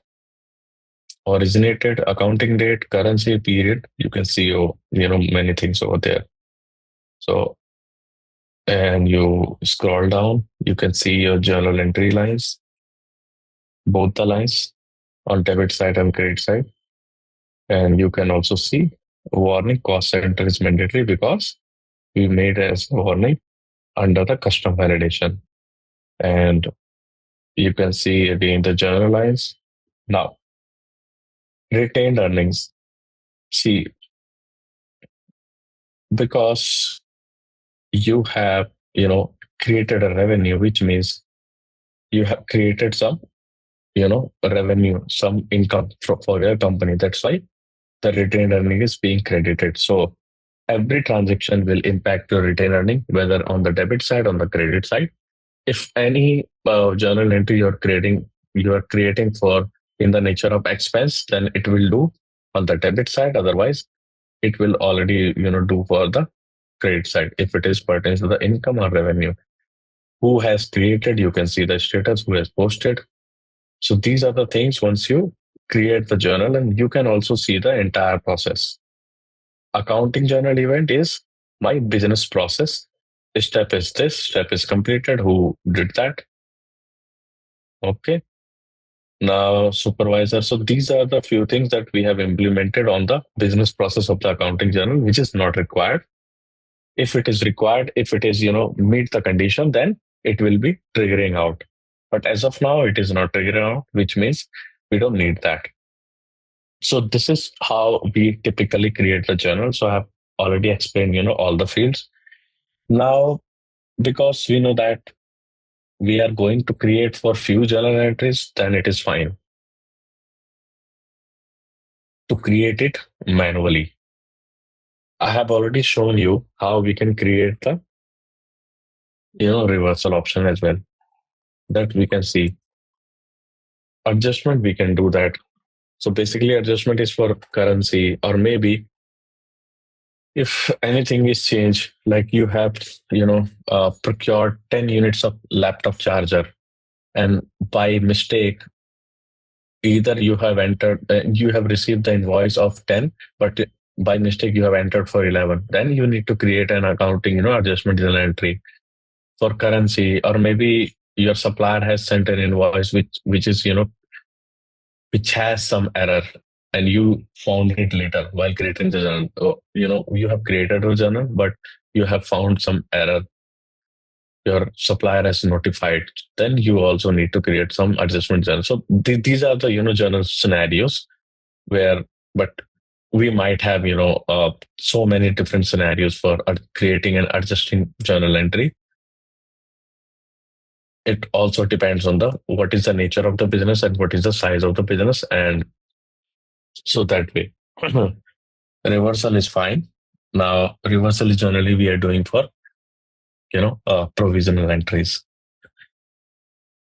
Now the next thing is how we can do or create a journal in a bulk upload or through the EIB. That is most important topic for today's, and then we'll see how we can see the suspense account and some recurring journal as well. Like I'm paying the rent, so I'll create the template, and then how we can go ahead. So let me show you the recurring journal. Then quickly I'll show you how we can do the EIB things. So like create journal, you can also create a recurring journal. So for that, we need to create a template and then we need to go ahead with that ledger. So again, primary ledger would be my GMS. If you want to create, enable multi-currency, you can do that. You can also record the quantity and just giving the template name. Rec-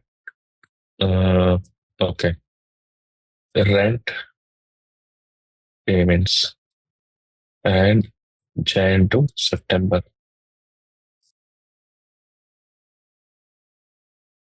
Now template would be into the available. So we have few status, whether it is created, available. If you just create it, then you need to go ahead and make it available or in progress or not available. Just go for the available.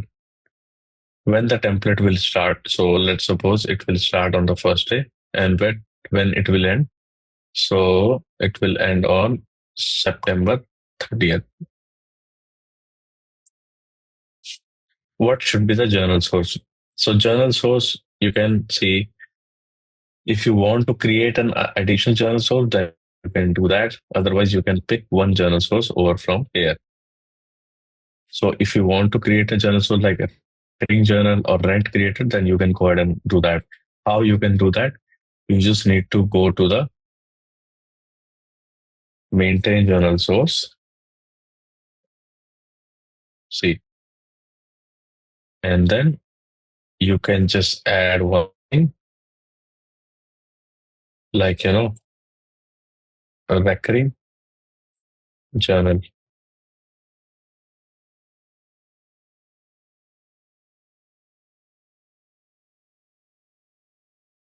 If you just click OK,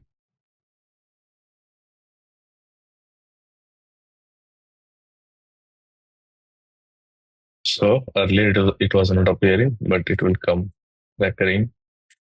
Now, why it is not coming up? Just need to click cancel. Once we, again redo the same task, then it will appear. Create recurring journal. Ledger would GMS USA.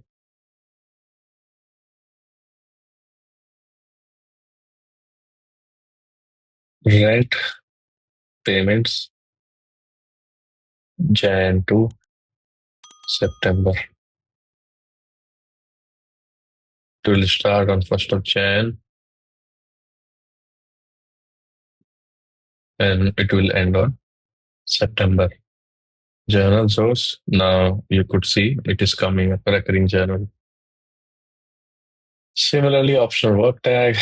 So I want to, and I'm just keeping these things aside.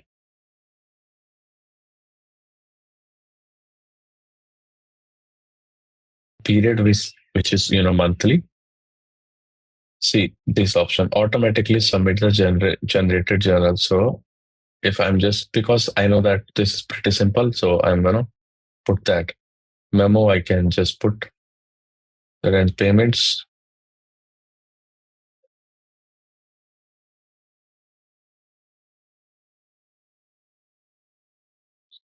If you want to create a reversal to the next month, because you can do that.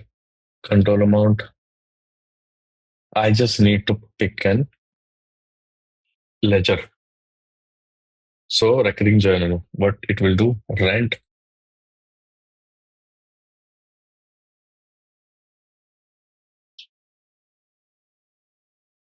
and then cash. So the rent is my expense, cash is my, you know, outgoing.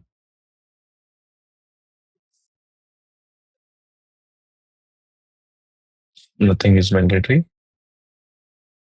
See total debit and credit. Split. Okay. Okay. One error is okay. So custom validation is there. View exception.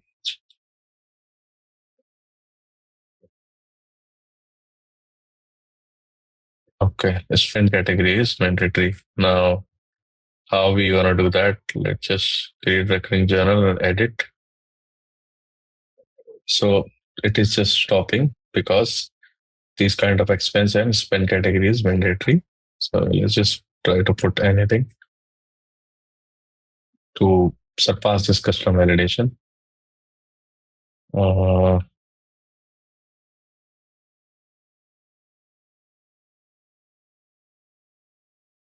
I'm just putting anything just to surpass this. I'm just, not making a rational decision that, it should be related to the journal or something, but let's just click OK. Now you can see it is the available status. Whenever time will come, this entry would be created. So that's how it will go for recurring journal. It's pretty simple.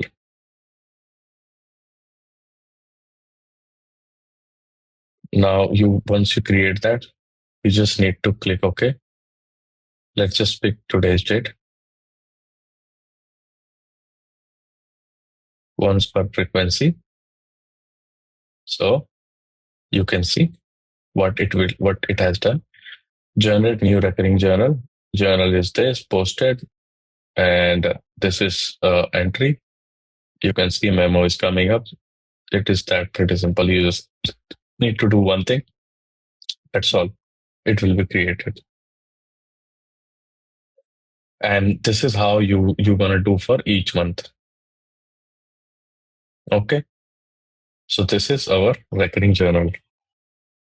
So recurring journal generally used for similar kind of expenses every each month, like rent or any AMS or anything, any internet bill, any charges, mobile charges, or etc. And it could be anything. Now let's directly jump to the how we can do the EIB. EIB is Enterprise Interface Builder. So how we gonna do that? How we gonna create the template? How we gonna fill that? How things are moving? Because I'm an accountant, I can do that. So first of all, EIB is an integration tool which we create a template within the workday, and then we fill out certain information that we need to keep in mind. The main thing is a reference ID of everything. I'll show you how we can see the reference ID of every business object. So for one example, so basically Workday is an object-based ERP system. Now, a company, location, any person is an acting as an object within the ERP system. So we would require a reference ID of every business object. So, like, my company is a business object, even my period is a business object. Jan, Feb, month, it is all up different business object. Even my GLs are business object. So I would need an reference ID of each business object that I need to put into the template. And then once I complete the template with the required information that is required for journal entries, then it will be done. I'll show you. Now, first of all, let me show you how we can create the template within the Workday system. So how we're going to do that is, first of all, you need to keep in mind the security because I have already logged in as accountant of GMS USA. That's why I can go ahead and do that.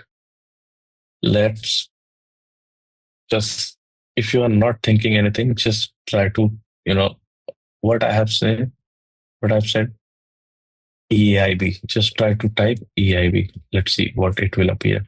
See what all things are coming up. Create EIB, sorry, EIB dashboard, create, edit. So many things are. So we are going to create EIB. You just now, what we are going to do, we are trying to import some journals. Now, for the first instance, I'll show you how we can import for Word journal entry, and then we can do the bulk upload like 10,000, 11,000. So at your level, I'll show you the one. Then for your practice, in the similar manner, you're going to put like two or three or four as per your.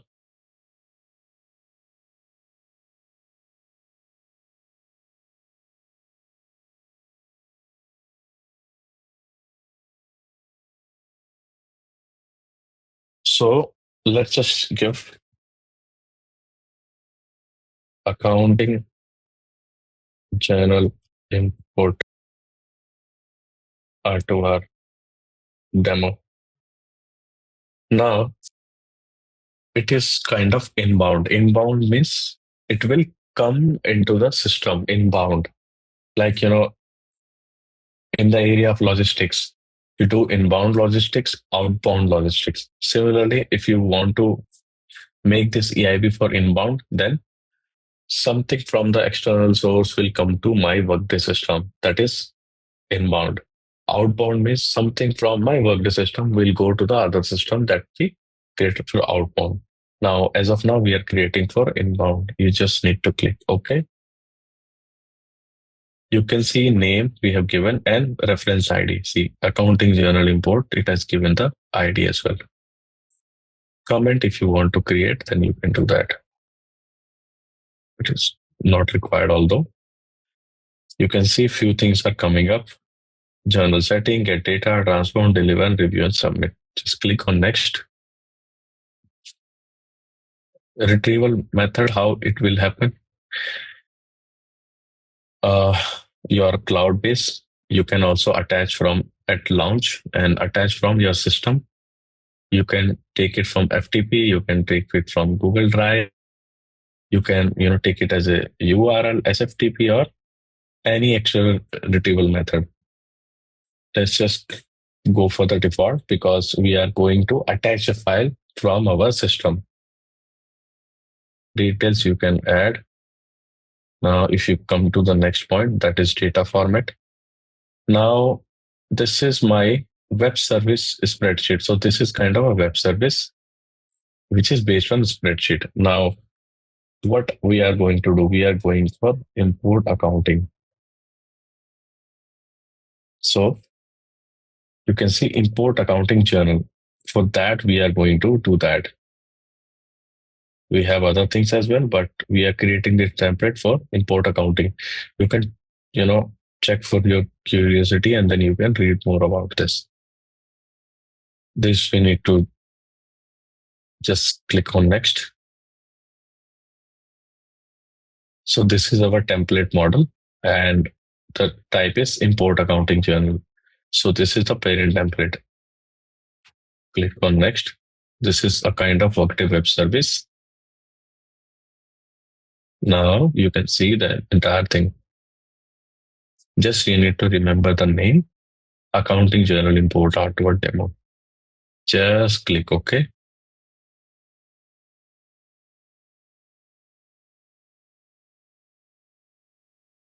You can see, it has been created. Accounting journal comment is test. This is attach a file. So basically all the details are coming up now. Web service version. So this is latest we are using 41.5. So I'll show you in a while why it is important. So generally we need to use it latest one, the version 41.5. If we use 16 or something, so it will not support it because system is changing day by day. Means it is getting updated. So web service is also getting updated so that it can fetch maximum things within the Workday system. Now, this is our integration EIV. If you go to the related action, you will see some other options are coming up. Integration system, these are other things. Audit, you can see business process. If related to the accounting journal, you can also edit this enterprise interface, that is EIV. You can edit that. You can add to the favorite. You can directly go to so first of all, we need to create the EIB. Then the next step would be launch. So either we can go to the search bar and do the launch integration system, and then we need to put the name. Otherwise, we can directly go to the launch there. But we cannot do that because we need to create a template and then populate some fields. Integration ID. Let's just go to the template model and we can generate the spreadsheet. So spreadsheet, we have some format XML or XLS. So because I know that you guys are familiar with the Excel, so I'm gonna create that format. But we have to support it. You can see something is processing into the background. That is, we are generating this spreadsheet template.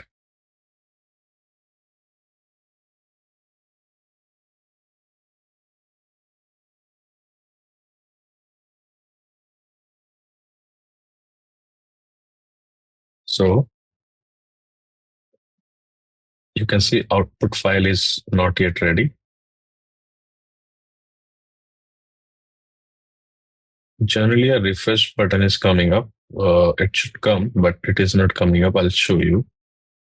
It should come up a refresh button, but let's see. Let's just wait for some time.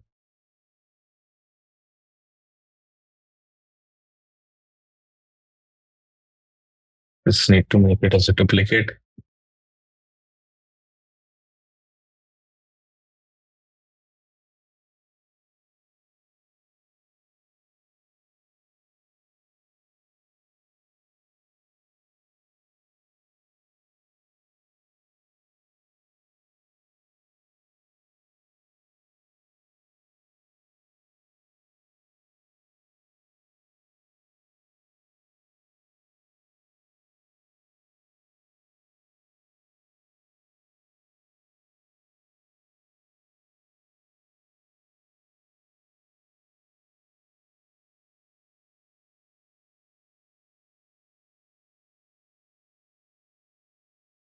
Refresh button should be there, but it's not coming up. So I'll show you. So template model, let's just create. So it will come into the same manner. My refresh button is not coming up.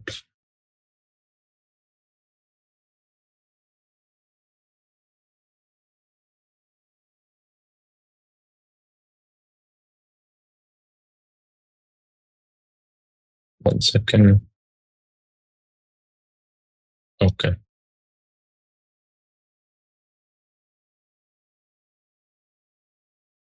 Let's go again.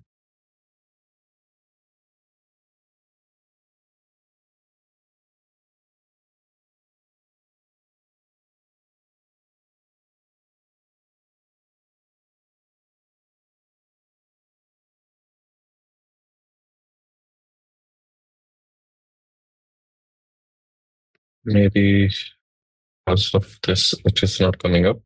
But let me show you.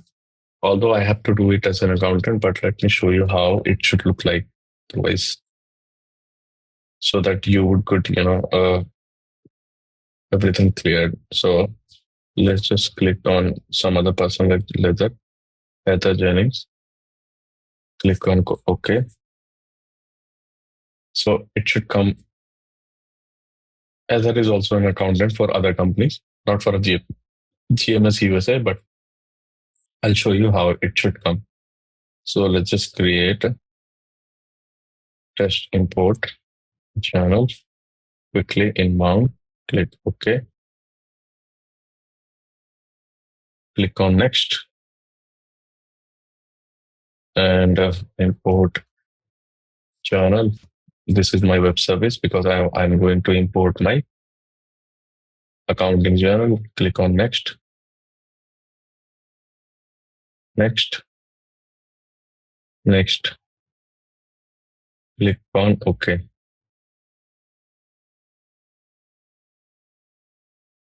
Now, if you go to the related action, you can see so many things, but this is template model and we need to create the spreadsheet. You just click OK, click on submit. See, it will appear like that. Maybe, it was not appearing. You just click on refresh and in the background, it is processing. You can see one output file and you can see it over there as well. You just need to click on download and just let me open that.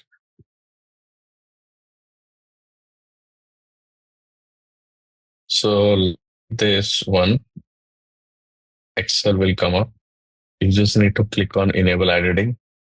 Now I'll explain you, what is this field and how we can, minimize this and what all things are mandatory over there. So we have two tabs. One is import accounting journal and journal entry line. So into the import accounting journal, we are going to put some broader things, and then into this entry replacement, we are going to put some few things over there. Now, if you could see, there are so many things are coming up, but not everything is mandatory. Just to create a simple journal, I'll explain you. And similarly for this one as well, not everything is mandatory.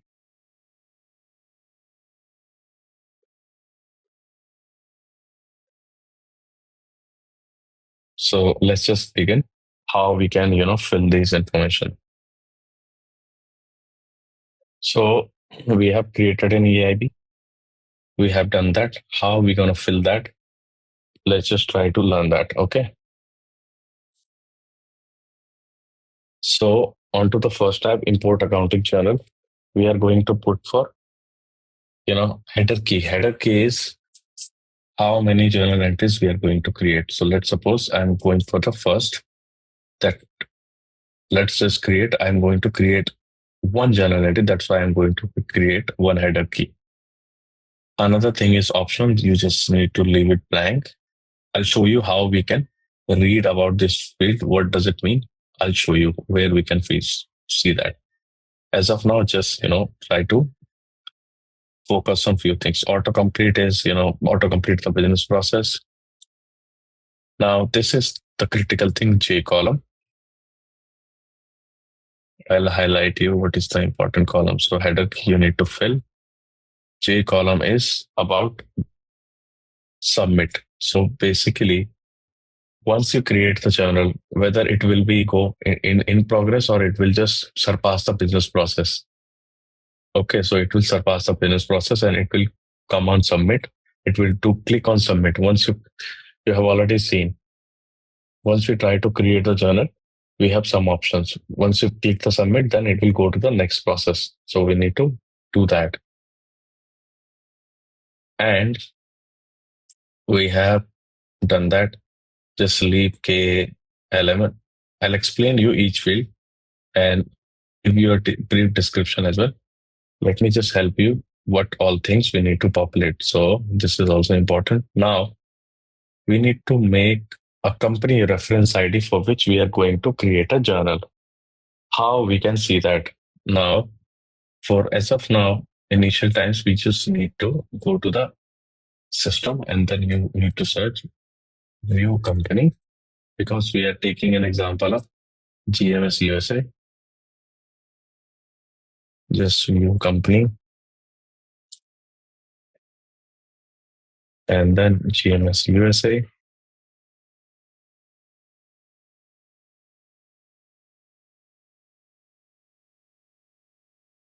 Either we can go to this is a business object, a company. We can go to the company and we can see so many things. But you scroll down, you can see integration ID, view integration ID. So this is the integration ID, or reference ID of this company. You just need to click copy and try to paste over here. So this way it is required. Now USD in capital letters. You just need to type that. Now the thing is ledger type. So we know that we have few ledger types. One is actuals, commitment, and obligation. So we have already seen we are always using the ledger types is actual. Now we don't need to type actuals, but we need to type the reference ID of actual ledger types. How are we gonna see that?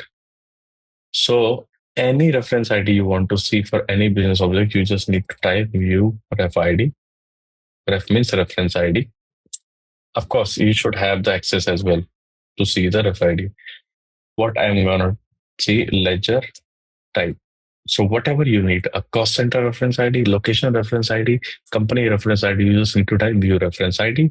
You just need to type business object. So I'm going to put as ledger type. Now I can see that we have two things as a ledger type, actuals and manuals. But as of now, we are using the actuals, and the reference ID of actuals is actuals in capital letters. I'm going to copy that.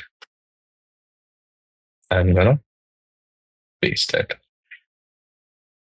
Now that way only this will talk to my system. Okay. Book code I'm keeping as blank. Once you have the session, you will get to know. Accounting date, see the format. Similarly, we are going to use the same format. 0106. We have put the accounting date in the same manner. Now, journal source. How you can see the journal source reference ID? You just again similarly go to the reference ID. You can either type the reference ID or you can see view reference ID. Something is coming up. If you click this option, change selection. So it will go to the previous step. Now, what I need to look at is journal source. See, journal source is coming up and you can see the reference ID. So as of now, let's just use something because we are using the spreadsheet. So something related to that. We have so many journal sources over there. Spreadsheet.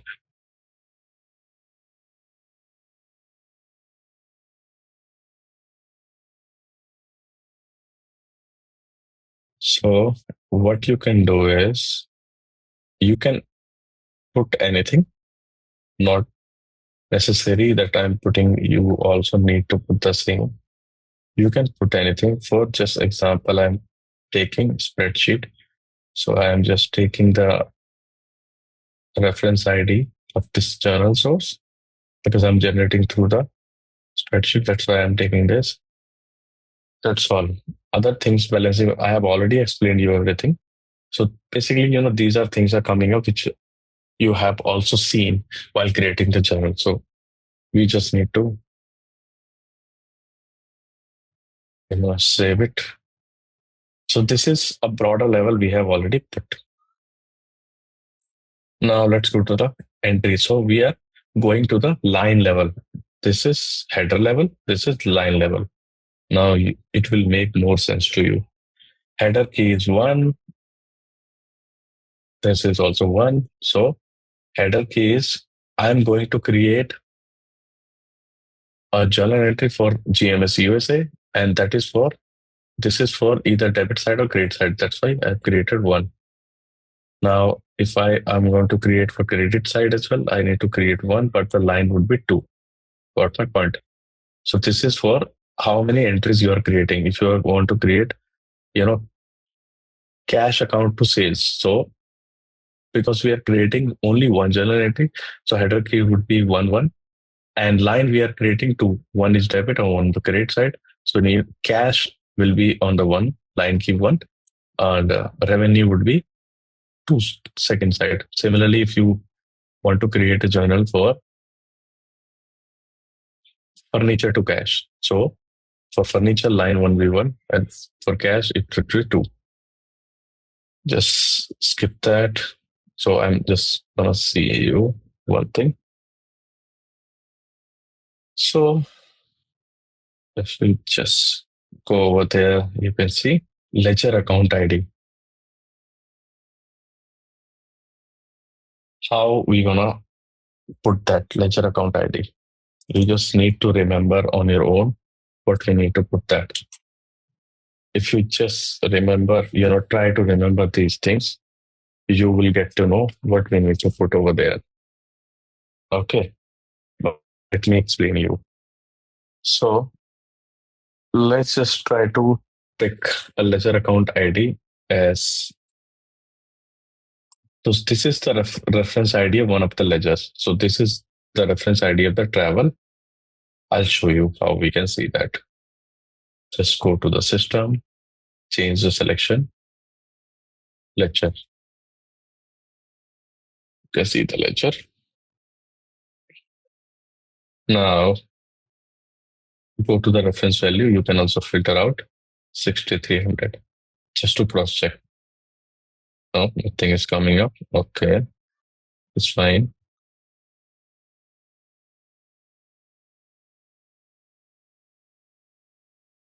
Okay, this is for actual ledgers. Let's just type ledger ID.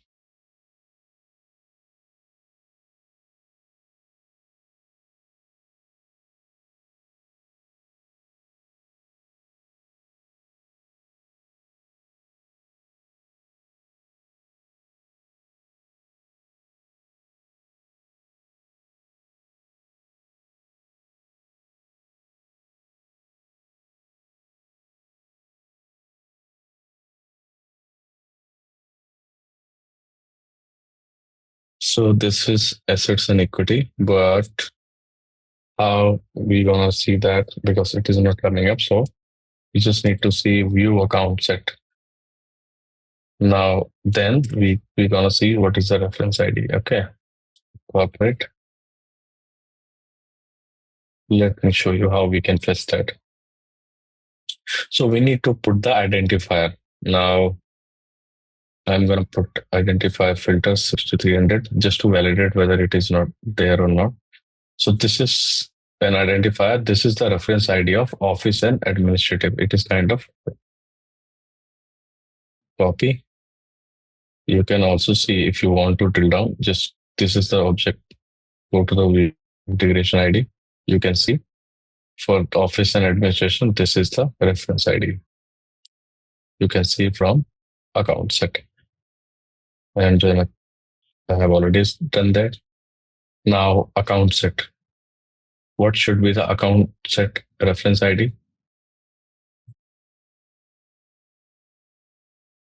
This is my account set name. Now you can see into the blue. You just click. This is the account set. I need to fetch the reference ID of the account set, not the name. So because Workday supports a name and code as well, so that's why the account set is corporate. I'm just click on paste. This is how it is. Now we can just leave it on the column J and on the column K. Let me just highlight what all the mandatory fields and which side and on credit side. So debit, I'm gonna put like 129.50. Similarly, I'm gonna put like on the credit side, what should be like 2,000. This is a kind of liability. And account set would be the same, but on the credit side, I need to put. Otherwise, system will throw the error. That way, we are going to finish these things. Other things we don't need to mention as of now. I am just gonna save it. Other things will also come into the picture like Workday. So I'll show you how we can do that. As of now, what we have already saved this thing.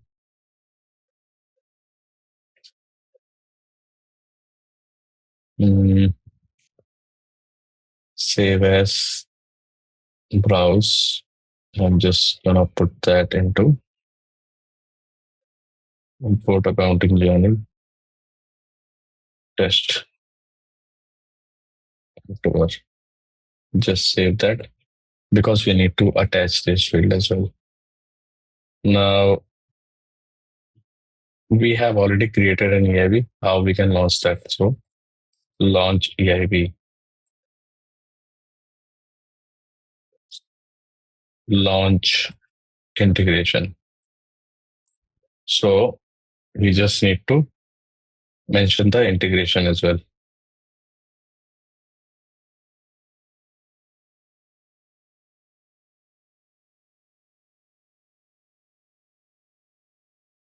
integration, you just need to, remember the name we had given. So import accounting, we can use this name. Just click OK. If you want to mention the organization like your GMS USA, you can do that. Otherwise, it will fetch from your sheet. You can see if you come to the next screen, this is scheduling and integration. Now we have kept this attachment. Now this is integration specify value. So we are going to specify the value from the last one day. You can see that, but let's create an integration attachment. You can also put the comment if you want to. Let's just see. We have already saved this into the desktop. Open. You can just try if you want to put some comment like, demo, uh, import, journal, art training. Click OK.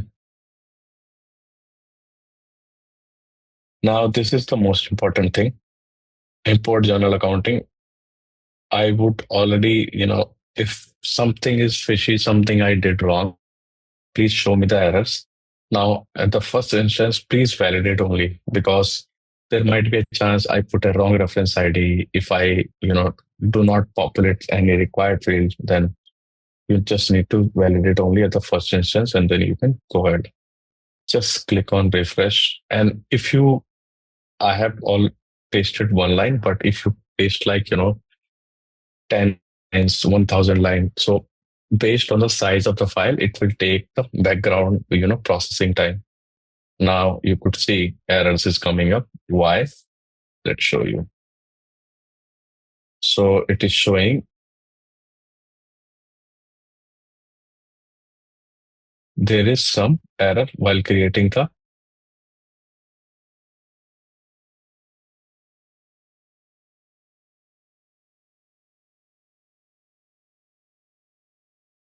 template. Oh, okay. So this is completed, but with the error, that's why it is not importing. Now, how we gonna fix that?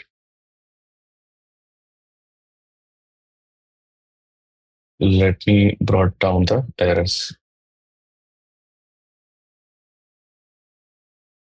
See, a processing fault occurring while generating the spreadsheet. So we have, and the worksheet general line replacement, that is the second thing, but should have 47 column. Choose a template, generate default, and create a new spreadsheet template and repopulate the input data. So we have more columns. That's why we need to, avoid that.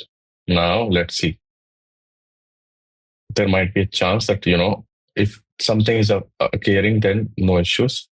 What you can do is you can just go to the integration system. You can see already created for import accounting journal.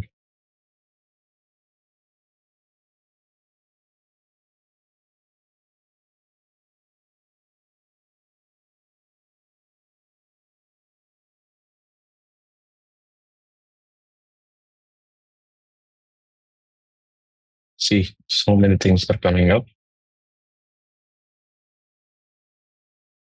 Let's just try to import journal T1. Click OK. I'm taking another. The version is British, so you can pick anything. If generally it is recommended if it is already created in web service, so we are going to use that. But for demo purpose, I've created that. So, but we have lots of there. So let's just pick import accounting T1, and then we are going to create a spreadsheet and then repopulate our data. Click OK.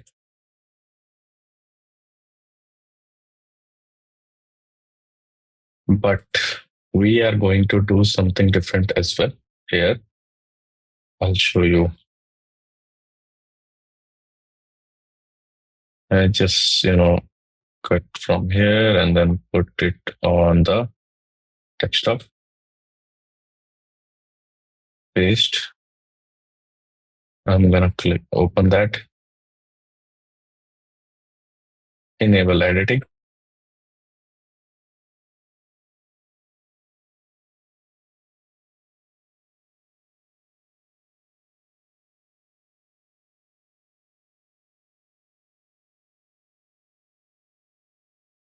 I just want to make sure something is,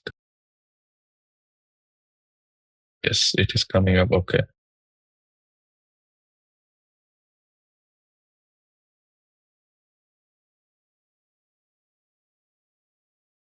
So just, copy and then paste.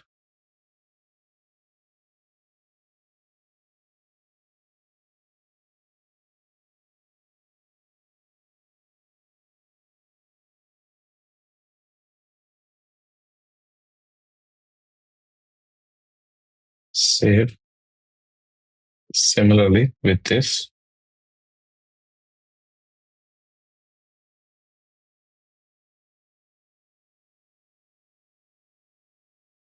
copy, and then we are going to paste it to the another sheet.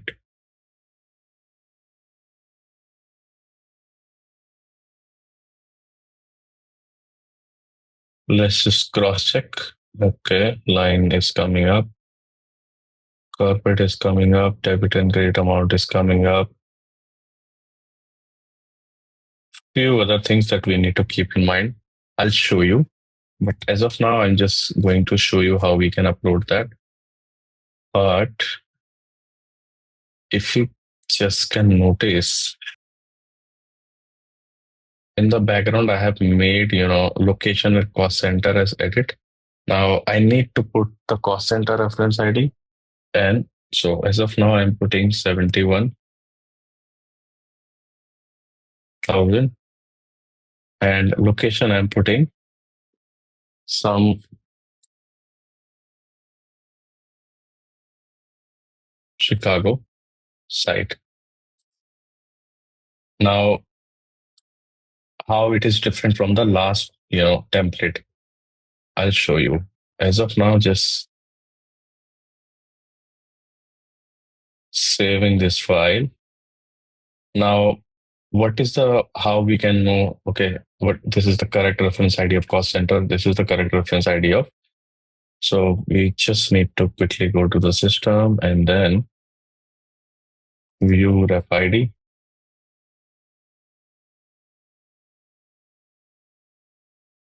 Cost center.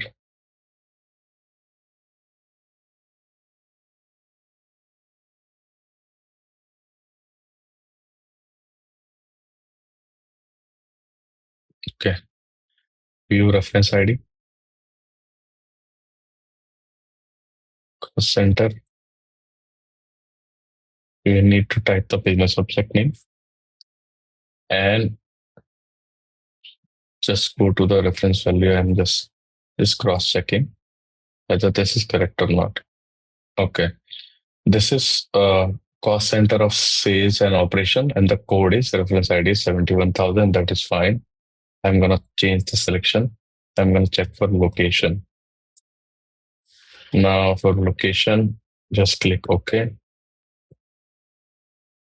Chicago site. This is a reference ID for location of Chicago.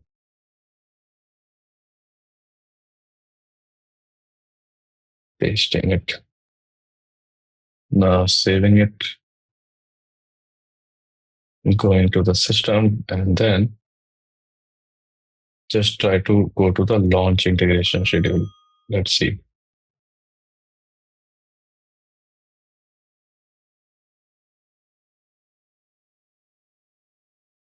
Let's just try to take another template, import journal T1, because there was some error, and then we'll do the attachment.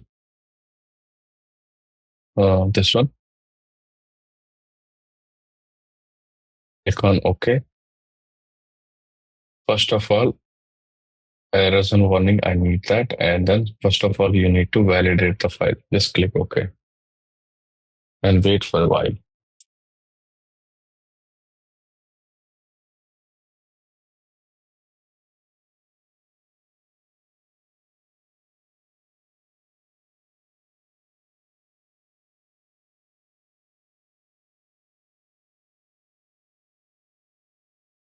See,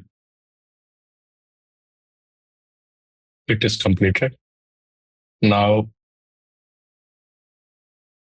because this was under the validation mode, no journal entry was created. What I'm going to do is, again, I need to launch integration.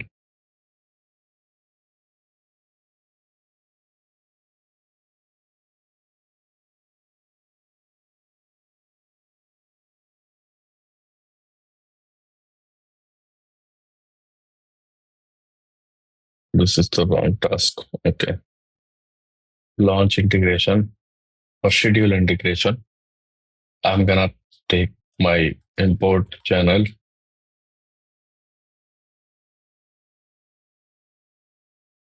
Click OK.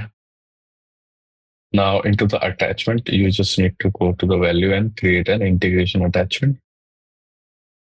You need to select your file, this file. Click on open, click on OK.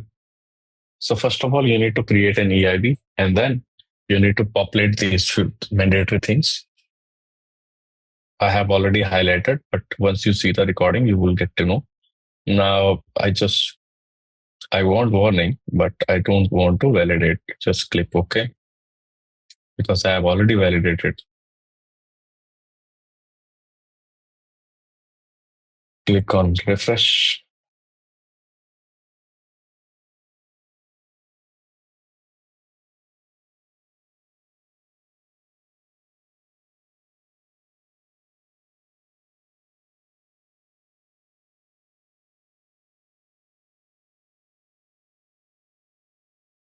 Just hit on OK. Number of errors. 2 errors are coming up. Why? Okay. Spend category is required for. Now, let's just do one thing as of now. Maintain custom validation.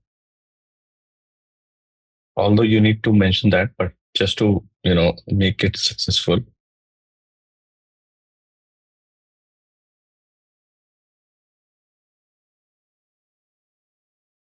See, spend categories.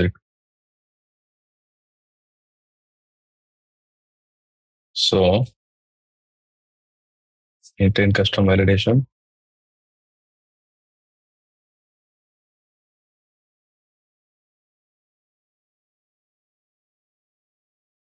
The error was spend categories required with the expense account. As of now, just to make it succeed, I'm just, removing that. I'll put it back. And again, I'll go to the same thing. I'll go to the integration event and relaunch. Either I can go ahead and launch and do that, or I can do the same from here. Attachment, it would be the same. I don't need to, make any changes. Just click on refresh.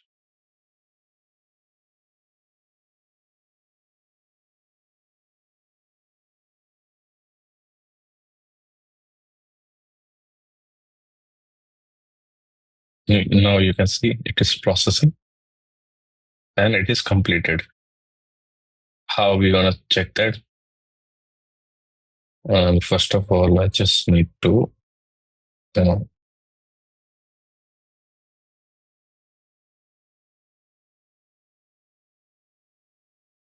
what was that? Expense item, spend category. I'm just putting back my custom validation because it is done. It was stopping me. Now, let's just check for find journal.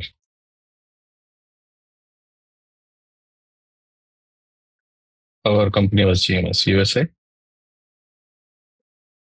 Year was 26.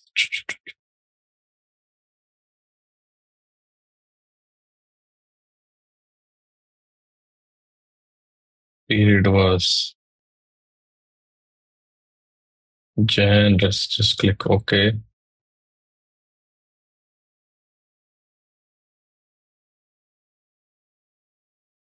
So now, once you see that, this is our journal because it is posted. So earlier one, because of the error, it is under the creator state. Never mind. We can also, correct that, but this is our journal. We use this reference ID. Similarly, you can do, importation of so many items. Now, one thing is there. I'll explain you in a bit as well. Uh, we have used location and the cost center, how it came suddenly. So if I go to the import journal or any template, let me show you. Edit template. So as of now, you also need to create the PIB, but just edit PIB template.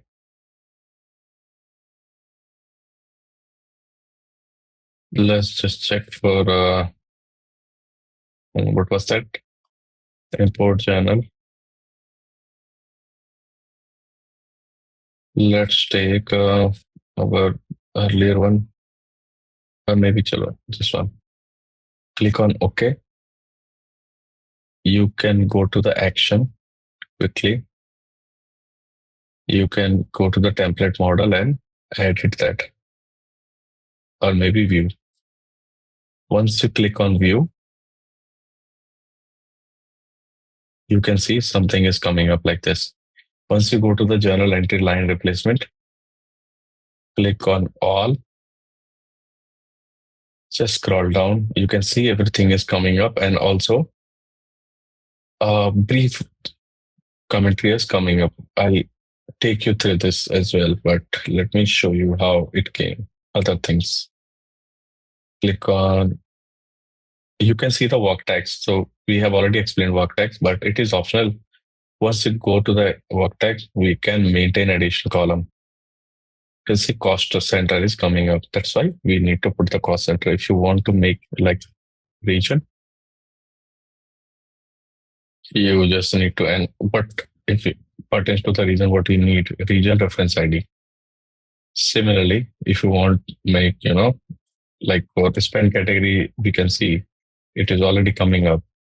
So spend category, now spend category reference ID. So that way you can, make your custom built EIB. Just click OK. You can see for this template, once you create that, we need certain type of, although it is optional, but we can also populate that. Once you go to the all lines, you can see, scroll down, a bit. See, under the work tag, spend category region, you can make it as mandatory as well. So as of now, just try to add, cost center and the location. Try to fetch cost center and location from your reference ID. Try to put the reference ID and try out this template with the one journal entry. Now I have already highlighted that. You just need to, keep in mind. You can rewind the recording, GMS USA. Only these things we need to populate, and on the line level, we just need to populate header and then the identifier account side, debit and credit amount, and later on, because we have made cost center and location, so you can also populate this reference ID for each line. Now you want to create a second journal entry. It would be like 2, 2, and line would be 1 and 2. Oh, sorry. Like this, 1 and 2. Debit side and credit side.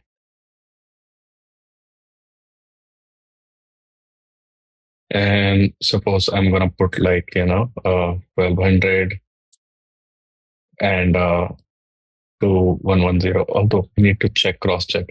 And then on the debit side, I'm going to put this amount, and on the credit side, I'm going to put same amount, 12334. Similarly, for this one, I just need to mention the location. So suppose I'm putting one cost center, like if, although we are going to check that, cross check, and some NYC, New York. That way, you just need to just cross verify, and then you can populate a number of times. Just try with the one entry, and on the second time, if nothing is resolved, try to resolving the error in second entry. Okay, I have just highlighted. So as of now, this is the thing, and we have few topics we need to cover in this same module, but we are taking a short, quick break. So just practice for the one line and the second line. We are going to take a short break, and then we'll come again, and I'll show you some more fields, and I'll also explain you how we can see a description of each field, and how we can make a custom this template, because we can see so many fields are there. If it is not required, we can also hide that. But be mindful. Okay. We have covered, a few things, how we can broadly, how we can import the data. I think if you have not done, just try to create a template by creating template, and then how we can make an edit, how we can basically add few more work tags that is required. So basically, how we can add spend category, how we can add location, how we can add cost center as well. So that's the flexibility that Workday gives us. So we have already seen that. Let's jump quick into, so agenda was to cover how to configure control account set, journal and reversal. So we have already seen that. Now we were focusing on how we can create an EIB, and how to create after post creation, how we can try to fill all the necessary details, and then try to validate first. Post validation, how we can upload the data, and also we can verify within our workday space. So that we have seen so far. But I'll quickly continue upon the suspense accounting, and then I'll quickly come again to the AIB options, how we can do more things about with the AIB options. And this AIB options will be, it will be pervasively applicable for all other EIBs. Like, you want to say, suppose you are working as an assets accountant, and you want to make some additions to the import assets assets EIB, you can do the same. So I'll come to that. But before that, let's just quickly see how we can deal with the suspense accounting. So as I have already shown you during the first half, that we can add a suspense account as well by going to the account set. We can add an identifier, and then we can give the name as well. But if I want to use it more, how we can add suspense accounting, so that whenever I would need, and so that I can use that. But what is the case scenario, how we can do that? Let's just do go ahead with suspense accounting. So from the initial start, we know that the suspense account is broadly used if something is unbalanced. Say suppose you have some operation transactions, and for which the spend category is not mapped to any other GLs. So but you have mentioned the spend categories, so which means an accounting will be generated. But since the spend category is all not linked to any GL, then an accounting will be created without a GL, and then it will go to the errors. So this kind of sort of information we can deal with the suspense accounting as of now. What we'll do is we'll fix those operational errors by putting the suspense account GL code there. And then later on, once we come to the month end close, or to the quarter, or year close, we generally, what we are doing, we are finding out, okay, why the variances are coming up. Or maybe not not, we'll wait until the close activities. If whenever we figure out, okay, this spend categories are missing some account posting rule set, or some lacking into the mapping, whenever we would be able to find out, we would be just redoing the mapping, and then it will be a fix. Now, suspense account, we can simply create, if you go to the edit account set. So account set is the container of all the GLs. Let's just put corporate,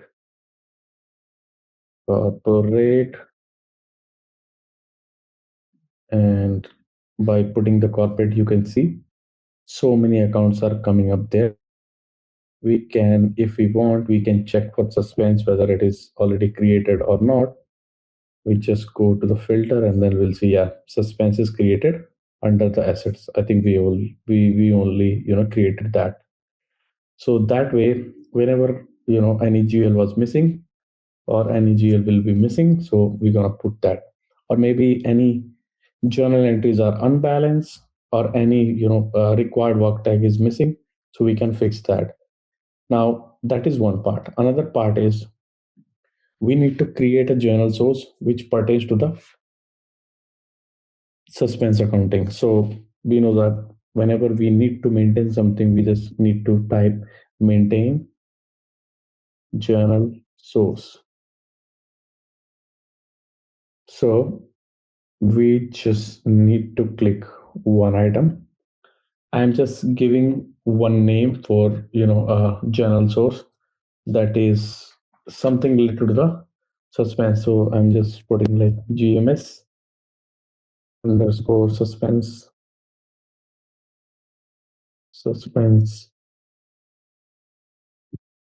spreadsheet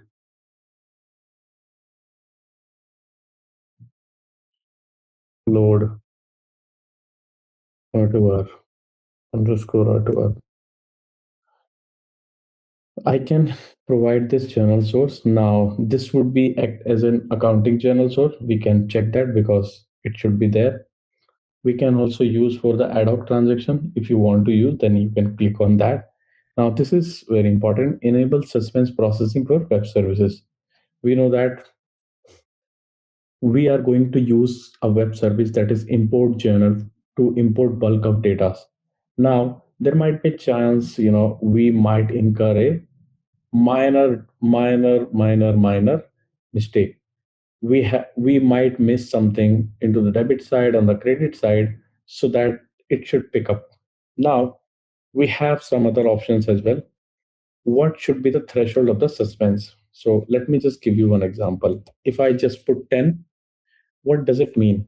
If I just simply try to put 10, it means that if I have 10 number of accounting journal entries which has unbalanced, which has missing ledgers, which has something, something is missing on the debit side or maybe on the credit side. Now if I just put 10, it means that 10% of the number will be corrected through this journal source, which means if I allow 10%, I can use, you know, uh, so suppose journal entry has, 10 lines. So, you know, and it has some missing. So we can fix, one journal entries.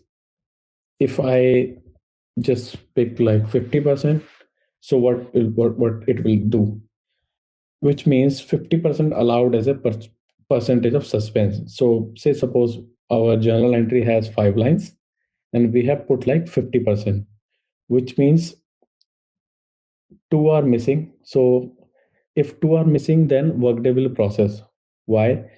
Because 5 as a percentage of 100, and then we have already put 50, which means it is under the threshold of 50. And 2 is, so 2 divided by 5 is the percentage, as a percentage is 40%. So that is correctable by using the suspense account, which means if we have 5 journal lines which has missing things, we can fix 2 by using the suspense account. Similarly, we can fix 2, but we need to deal with the 3. So we are not going to correct that. So if I gonna put like 100, which means I can correct everything, but generally we are putting 50% so that at least, missing lines we can cover up, half of the threshold, at least half of the line would be, corrected.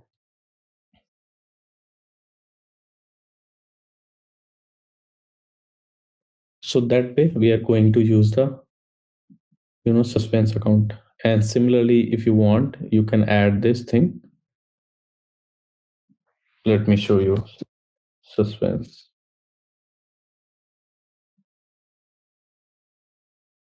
Okay. Suspense. So that way, because so many people have added so many things. So yeah, 50 percentage. So basically the thing is, the funda is, if 50% we have put, which means threshold will be allowed up to the half of the lines on the journal entries that is incorrect. Okay, by using this journal source. So that way you can correct the fix error. Now, where you can find the, if something is operational or something is like you are creating the journal supplier invoices, so it should be, as a operation journal. How you can find something is went to the error, so that you can use a suspense account, you can go ahead and correct that. You can just try to type find, or maybe, fix operational journal with errors. You can say this report or maybe task. Once you try to access this task, uh, like your company is GMS USA, click on OK. So basically, these are the activities that generally somebody needs to perform at the, month end or something like that. See, journal, it is not balanced. Similarly, we have so many errors. You can just 78, because so you can just see and you can try to fix that. So that's how, a suspense account may play a vital role while, doing these things. Now we have to, see a few more things about the EIB, but before that, we are also left with the one topic, that is how we can create an accounting adjustment. So I have already told you that accounting adjustment through an journal entry can be created, like we have a currency exchange gain or loss. So we are going to use the same GL code with a differential amount of, currency exchange, that we can do. But that is, something is we are doing it operationally, or maybe manually.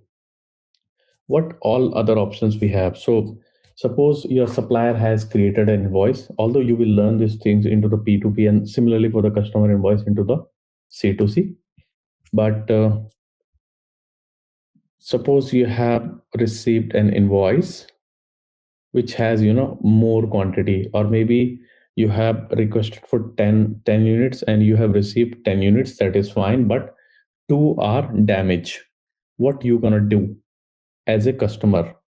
Because you have received a supplier invoice. So what you want to do is you need to create an adjustment to that supplier invoice. Similarly, if you want to do the same with the customer invoice as well, you can do that. But just for demo purpose, I'll show you how we can create an adjustment for to my supplier invoices. Now we can also see view adjustment regions, and we can also maintain this, view revenue adjustment regions, view cost adjustment regions. We can see, invoice adjustment regions. Let's just see invoice adjustment regions. So there might be additional charge, damaged goods, duplicate invoice, miscellaneous. See, so many people have used that, other terms, so many things. Now this is the adjustment region. Although this is flexible, we can maintain the adjustment region, but I'm not, trying to drill down more, because that is the, complete area of AP and procure to pay course. But let me show you if how we can create an adjustment. So for that, I need to just find a supplier invoice. So hopefully I'll get at least one invoice. Supplier invoice. Just try to click OK.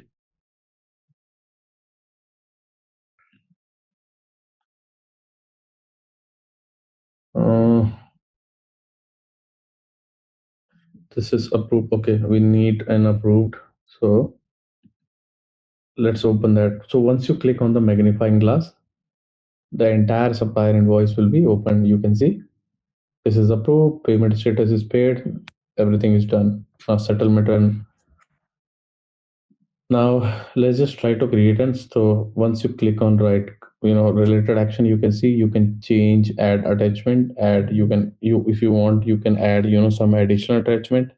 If you want to copy, then we can do that. We can also do create adjustment, and you can also, if you try to find possible duplicates, you can do that. But let's just go for the adjustment. Now this is the thing, adjustment reason, we would get the same thing. Like I'm just putting damage of goods. If my goods are damaged, certainly it will decrease my liability. My liability towards my supplier. It will decrease my liability towards my supplier. And I'm just gonna click here. If you just need to save and continue. If you click on continue, so broadly we need to mention how many quantities we want to create a adjustment. Let's just click to are damaged.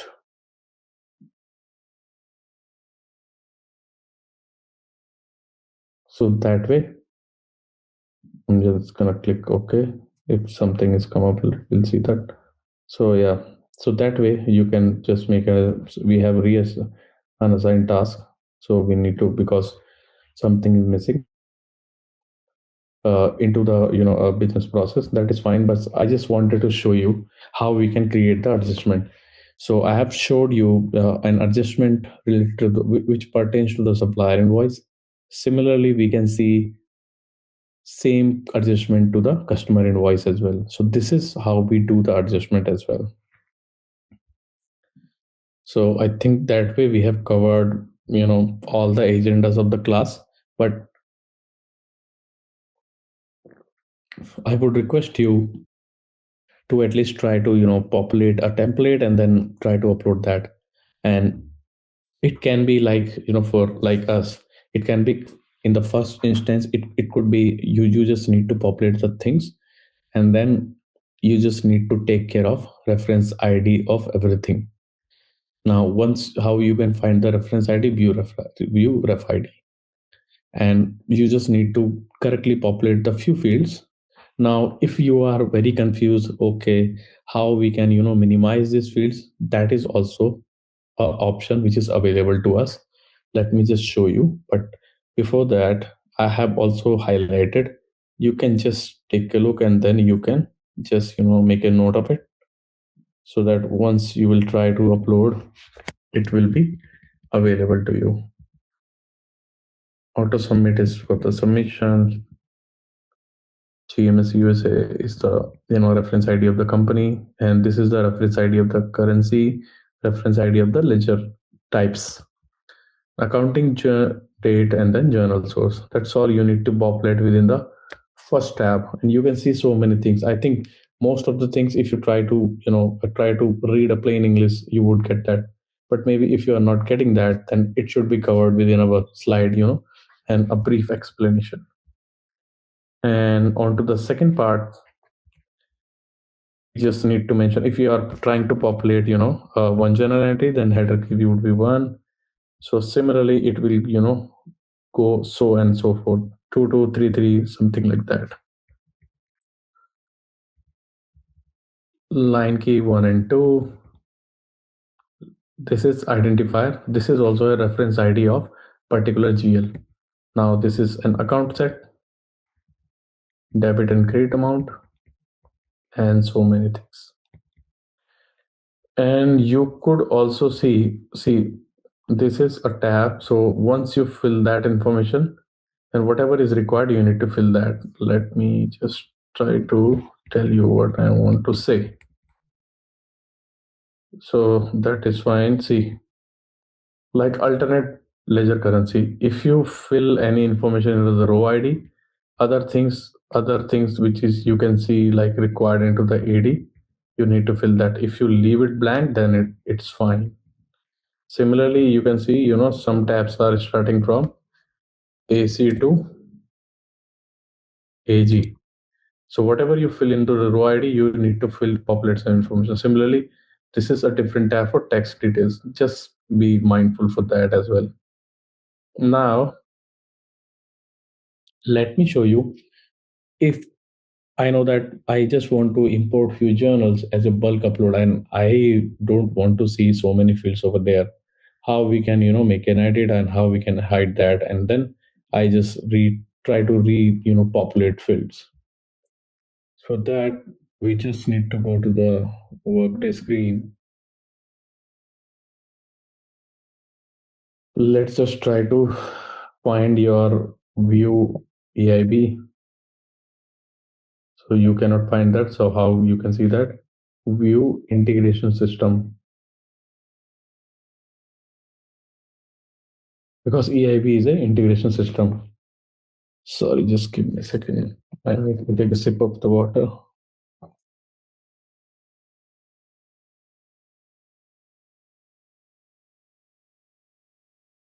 Now let's try to find our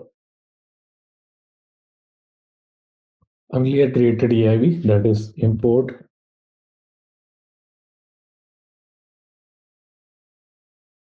journal T1, something like that. Yes, it is coming up there.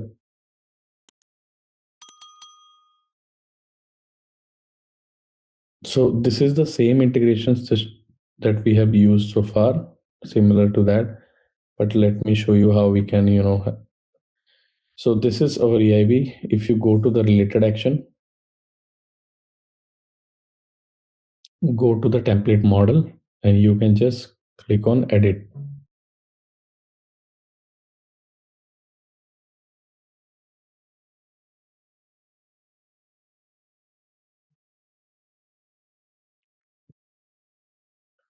So in the usage, if you want to change a name, you can do that. You can put something like that. Okay. So this is one option of the edit. Now let me show you the another option.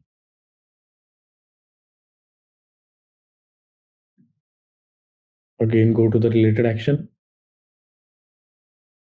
go to the template model, and then we will create view, because I want to view the entire template model within the Workday system. Now, if you just try to notice, scroll down, this is my first tab, this is my second tab. Let's just compare import accounting journal and journal accounting line. And similarly, I can see over there. Now, let's just pick the first one. Into the first one, what we can see is header keys coming up. It is required. Now, this is very, informative. This will give you a brief about all the fields. But as if first time, if you're doing, please do try to read that. If you don't understand, that is fine, but at least try to do that. Now, I know that, whatever is optional, I can hide that. How we can do that? Let me try with the other options. We can see all the areas are coming over there. And that way, what we have added is under the work tag, we have added our work tag spend category. And how we can do that? Let me show you first. You just need to click on related action of the work tag tab into the column. Then you just need to maintain additional column. Once you do that, you can enter spend category ref ID. You can do that. I think we have already shown that. Now my purpose is different, but what we can do is edit template model area. Now you can see so many things are coming up as a edit template model area. Let's just try to pull out, few information at the last. I know that I do not want to exclude that send report. What I can do is I can just click on hide. Similarly, balancing work tag, I can click on hide. I can click on hide.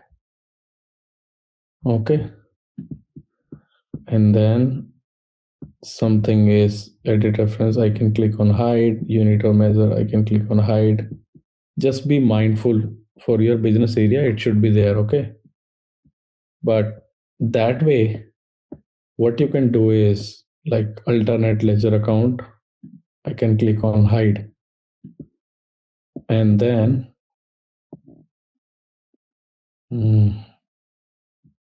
like I'm gonna confuse, so let's click on line company hide.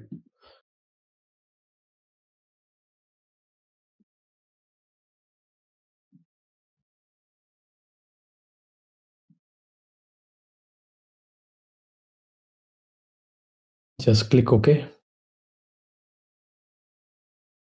So it is hide. Once you click on done,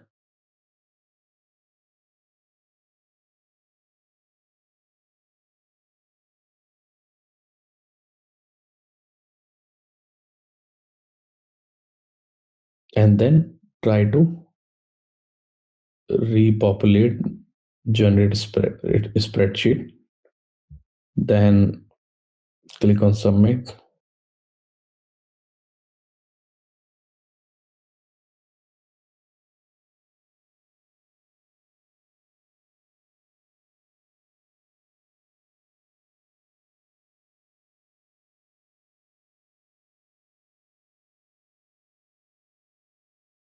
Okay, refresh button should come on there. No issues. Let me show you with other areas. Start proxy. Maybe it is not coming up for this one. But never mind. I think I've already shown you. Let me show you again. It should come up.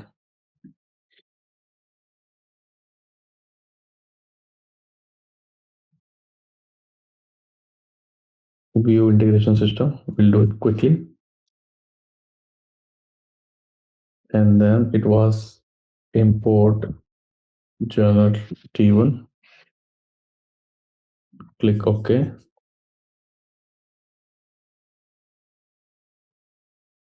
Go to the related action. Go to the template model, then view, because we want to view the entire sheet. And click on all. We only have 5 items. Let's just try to create, an edit.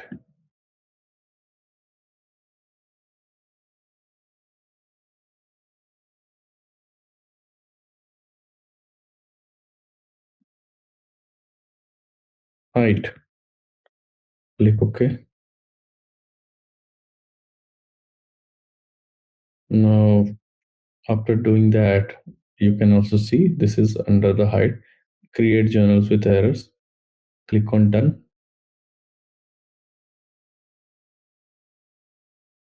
Similarly, I want to hide for few fields over there.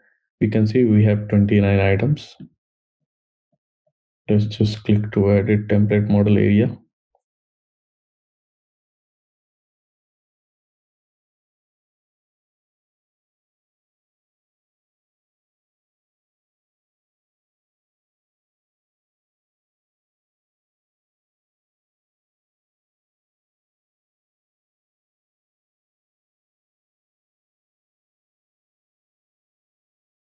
Click on OK. Click on done. And then we'll try to create a template model, generate spreadsheet. Click on confirm, and there you go. Just click on refresh and an empty template can be created. You can go to you can, if you want, for your curiosity, you can see these are some technical details, process history, output file, what all say is child processes, what all other child processes that are running behind the scene. Let me just open this. Okay, this is the same name, that's why it can't open. No shoes. We'll just change the name.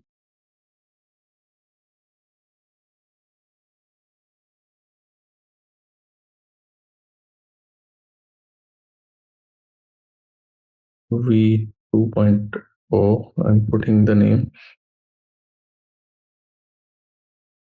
So our V 2.0, this is a new template that we have created just now. Now let's just compare with our earlier template. So you could see one thing here. Let me open the other Excel as well.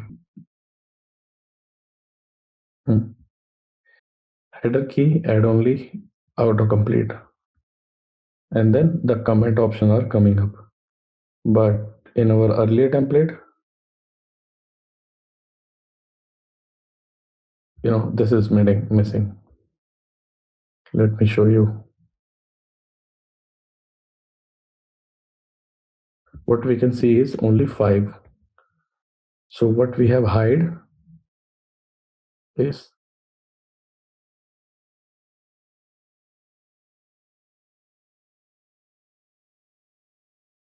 okay, create journal with errors. 1 second. So create journal with errors, you could not see into the new field. Similarly, I think we were able to hide, few columns over there.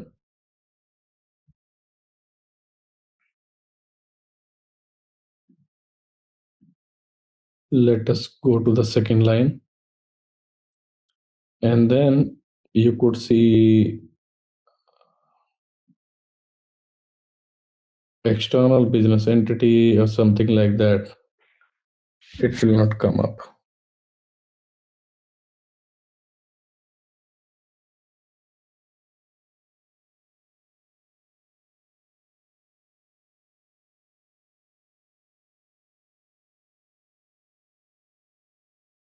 Or we can just simply compare. We have few columns until AQ. Now in our earlier version, it is until AX. So we must have hide something like 1, 2, 3, 4, 5, 6, 7 within our new. So because that is not necessary, but as of now, because you are a new learner, so I would request you to keep it as it is so that you would get to know, how we can play with lots of the columns. So that should be fine. So that way, we have covered so far how we can import journal, how we can create the GL, how we can create GL summary. Although I have touched upon, a few areas very brief, because that was, that we need to cover so far. If you try to, deep dig down within each area, you can do that and you can play around that. But the main agenda was how we can import the journal, with how we can create the template within the Workday system, and similarly how we can surely, get suspense account done, how we can, what is the true meaning of business processes. So entirely we have lots of business processes, and what is the core meaning of having account posting rule set. Basically we have, so many journal that is created out of operations, creating supplier invoice, registering the assets. So what we are doing generally, we are not mentioning any GL over there. We are mentioning, like for supplier invoices, we are mentioning spend category. Similarly, for if we are creating for the expenses, we are just mentioning expense item. Now, if I'm telling you spend category expense item, you can just try to learn about these terminologies as well. So spend category, if you know that, it should be related to some expenses. Yes. So spend categories pertains to the procurement area, supplier area, or any other area, which meant for the expending, which means we need to do the expenditure. Revenue category, which must be belong to the customer side. So revenue category, spend category, expense item, these are the engines that is linked to a such particular GL. So see, if you want to create an accounting transaction or financial transaction where you can see a GL, a GL column, you surely gonna do that. You just need to put the GL and then you can see the accounting. But suppose you cannot find any GL over there, like you're creating supplier invoice, you could only see spend category. You just need to make sure, okay, spend category I will mention. You just need to make sure that whatever spend category I'm mentioning over there must be linked to a certain account posting rule set or some GL. Where how you can verify, you just need to search for the view account posting rule set, and you can lots of options there. Just try to play around that, then you would get to know, okay, the spend category that I'm mentioning over there on the supplier invoice or maybe while purchasing the assets is surely linked to a particular GL. Then once you try to put the spend category and you try to complete the transaction by the engine of the account posting rule set, it will hit it will hit it will hit some accounting, and then once you can see that, you can also see accounting as well. So let me show you one, because since I have mentioned so many times, view accounting journal, let me show you how it looks like. So I'll show you one operation journal like view account, view supplier invoice, or find supplier invoice.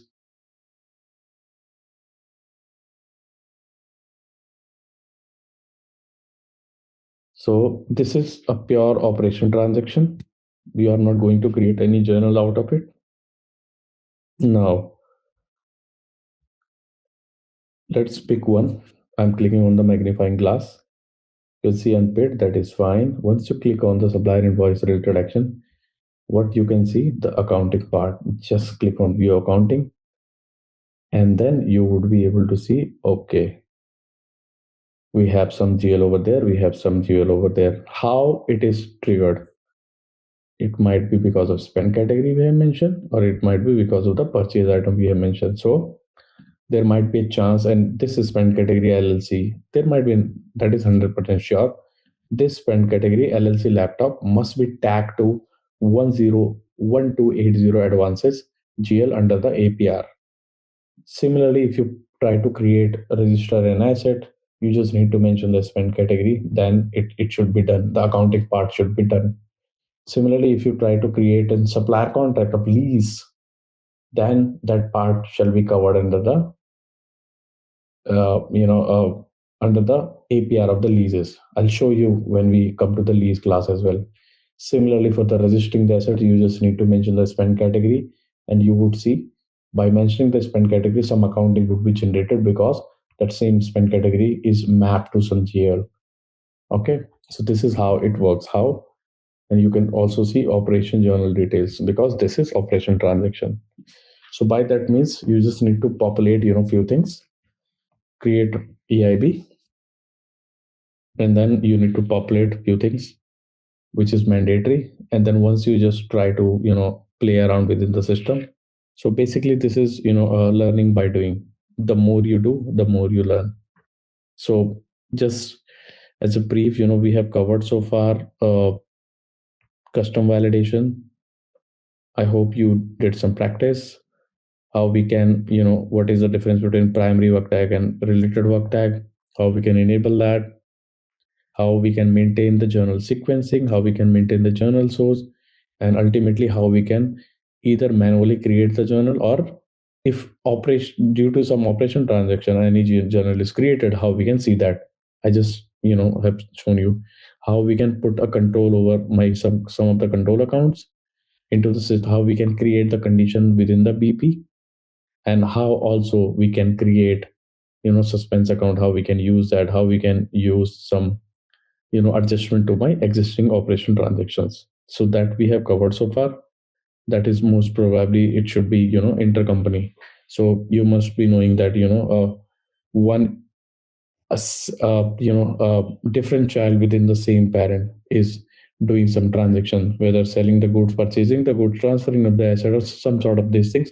How we can set up within the workday, and also how we can play around that, how we can set up the how we can enable the intercompany, something sort of like that. And then post that, we are going to learn about the book codes, and later on allocations, closing activity, and then leases, and some other things will come.